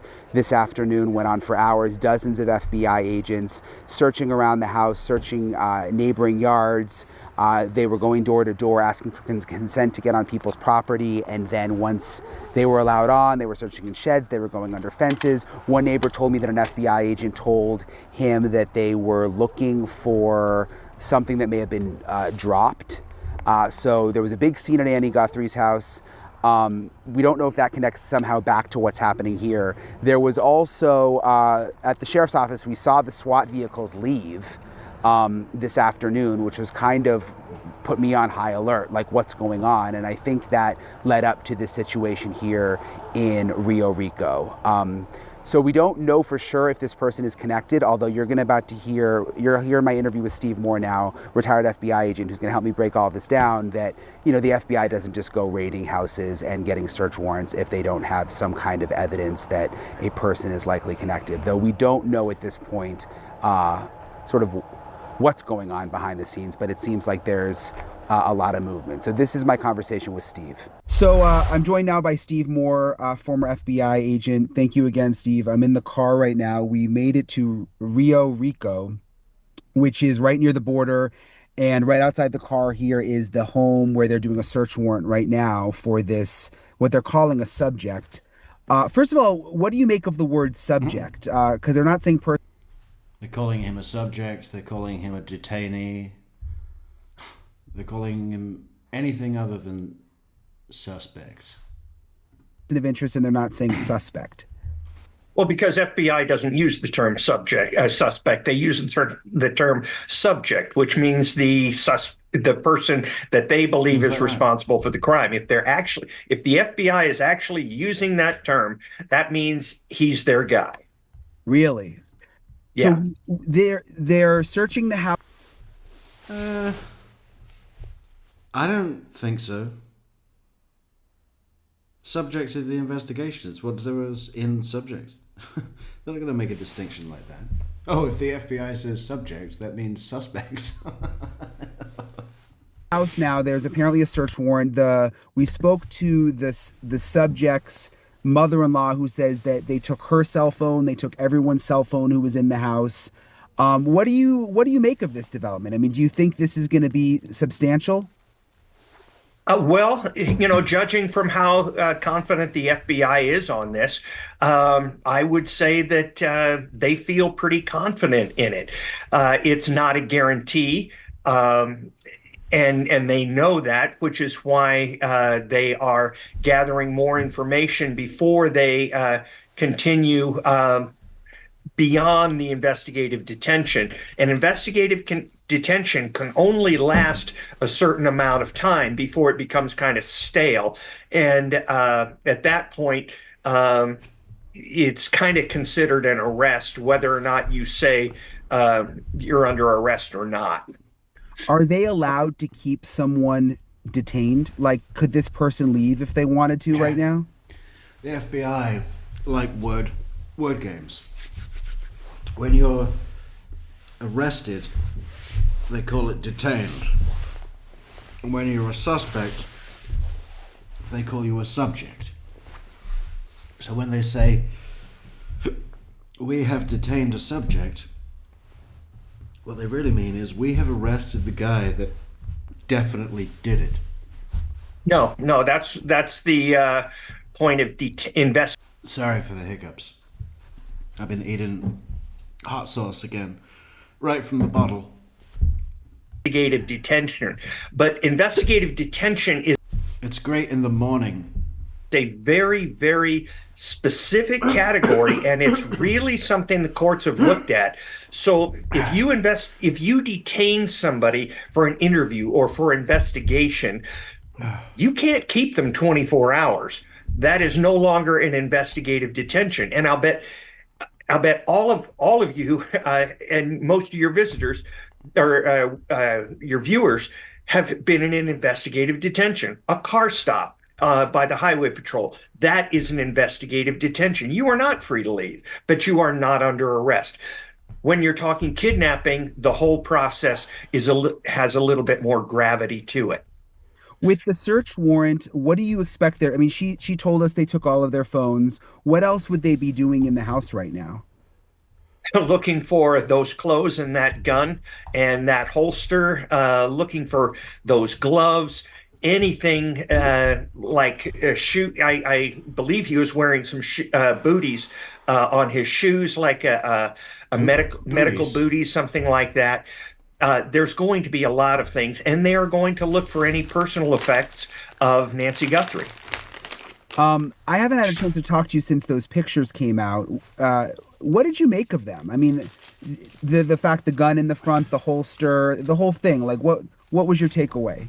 It was kind of embarrassing. It was kind of like, I mean, the holster he had was for a long-barreled revolver, kind of like the old Clint Eastwood gun from the Dirty Harry movies.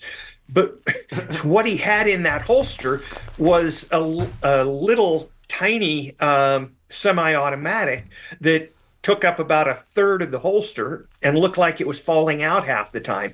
And he was wearing it basically under his belt buckle, like it was hanging down like some kind of protection in front of him. And that would be like going to a ski lift with your jacket on backwards. People would just look at you and say, "Who is this clown?" There was no reason for that except. Do you reckon he's done that the first time he went to a ski lift? And the scars have never healed. Everyone stared and laughed.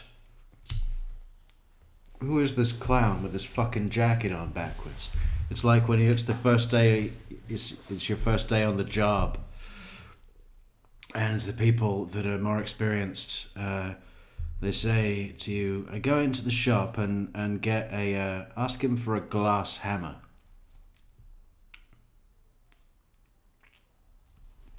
Ask him for tartan paint.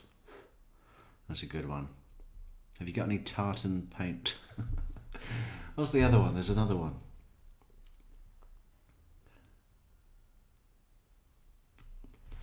It's so funny. Possibly to show the victim that he had a gun. Yeah. But what probably happened to him, right, is someone said to him, it's your first time at the ski lift? Okay, don't forget, make sure when you go on the lift, put the jacket on backwards. It's a safety precaution, and everybody does it. I just found a way to make that convincing, and then everyone fucking ridiculed him all weekend. The whole weekend.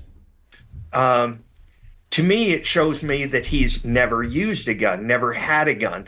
And, that little pistol that he had, that didn't even come with a holster. So I don't even understand this. The other thing is he had black gloves on, which were not the surgical type of glove, which are 5 to 6 mils in thickness. Those were like 8 to 9 mil work gloves that are most often used by auto mechanics, things like that, to protect from grease and gasoline. And you can buy them at any hardware store or any like a Harbor Freight or something like that. Do you think that they'll be able to go back and figure out where those items were purchased, especially like the backpack, the boots? Is that something the FBI would be doing? Yeah, I think so. And the problem with that, though, is that these are going to be, if they find them, it's going to be difficult because he could have purchased them at any number of thrift stores, anything like this. I don't know what his job is specifically, but if it's something where you drive around southern Arizona and Tucson or something like that, then it could be just any number of stores. So that might be a dead end. I think more likely the gloves look brand new. They probably came out of a box of 50, and I think those might be easier to find because they look like they might have been recently purchased. Nitrile gloves don't last, years. They last months. So it couldn't be a long time purchase. I'm just sitting here on the side of the road, Steve. We're not far from Mexico, this little town, Rio Rico. This guy, I don't know his age, but he's a younger guy. It's just hard to understand what the connection here would be back to Nancy Guthrie. Like, do you think this is just one piece of the puzzle and there's other people involved? Because this just feels so removed from what I expected. Yeah, and I don't know. I still believe there's going to be a connection. This person may not have been the person at the door. We don't know. He could have been the person who was handling the finance part of it. And we saw today that the FBI, I believe the FBI did this, dropped $300 into that Bitcoin account that was designated in the ransom letters. And I think that was probably to see what kind of activity it would generate for the holder of that Bitcoin account. And that could have been a strong piece of evidence. Yeah, so they apparently put $300 in is what we're hearing. Do you think that was just to test the waters, or could they trace the Bitcoin account if they put some money into it, do you think? Because today I think that's that was what we heard, yeah. That's exactly what they were doing, which tells me they didn't pay the ransom because they could have done the same thing when they paid the ransom. So why put $300 in when you just put millions in and that would be easier to trace? It tells me they probably didn't pay the ransom and they did put in $300 and hoped, like a fishing hook, hoped that it would prod somebody to take action or at least look at, if you've got the guy you're looking at and you want to see if he opens his account, put $300 in it. So he gets a notice that says money has been deposited in your account. You light up your side and check it out. So I think that was probably bait that the FBI used. They can be. Okay. I've got to test something. Does this work?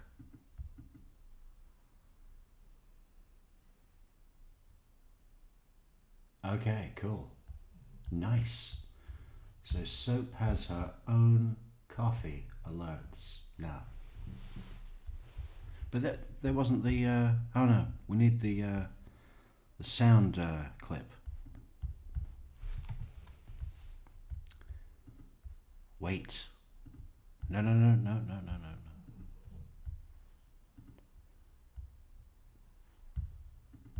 Well, where did it download?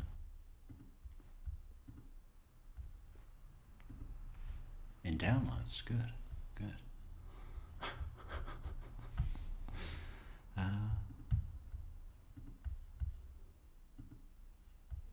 Downloads.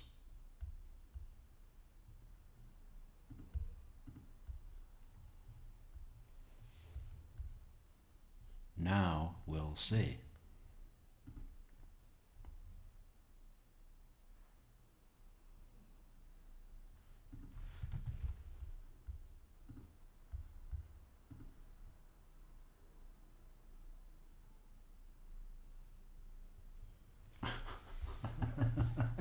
Cool, good. Send Soap Coffees at buymeacoffee.com/SoapDog Really vindictive. Interesting. What about Nancy? I mean, I keep thinking about Nancy. Like, they still haven't found her. Do you think we're getting closer? I mean, is this? We're not getting farther away. Yeah. We're certainly not getting farther away. But it's going to depend on, the kidnappings that I've worked is always 3 people or more.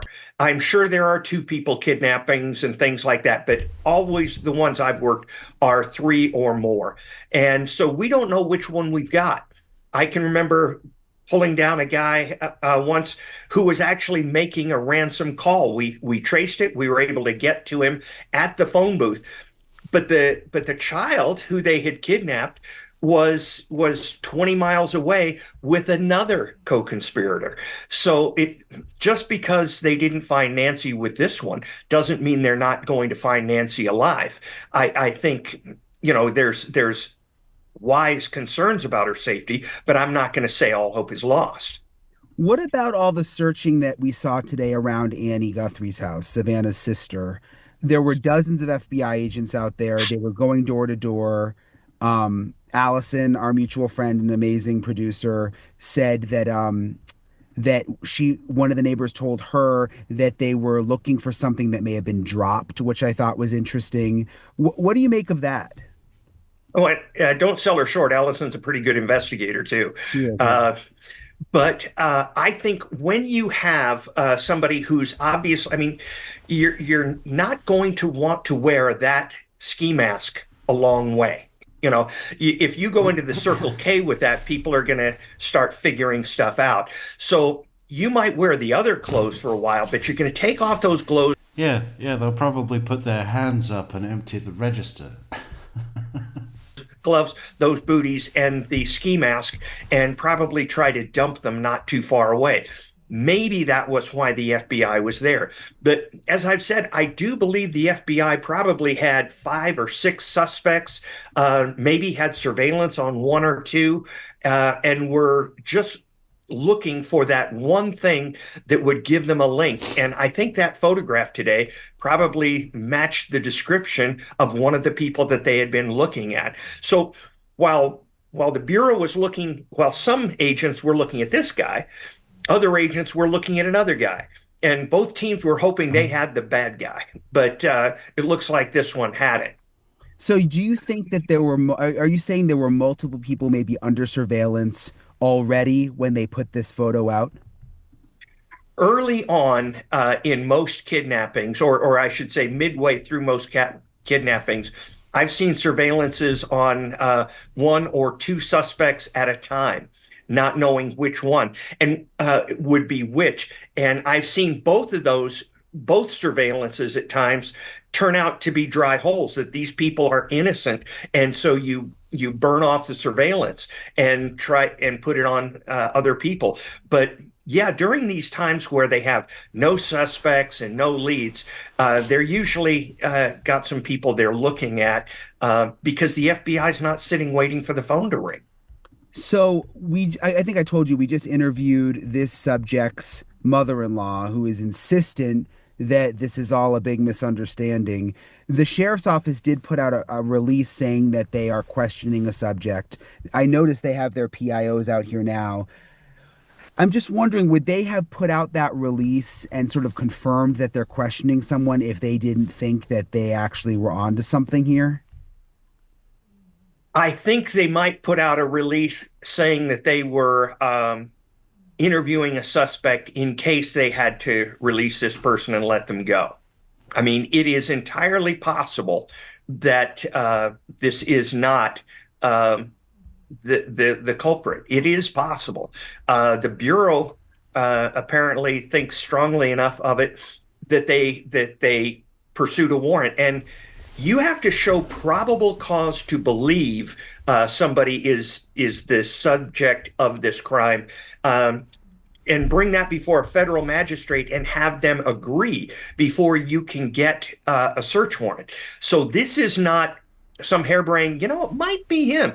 This is a federal magistrate, federal judge has looked at it and said, yeah, there's enough here for probable cause to believe he was involved. Something else interesting with what this mother-in-law was telling me is that they actually brought up Nancy to her and said, that they're looking for a woman. Does that surprise you? I mean, that they were talking to the other family members about that? No. When you get to the point where either a ransom is picked up and you hook up the person who picked up the ransom, or you've got a suspect here, the clock is ticking, and you never know what other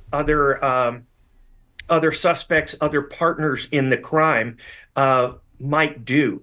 And so this is not, as some people have said, a long interview process where you try and gain their trust and then confront them with evidence and stuff. This is like, sit down and we're going to talk here. You have to talk me out of you being guilty here, and you better do it fast because there's lives on the line. And they pulled him over. We found out that him and his wife were doing DoorDash, and they pulled them over not far from where the house was, but they were out. It was a traffic stop. They didn't get him at the house. They were doing DoorDash together? Well, like it was a date? What are you doing Thursday? Well, I was going to do some DoorDash. You want to come? I don't know, does that mean, is that significant at all? Sometimes we can take some of the French fries.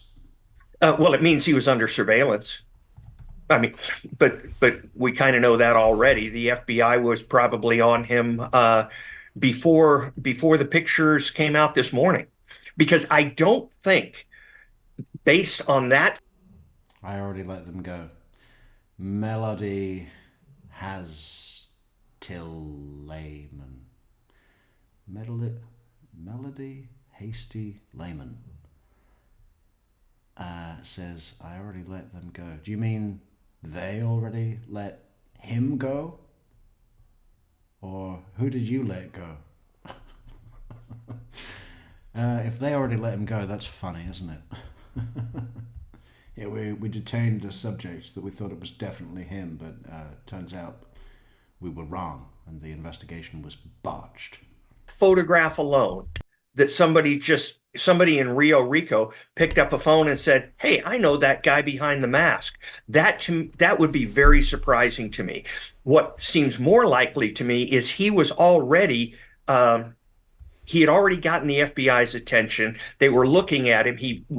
I'm guessing he was probably under surveillance already. And when they got those photos, they said, that could be our guy here. That could be him.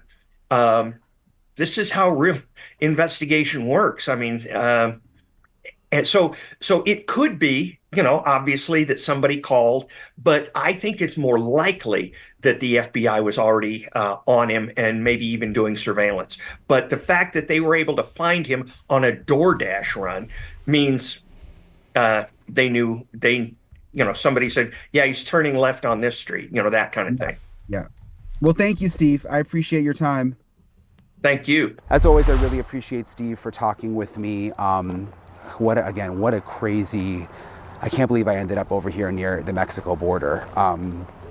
And it's just been wild. And I didn't think I'd end up here in Rio Rico, but I'm going to continue to follow the story wherever it goes. Sorry, it's so right behind me. I'm going to stay out here late tonight because I'm curious how long the search warrant is going to take.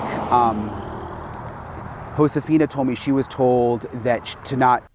Okay, Brian, thank you, but we need to hear from Melody. Yes, Melody says yes. So they already let him go, okay.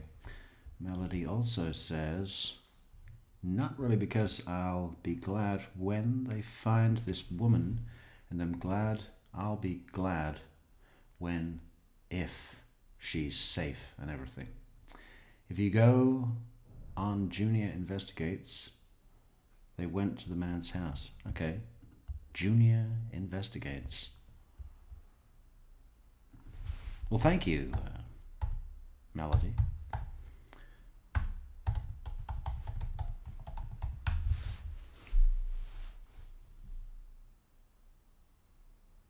Oh, you mean JLR?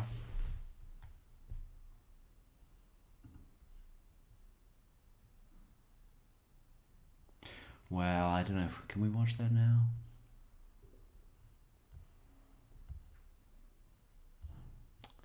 I don't know if I'll be able to find it right now. Maybe we should go. I think we should go. We're 5 hours in, 5 hours deep, right? Look at that. Perfect timing. 8, 7, 6, 5, 4. So you get the idea. 2, 1. 5 hours on the dot, just by natural. Look at that. That's skill. That took years to get down. Anyway, we're going to go. We'll be back tomorrow with more Guthrie highlights. Fantastic. Love those highlights. So do you think it's a woman melody? I don't. I think it's a man. Looks like a man to me. Looks like the bandmate of that guy, Rollo. Oh no, which one? Where is it? Where is our Rollo? It looks like him. The eyes are consistent. Plenty consistent. Could be him.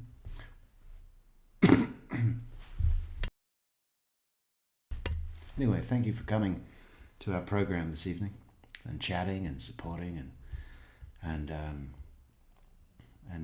doing all the things you do. Do check out that fantastic Rage Thug merch in the merch store.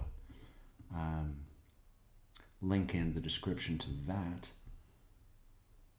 One of a kind. Love this image though. And how long will it be until a huge sidewall of a building in Tucson is painted with that famous image? That horrible image. Not long. Not long, probably. Probably. Yeah. So, we'll be back tomorrow. Have a safe drive home. Be kind to each other. Don't kidnap the elderly and hold them for ransom. Don't even kidnap a normal person that can stay awake. What a nightmare. How was it looking after the old lady for 6 or 10 days or whatever? Was, all right, she's sleepy. But, yeah. And digestion. Not too good at digestion. All we've been eating is chili for a week and a half now, so that can be problematic. Okay, thank you for coming, and good night. Good night. Be kind to each other. Don't kidnap grandmothers. Good night, everybody. Good night, Metrix.